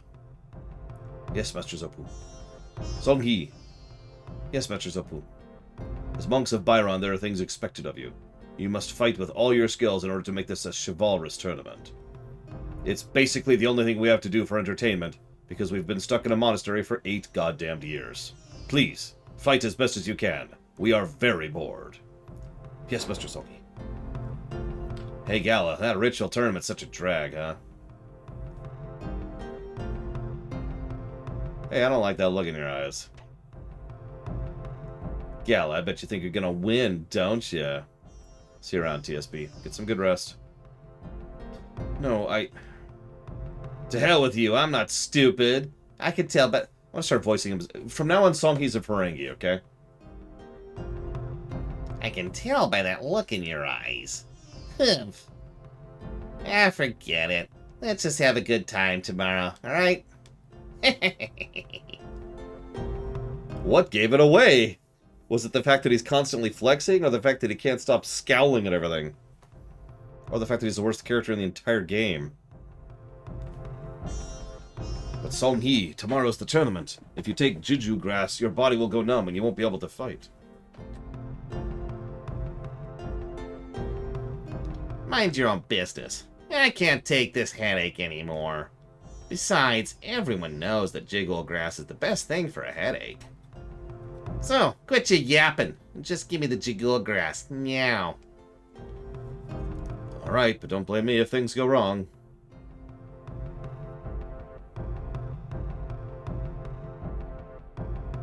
Songhee, do you want water? No, I'm gonna take this after I go back to my room.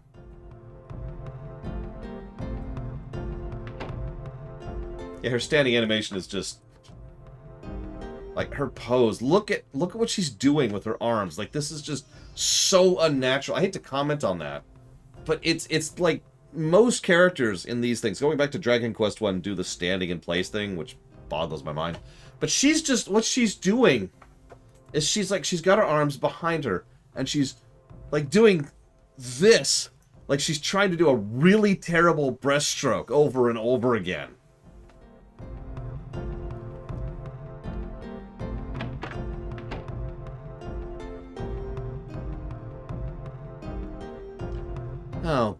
Oh, Gala, this is embarrassing, but I was afraid you'd beat me tomorrow, and I knew I shouldn't.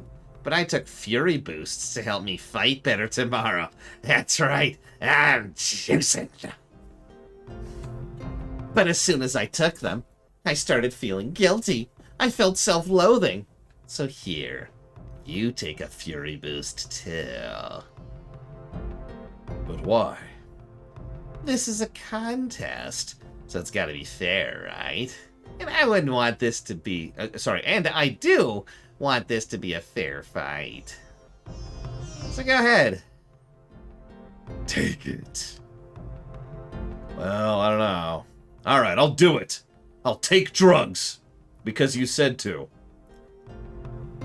Pretty good. You just gulped that right down. Okay. Okay, let's go.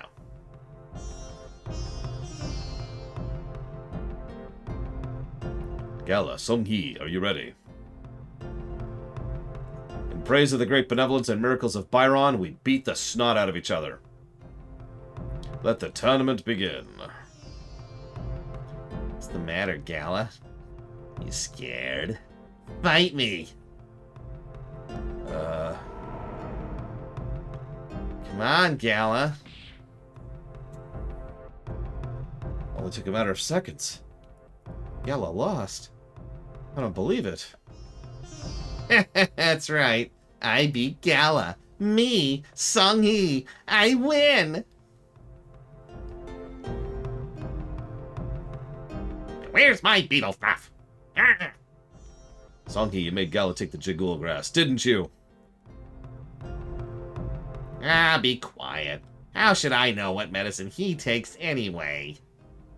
Stop playing dumb. You may think you have tricked Gala. But he knew. He knew all along. What? I told him. I told him that I gave you the Jigul grass. And I warned him not to take any medicine you gave him. But Gala just left and said, "Oh, Songhee's my best friend. Don't worry." Man, that boy is a terrible judge of character. God, I can't wait till we murder this guy. Gala, darn it, he's sleeping. He's still numb. Eh. Gala, you think you're clever, don't you? You think you let me win. You're so arrogant. You think it's funny to make a fool of me like that? Some best friend, you hypocrite. You'll never get away with this. Never. I'll crush you. I'll beat you to a pulp. Gala, you suck. You have nothing to be ashamed of. After all, even when unavoidable misfortune occurs, it is the spirit that remains in the end. So be proud of yourself and use your pride to create happiness. That is what it means to be human. Humans create their own happiness with their pride. What? Okay. Dude, Songhee's just badly written. He's designed to be a typical rival character, with none of the work or effort needed to establish that. That's why Songhee is a story negative. I'm honestly slowly drifting into the idea of giving him a second one, because they just keep shoving this asshole into our faces.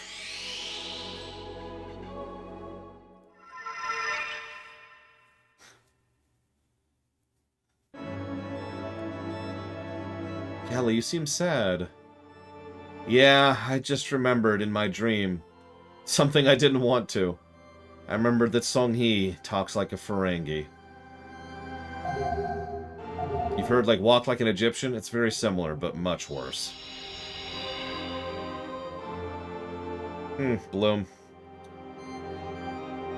You did well, my children. Your dreams are fulfilled. Your souls are recalled to life. Did we die?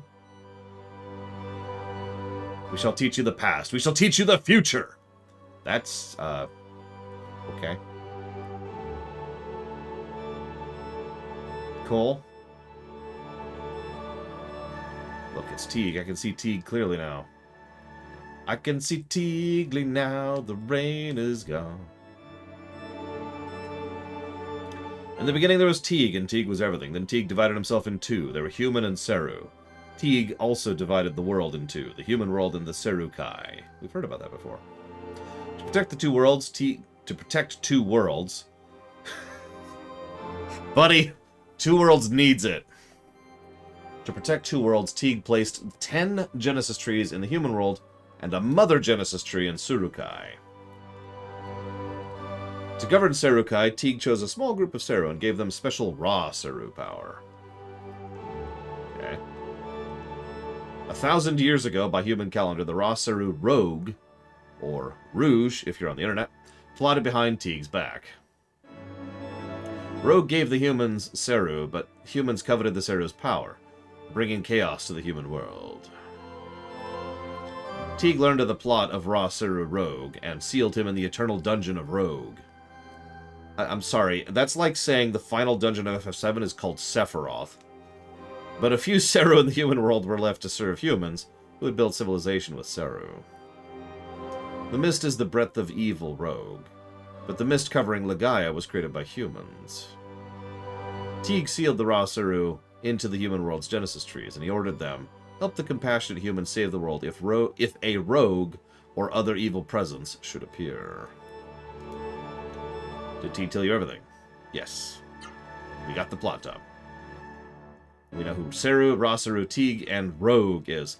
I'm sorry, I don't mean to sound dismissive. Please tell me that the final boss of this game is not named Rogue.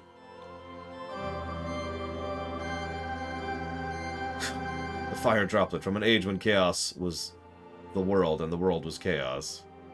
The fire droplet is chaos, and chaos is the fire droplet. Teague, the pure, perfect being, Seru human, who is of spirit only. He shall now answer the hopes of human and Rasaru by opening the door to his world here and now. Sorry, what I meant, Metroid Hatchling, is the ultimate villain is named Rogue. Because at this point, I have about an 80% guess of who the final boss is going to be. His name starts with a C. Look, humans, Teague has brought... Oh, no. Please, please tell me that Song Hee is not actually the final boss. Don't answer that. Just, oh my god. Look, humans, Teague has brought the two worlds together into one. Chaos is summoned! The fire droplet is chaos. Teague returns to chaos! Chaos! It's like a need. It's more than a need. I must return to chaos. Dude, I could see that, Crazy Norse. The rival character actually being the final boss is not that uncommon in Japanese works. See every Pokemon ever. Teague's gone. Holy schmoly. Not chows, don't worry. There's no chows here. So, I think they drugged us while we were sleeping.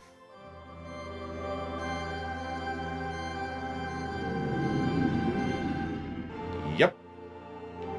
Take the fire droplet. Yeah, sure thing. Ah! Teague left the humans with his knowledge. Vaughn, courage, Gala, pride, Noah, hope. With these three things, knowledge will create the future. Never forget that.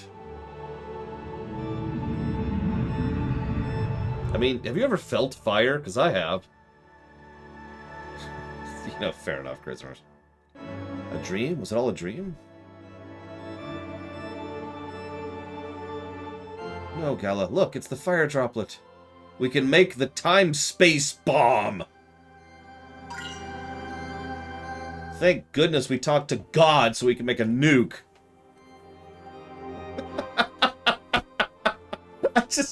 I'm sorry. Really think about that for a second. We just went and talked to God in order to be able to get the power to make a nuke. And the purpose of this nuke is to kill someone in an isolated fashion. What's this? Is the world of Teague again?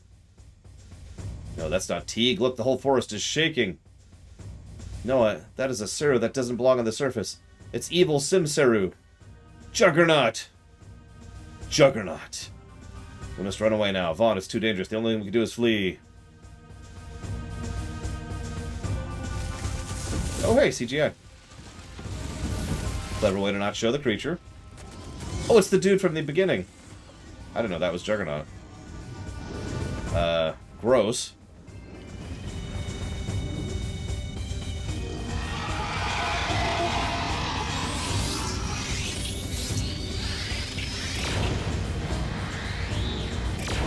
Don't do it a third time. Thank you.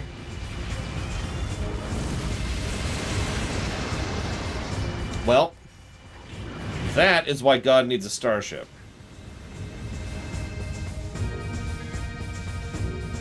For anybody wondering.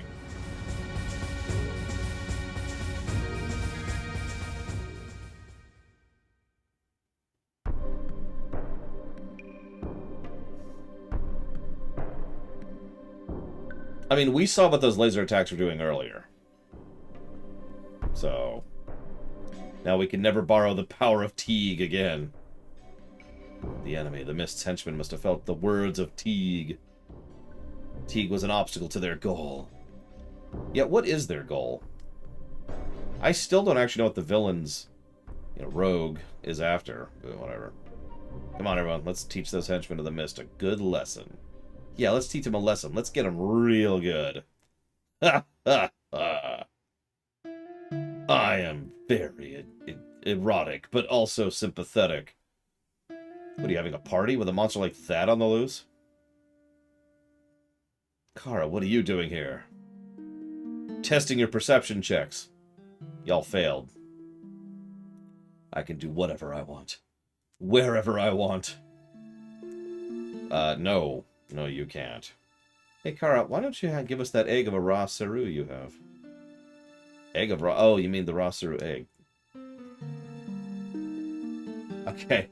Okay. I'm sure the way that was supposed to be said is probably egg of a raw Seru? Oh, you mean this raw Seru egg.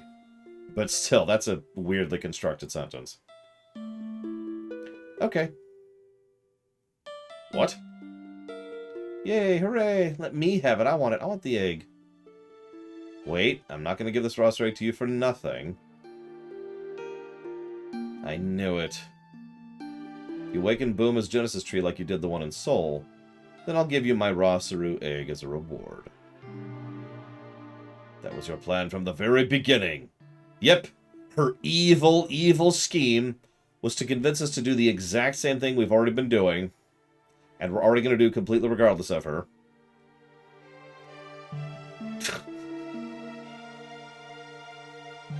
Lady, you realize we could just absolutely murder stomp you and take that if we wanted to. Kara, why? Tell me why. Why do you want us to awaken Booma's Genesis tree? What kind of stupid question is that? Why do you think she wants you to awaken a Genesis tree? You invalid! Well, if I said it was for love, little kids like you wouldn't understand anyways. Ha! Ha! Ah.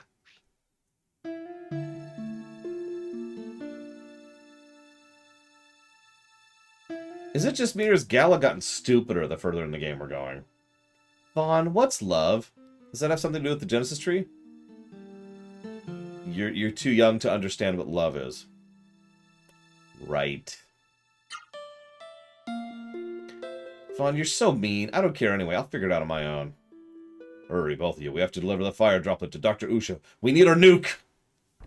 We must use the galactic implosion device. I'm sorry, I'm trying not to be negative here, really. In fact, I'm even going to give a positive for part of the scene we just saw. But the narrative is falling apart pretty hard, and the further I'm going into this game, the more it's kind of falling apart. Like, I don't know how else to put that. I don't know if it's the translation or the actual, you know, the story, the core story. But one way or another, it's just getting a little bit, So let's just go ahead and move forward with some of this. Just hold down the button. Turned into stone. Beat the crap out of Medusa.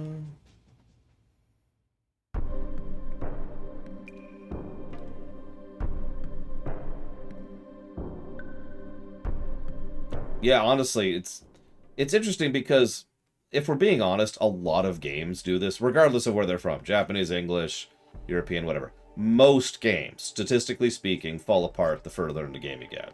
That's true with good games, you know? So, it's entirely possible that's just what's happening. Remember, this was a very rushed game. We can say that definitively.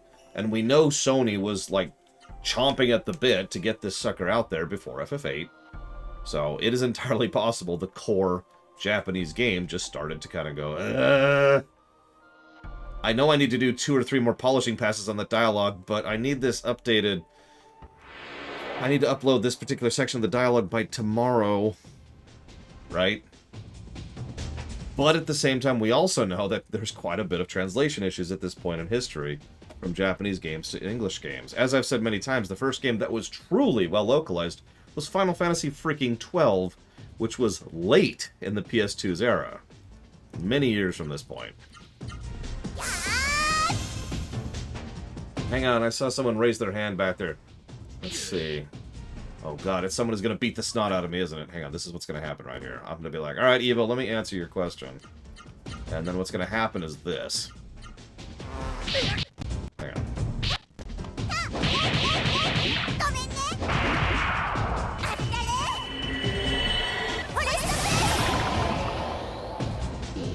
And then I just melt into the floor, because I'm a giant slime monster. Why does localization suck so often? So, let's start with the obvious. Good localization is hard. Let's just go and acknowledge that and recognize that. Good localization takes time, it takes skill, and it takes money. Now, having said that, even if we ignore that, because there's plenty of times where a company has had time, skill, and money, they still put out bad localization. Part of the reason why is because everyone tends to disagree on what localization means. This is something that I myself have a distant personal career or whatever into. Yeah, Valerian's kind of getting at what I'm talking about. I've talked about this before. I've actually worked on a couple of teams. Hey, back in the day, fan teams, obviously hobby teams. I've tried to localize a couple of games. And one of the most common arguments I would always hear, both amongst the actual developers and the actual translators, as well as just the community, was, what is localizing? Because some people would argue doing as literal of a translation as possible is the best option. And even people who don't agree with such a literal take on it would still agree that you want to get the most one-to-one translation you can, even if it's not a literal translation. And then other people would argue you want to localize it in order to try and accommodate it for the new language, because languages function... I mean, you know this, Evo. Languages function differently. Languages act differently. And then there's actually 4 gradients here, because the final gradient is there's people who think you should really adapt it and really change, effectively, the core thing to maintain the core essence and theme and vibe and the intent of the dialogue, while then producing a new dialogue that follows through with that in the new language. And where you sit on that gradient depends. And so here we are. Now, and yeah, obviously there's room for preference, and I'm not trying to say any of these are right or wrong. Speaking personally, I tend to be very much in category 3 or 4, for example. I tend to like proper localization or adaptation, one of the two. I like a game that sits down and says, this is a game that's coming out in English, what was the intent in Japanese? And then let's work from that, right? Oh, Jesus. Yeah, don't do what Persona 1 did. By contrast, I could use a direct example. Final Fantasy VIII in English is the second. Yeah, the second category. It's not a Google Translate translation, but it's a very, very flat translation. FF8 is translated into English almost one-to-one, and that's the problem. It's why FF8 tends to be so mocked and so derided amongst fans, is because of the fact that it doesn't really work in English. All of the nuance, all of the subtlety, gone.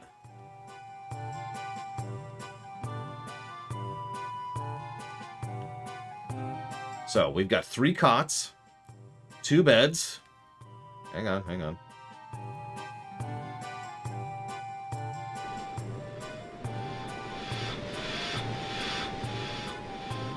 So, 5 cots and 2 beds.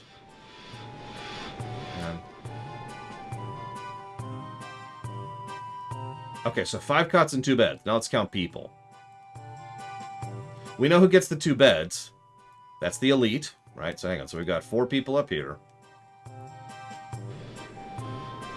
5, 6, 7, 8, 9. Oh, hang on. Anyone down here? Nope. Whoa! It's a hot spring. We're at 9. Hot spring. There's a hot spring here. Really? They even have a bath in this floating place. What if... I want to take a bath. I want to get in the hot spring. Hey, wait a minute. What do you mean I'm going to take a bath? I don't mind. We can take a bath together.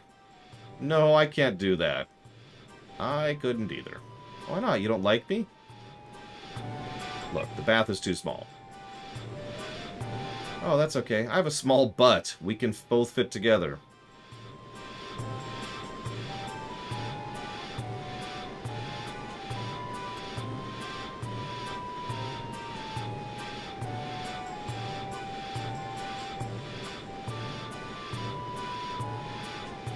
Noah, stop embarrassing this person.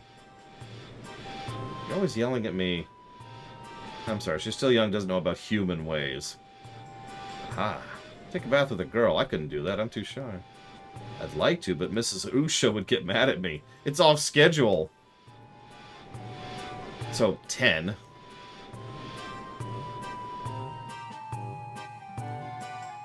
$11, $12, $13, $14, $15, $16, $17, $18. 18 people. There you go. 18 people. 5 cots. And 2 beds. Now, if you'll excuse me, I need to go drill my brain out. I should probably go grab a save state. It's been a while. There we go. Oh, yeah. And a hot tub. That's where they have sex, obviously. That's why he was so embarrassed. Amazing. Simply amazing. You came back with the fire droplets. Yeah, I feel, like, tingly and weird. Why is that? Oh, that's because of something called radiation. Don't worry about it. Tell me about Urumai. Tell me about your dreams, about Teague, about the I'm gonna start calling it uranium. Tell me about the uranium. Doctor. Dr. Usha.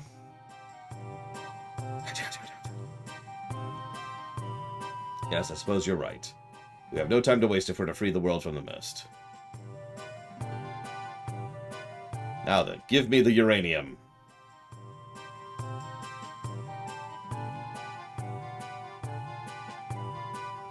So this is the fire droplet, the mysterious entered treasure. I feel such powerful energy. Assistant 1, Assistant 2, you ready? We have names, you know.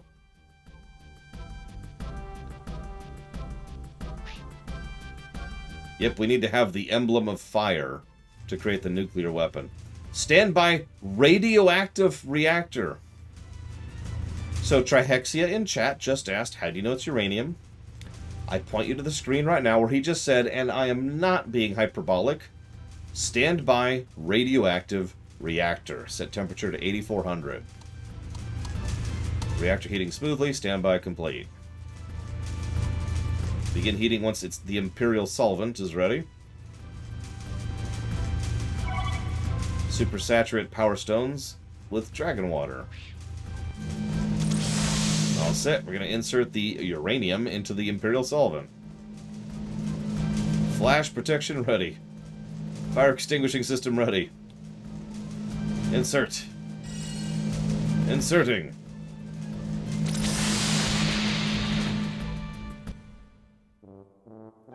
Assistant 1, Assistant 2, good work. We have names! We're all finished. Sometimes I even impress myself. Here they are. The time-space bombs. Plural? I'm sorry, plural? You gave me 4 nukes. Why 4? There's a reason. Listen. 1 is for blasting open the entrance to the ravine. Do you not have TNT? Place it in front of the block of ice at the entrance and press the switch.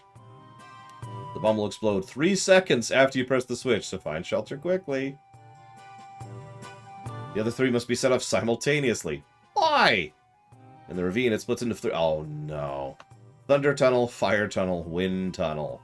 No guesses which person goes down which. You must each enter a separate tunnel. Each tunnel leads to Koru. When you all get there, you must set the time-space bombs at the same time. Koru can only be destroyed by combined blasts of 3 nukes. What is this Koru creature? Good luck. I know you can do it. You can melt the ice of Buma.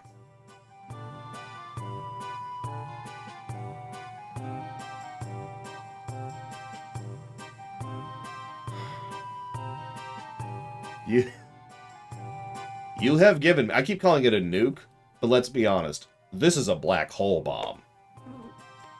That's what that is.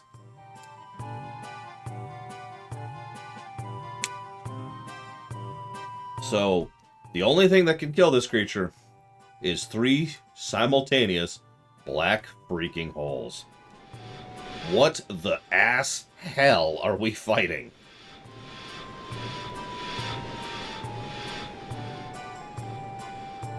And yeah, why can't we use this on the Juggernaut? I'm sorry, I just can't help being a worrywart. I'm afraid I have to give you another quiz. Why? I'm going to the ravine. Where will use the time spell span first? On the entrance to the ravine. How long after the switch is pressed will it explode? 3 seconds. Game changes after 3 seconds. Why do you want to destroy Koru with the time-space bomb? Because we hate the ravine. I mean, to awaken the tree... None of these answers are correct. The reason we're doing it is because the creature has a huge amount of heat energy stored up. And we want that to not explode and kill everyone. That's why we're doing it. But whatever. It'll stop the flow of cold air, which will melt ice. That's... okay, okay. Hey, 5... You know what? Hey, we actually got something nice. Thank you. So, can I get out of here now, please? Well, that's why she's so busy all the time, Trathen. And why the hot tub is so popular. What is this, Suikoden? No, y'all think I'm joking. Suikoden games are weirdly horny. Like, we saw that in both 2 and 5.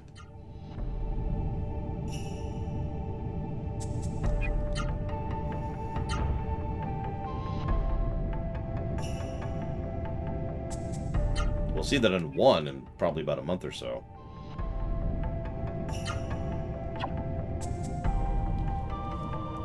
Okay, hang on. So let's jot down our thoughts before we forget them. Wouldn't do to not do our job.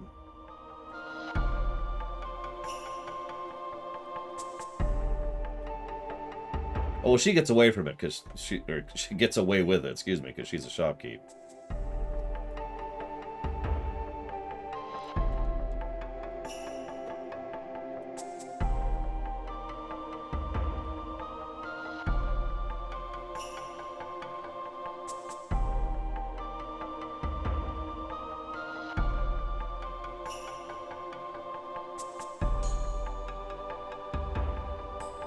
Look, she's 10. She knows how to handle a super nuke. Your queen... Oh, God, I remember that scene. That scene's actually in the highlight reel of Suikoden 5. I'm all sad that everyone comes by and doesn't order runes. Cough, cough. Anyways.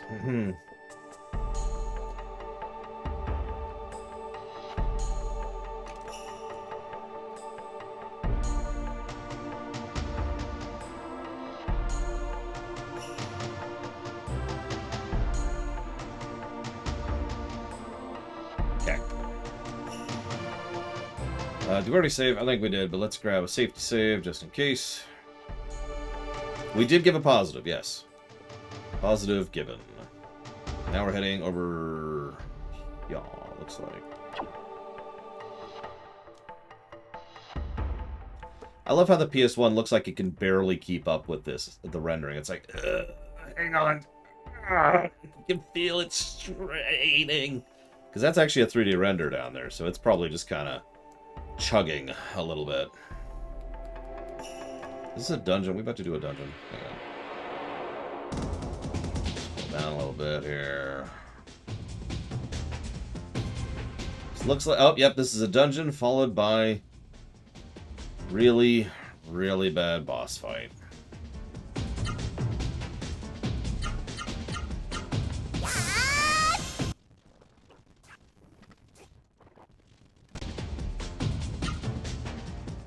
Hopefully you bought that extremely expensive life grail from Seoul. Yeah, do we have that kind of money? What was it, 40 grand? Yeah, it was 40 grand. Let's see if we have 40,000 gold, shall we? Well, you don't like the sword?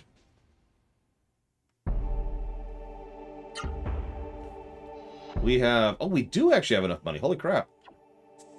Good night, Oculus. Have a good one. Alright, hang on. We're gonna go buy that.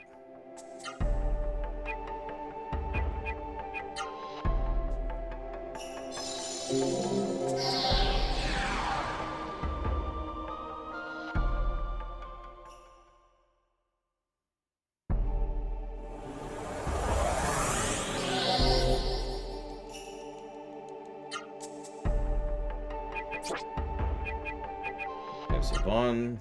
Hang on.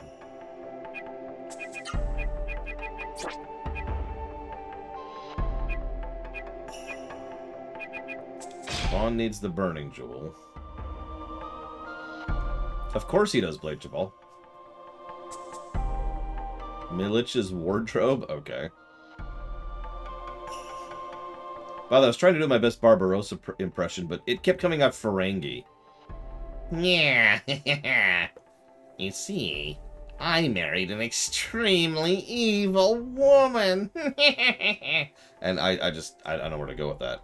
Okay, so Noah...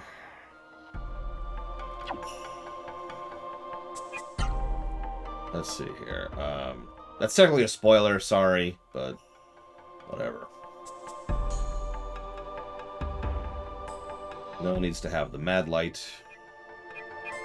I guess I'll put it here.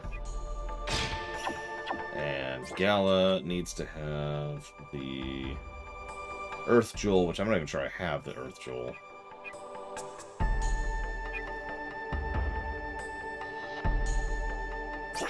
Oh, thank God. I don't want to repeat that. I don't think I have an Earth Jewel. I do not have an Earth Jewel. Where do I get an Earth Jewel? Could someone please Google where I get an Earth Jewel? Oh, I know, right? That's why I said it's not really a spoiler. It's just, you know... From the Earth. There we go. Ripped it out.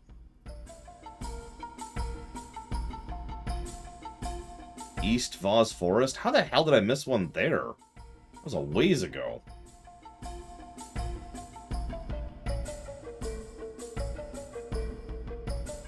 So hang on. Item shop. Elevator. Or we could buy it in the monastery. Okay, cool. There's the inn. There's the club. The club. Muscle Dome. There's the disco. Broadway. tower's too big. It's a bakery, arms shop, warehouse. I don't want to screw this up. I don't have that much money, so we're actually going to save state and pretend we just saved.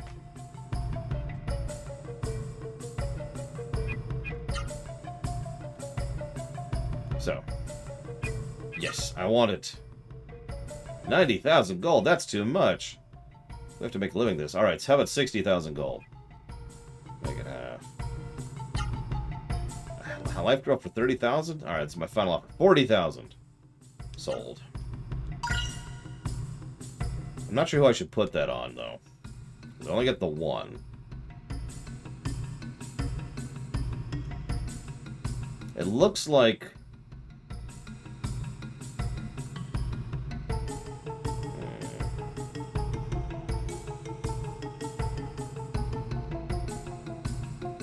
Oh my god, it's actually 4 bosses in a row. Jesus Christ.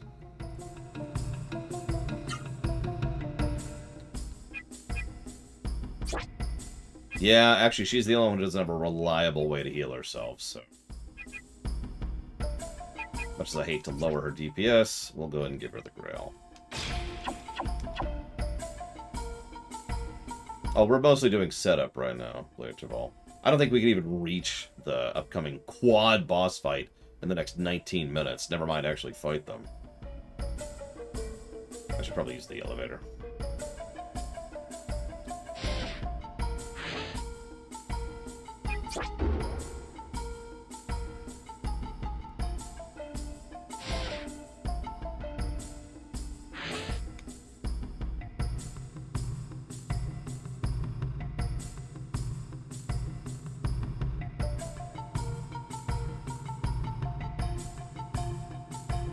You know, I just had a random thought, which is kind of funny.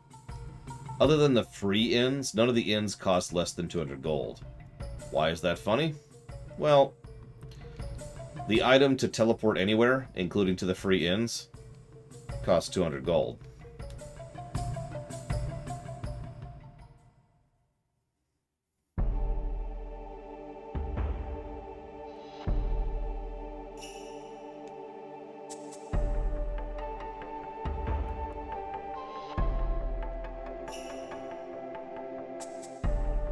I know, right? 200 gold now in the apocalypse. We're not even really post-apocalypse. We are still currently in the middle of the apocalypse. Okay, I need to go to Byron. Like we're trying to stop the apocalypse. It's weird how prolific gold is, if I'm being honest.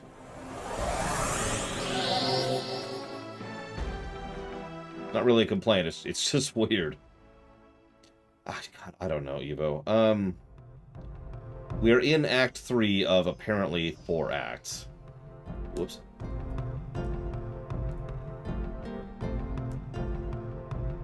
Vendor. I actually was wondering about that Imperial Star Destroyer, but I decided not to risk it. I mean, a barter system would be kind of cool, especially if you could get, like, items or quest stuff, and it's like, that's what you use, you know, to buy equipment or whatever. But the problem is that would take a fairly large amount of time and effort to set up and make proper. And as we've already talked about, I'm 90% certain these people were very rushed in the creation of this game, so just setting up a gold system takes a lot less time. A lot. Earth Jewel. Hold up. I should honestly probably buy one of each while we're here. Which I already have. Okay, cool. That's true, Legaia. Okay, and the Earth Jewel's going on Gala.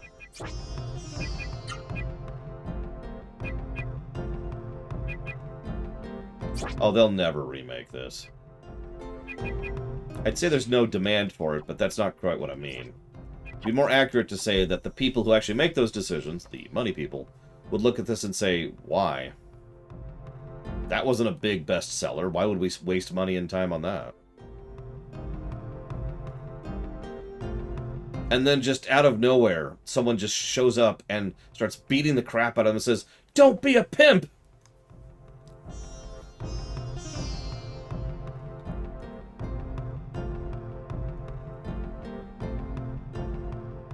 See, there's a joke that makes absolutely no sense if you haven't been watching this run.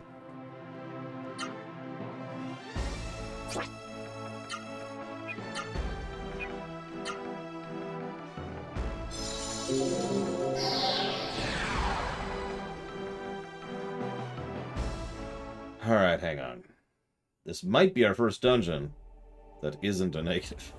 Yeah, who's this 10-year-old and why is she holding my spleen? Why did she drop kick me so hard that I can't actually feel my lungs anymore? That is an interesting question, Pale Star Destroyer. Sometimes right issues get sold for pennies, relatively speaking, like 5,000 bucks, 10,000 bucks. You know, absolute chump change, right?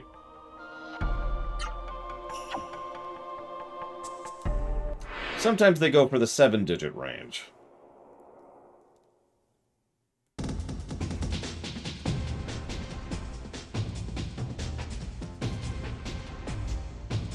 I'm pretty sure Sony still owns the rights to this game. I could be wrong about that, though. I haven't looked into it exactly. Let's just skip through this. And just, yeah, let's just do this. Let's just do this. Okay.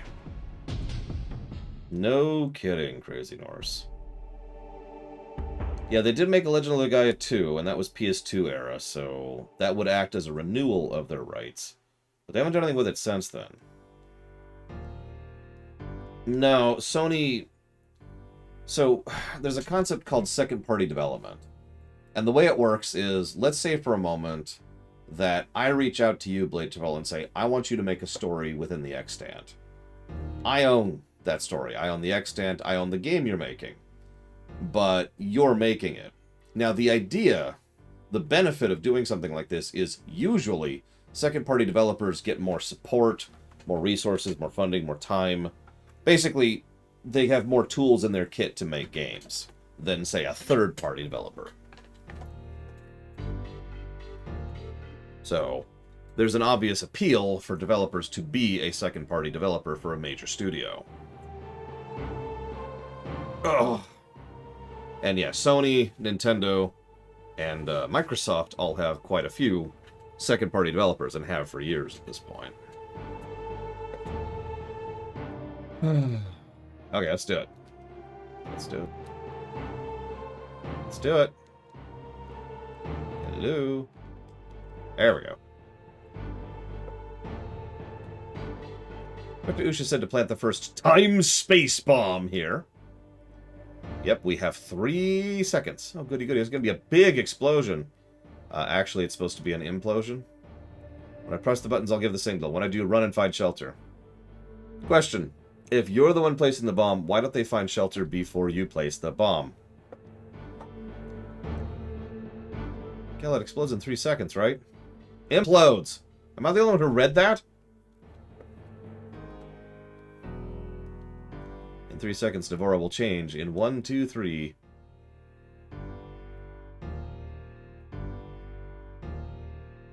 Seriously. I'm sorry. Why are we standing here 5 feet from the person setting a bomb? There you go. Alright, press the switch. Run! Why are you... Gala? Gala? Gala?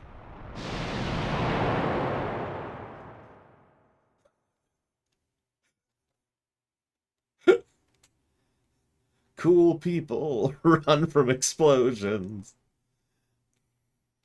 Dr. Usha, you liar. I counted right. I counted 1, 2. Was it defective? Why did it explode so soon? Is everyone alright? Well, there are no doubts about the time-space bomb's power. Look at the entrance.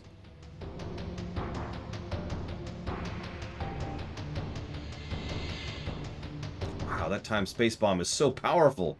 I mean, it's basically a nuke. But if it's so powerful, why didn't they use it on the Genesis tree in Booma? Then they could have melted the ice on the Genesis tree right away. My god, Noah, you're young. You're not stupid.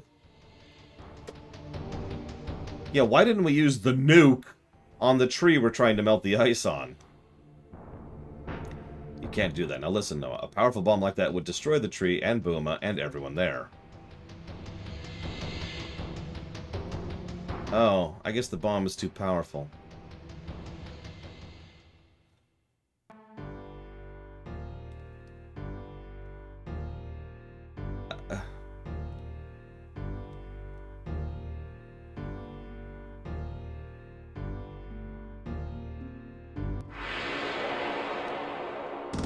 Yes, she is the Jar Jar of this video game, Trathan.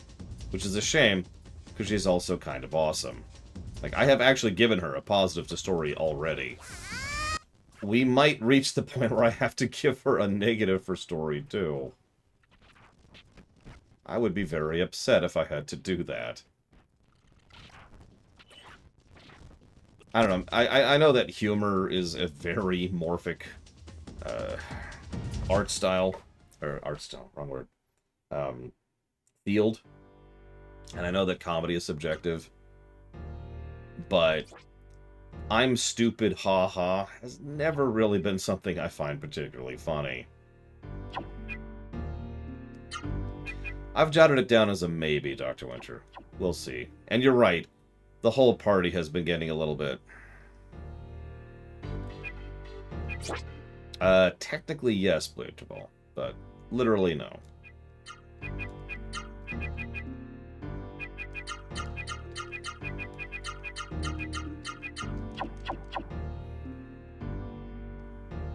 I mean, we did just get bathed in radiation.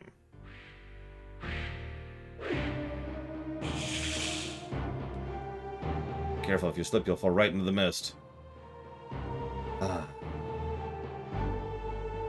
Now that the Genesis Tree of Soul is revived and the mist around it is gone, this is our chance to charge the floating castle. Who are these people?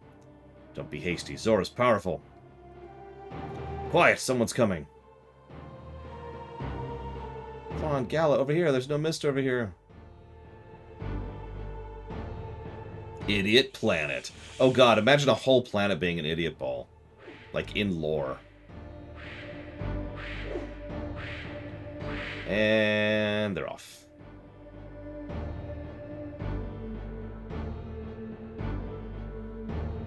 Ah, the summit. So not even the mist can make it to this great height. We already know that the mist is heavier than air. That's what happened over in Seoul.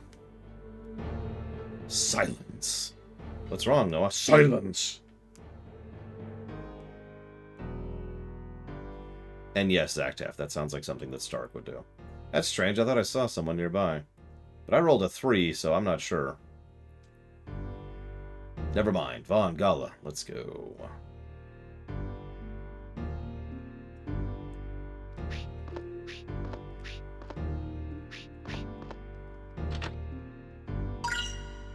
That was a warrior icon.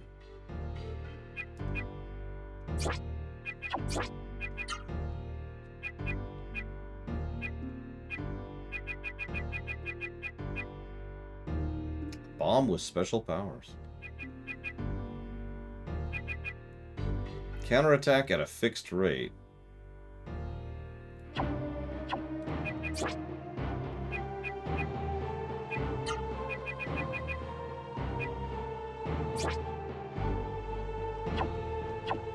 Actually.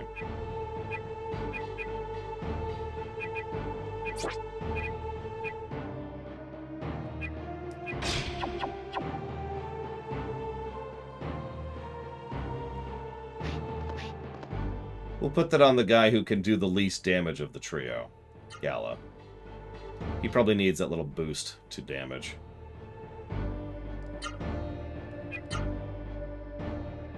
I don't know if there's a taunt relic, or excuse me, accessory. So, time to split up.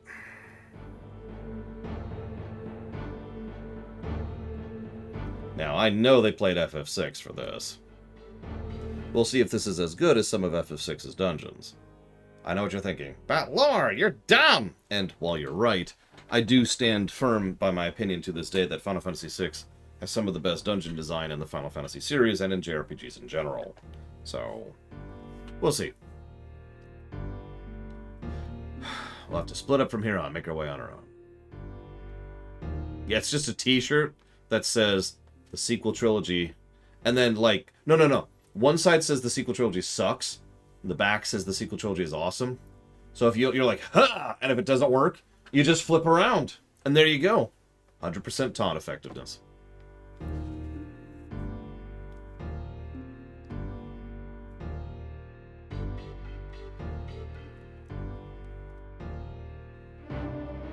Nope.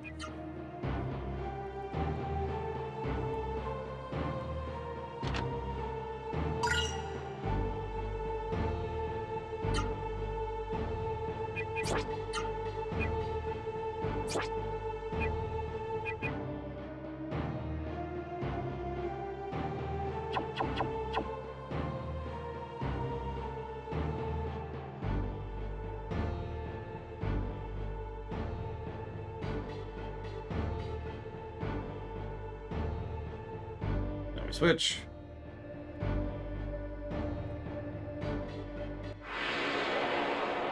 Starting to get some good gear, at least, which is helping, because, well, the guide recommends that I be level 28 at about this point in time. So we're not actually that far behind, which is nice.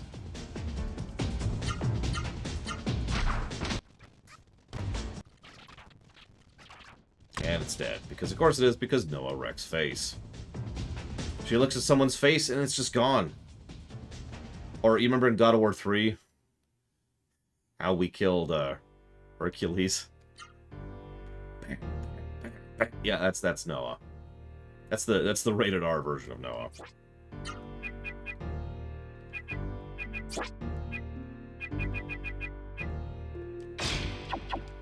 Yeah, I'm gonna give her the half AP cost thing because she's gonna be consistently using 100 AP every time she attacks something. So, you know. Like, that might be a permanent change for her. Increases defense against everything.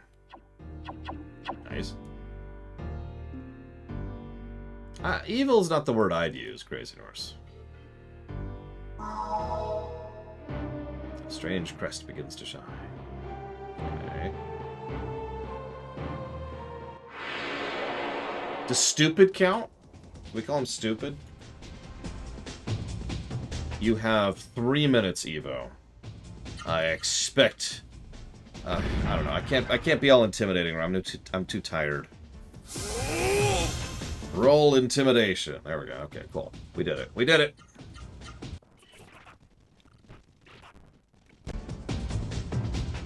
Gala actually did damage. Holy crap.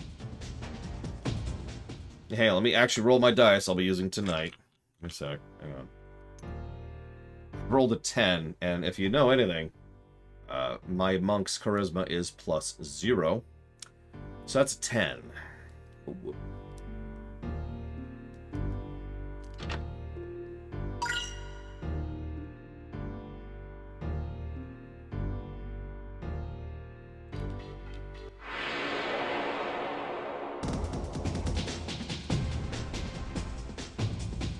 Interesting. Double interesting. I'm dead.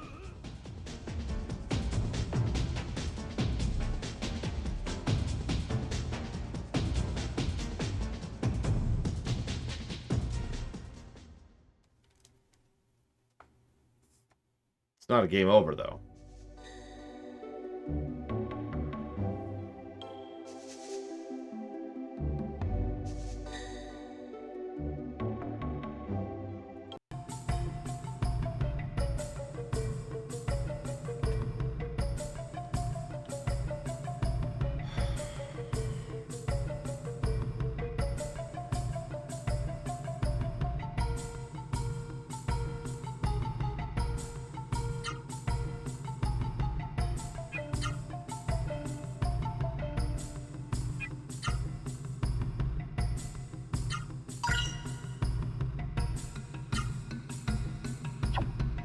Well, today was always going to be an early cutoff, because, you know, we cut off in a minute. Because D&D. Thursdays, right? But, that's... Wow.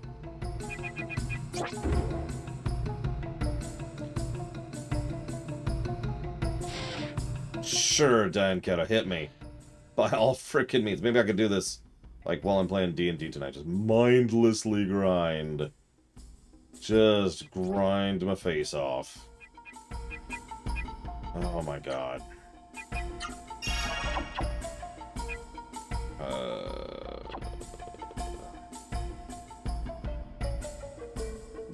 Okay, so. Cheating isn't really the option that it could be.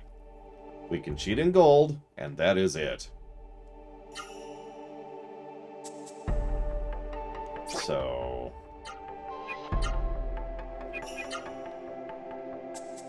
Hey, congrats, Venters. I hope you like it.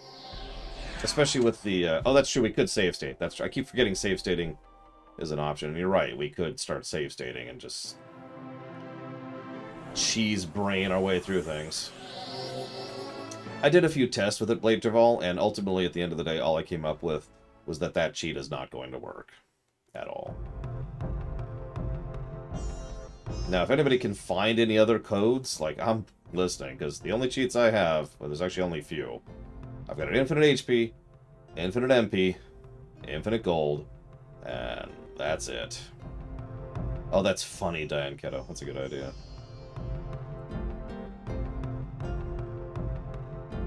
Yeah, no, we just lost a bunch of priors. About 18 minutes, give or take, which I can tell because I have timestamps on these things.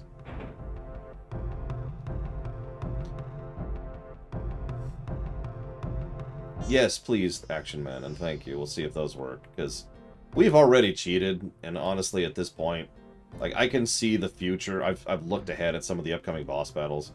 For those of you who didn't guess this already, we're about to fight 3 bosses, pretty much back-to-back. Each one of them is solo. So each party member will have to solo a difficult boss fight, which I am extraordinarily not set up to do, and I'm not even sure I could win at. That's why I've been spreading out my gear a little bit, if you've been paying attention. Immediately after that is another boss battle, by the way.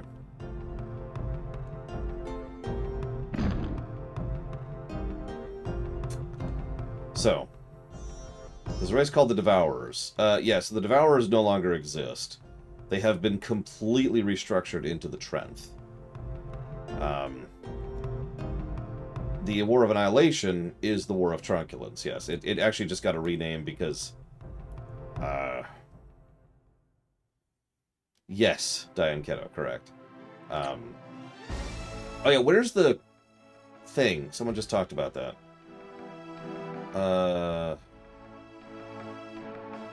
Washington, where is that thing? I know it's in the starter town, but I never actually found it. Save state. Rimelm shop, upstairs. Okay, thank you. Let's go see if we can find that damn thing.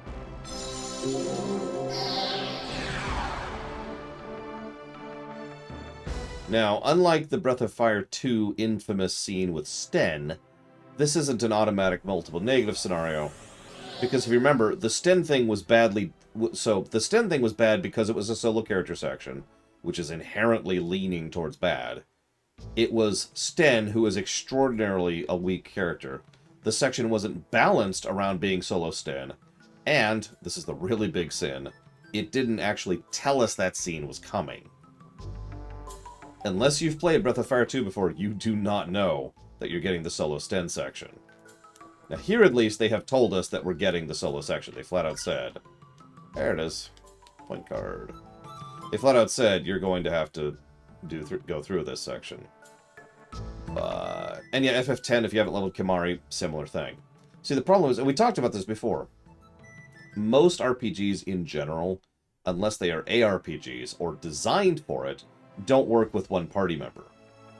Like, the action economy and the throughput and output of healing and how much damage you could do is magnified by a multiplicative effect, or exponential, excuse me, an exponential effect, simply by including a second party member. If you're remembering, we gave a negative for early game hell, and that early game hell stopped pretty much the moment we got Noah in the party.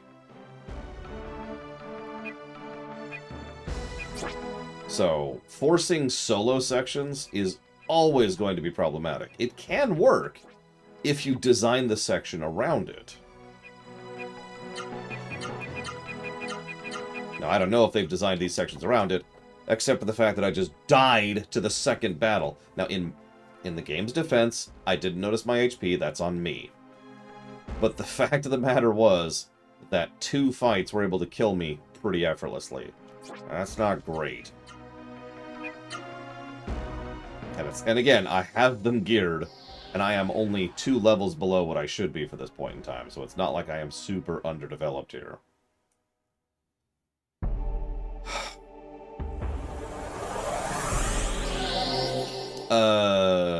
I don't even remember his name, Washington. It's the Act 2 end boss.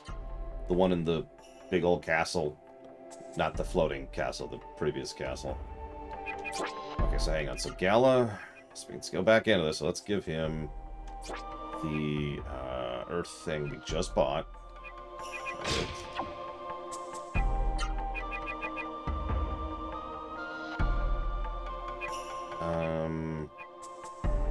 I hate to do this, but whatever.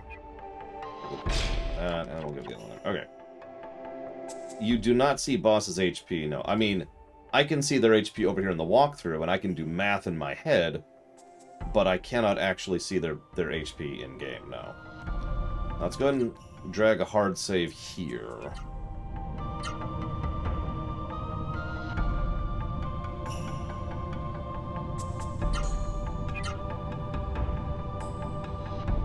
Correct, Sonic Dodger. If I didn't have the walkthrough, I would be going completely blind on that fight.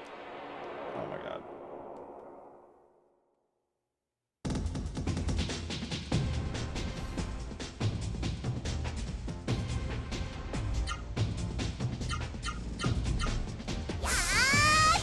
Let's just zip through this, because I'm now 7 minutes over when I should have already cut off. I want to at least get back up to where I friggin' lost time.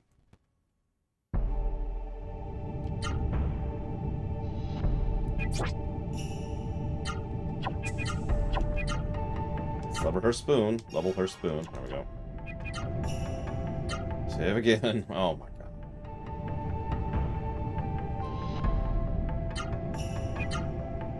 I feel like the music is okay. There's some decent songs. I've actually given the music a positive. I don't think I'm going to go above a positive. But there's been some decent stuff. Okay, so Evo, do you mind waiting till tomorrow for the answer? Is that okay? Because I'd rather go into depth on that one, and I need to cut off. I need to switch over to D&D. And I still need to eat dinner before I do that. Yeah, I like both Overworld songs quite a bit. And that's about it. I'll test out some of the other stuff later.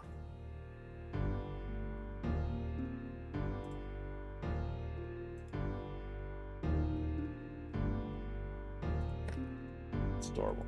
Whatever. So we'll be streaming D&D. I'll be rehosting it here. But you can also see it on Guido's channel if you want to join us in about 20-ish minutes. Otherwise, we will be continuing this game tomorrow at 9 a.m. Eastern Standard Time.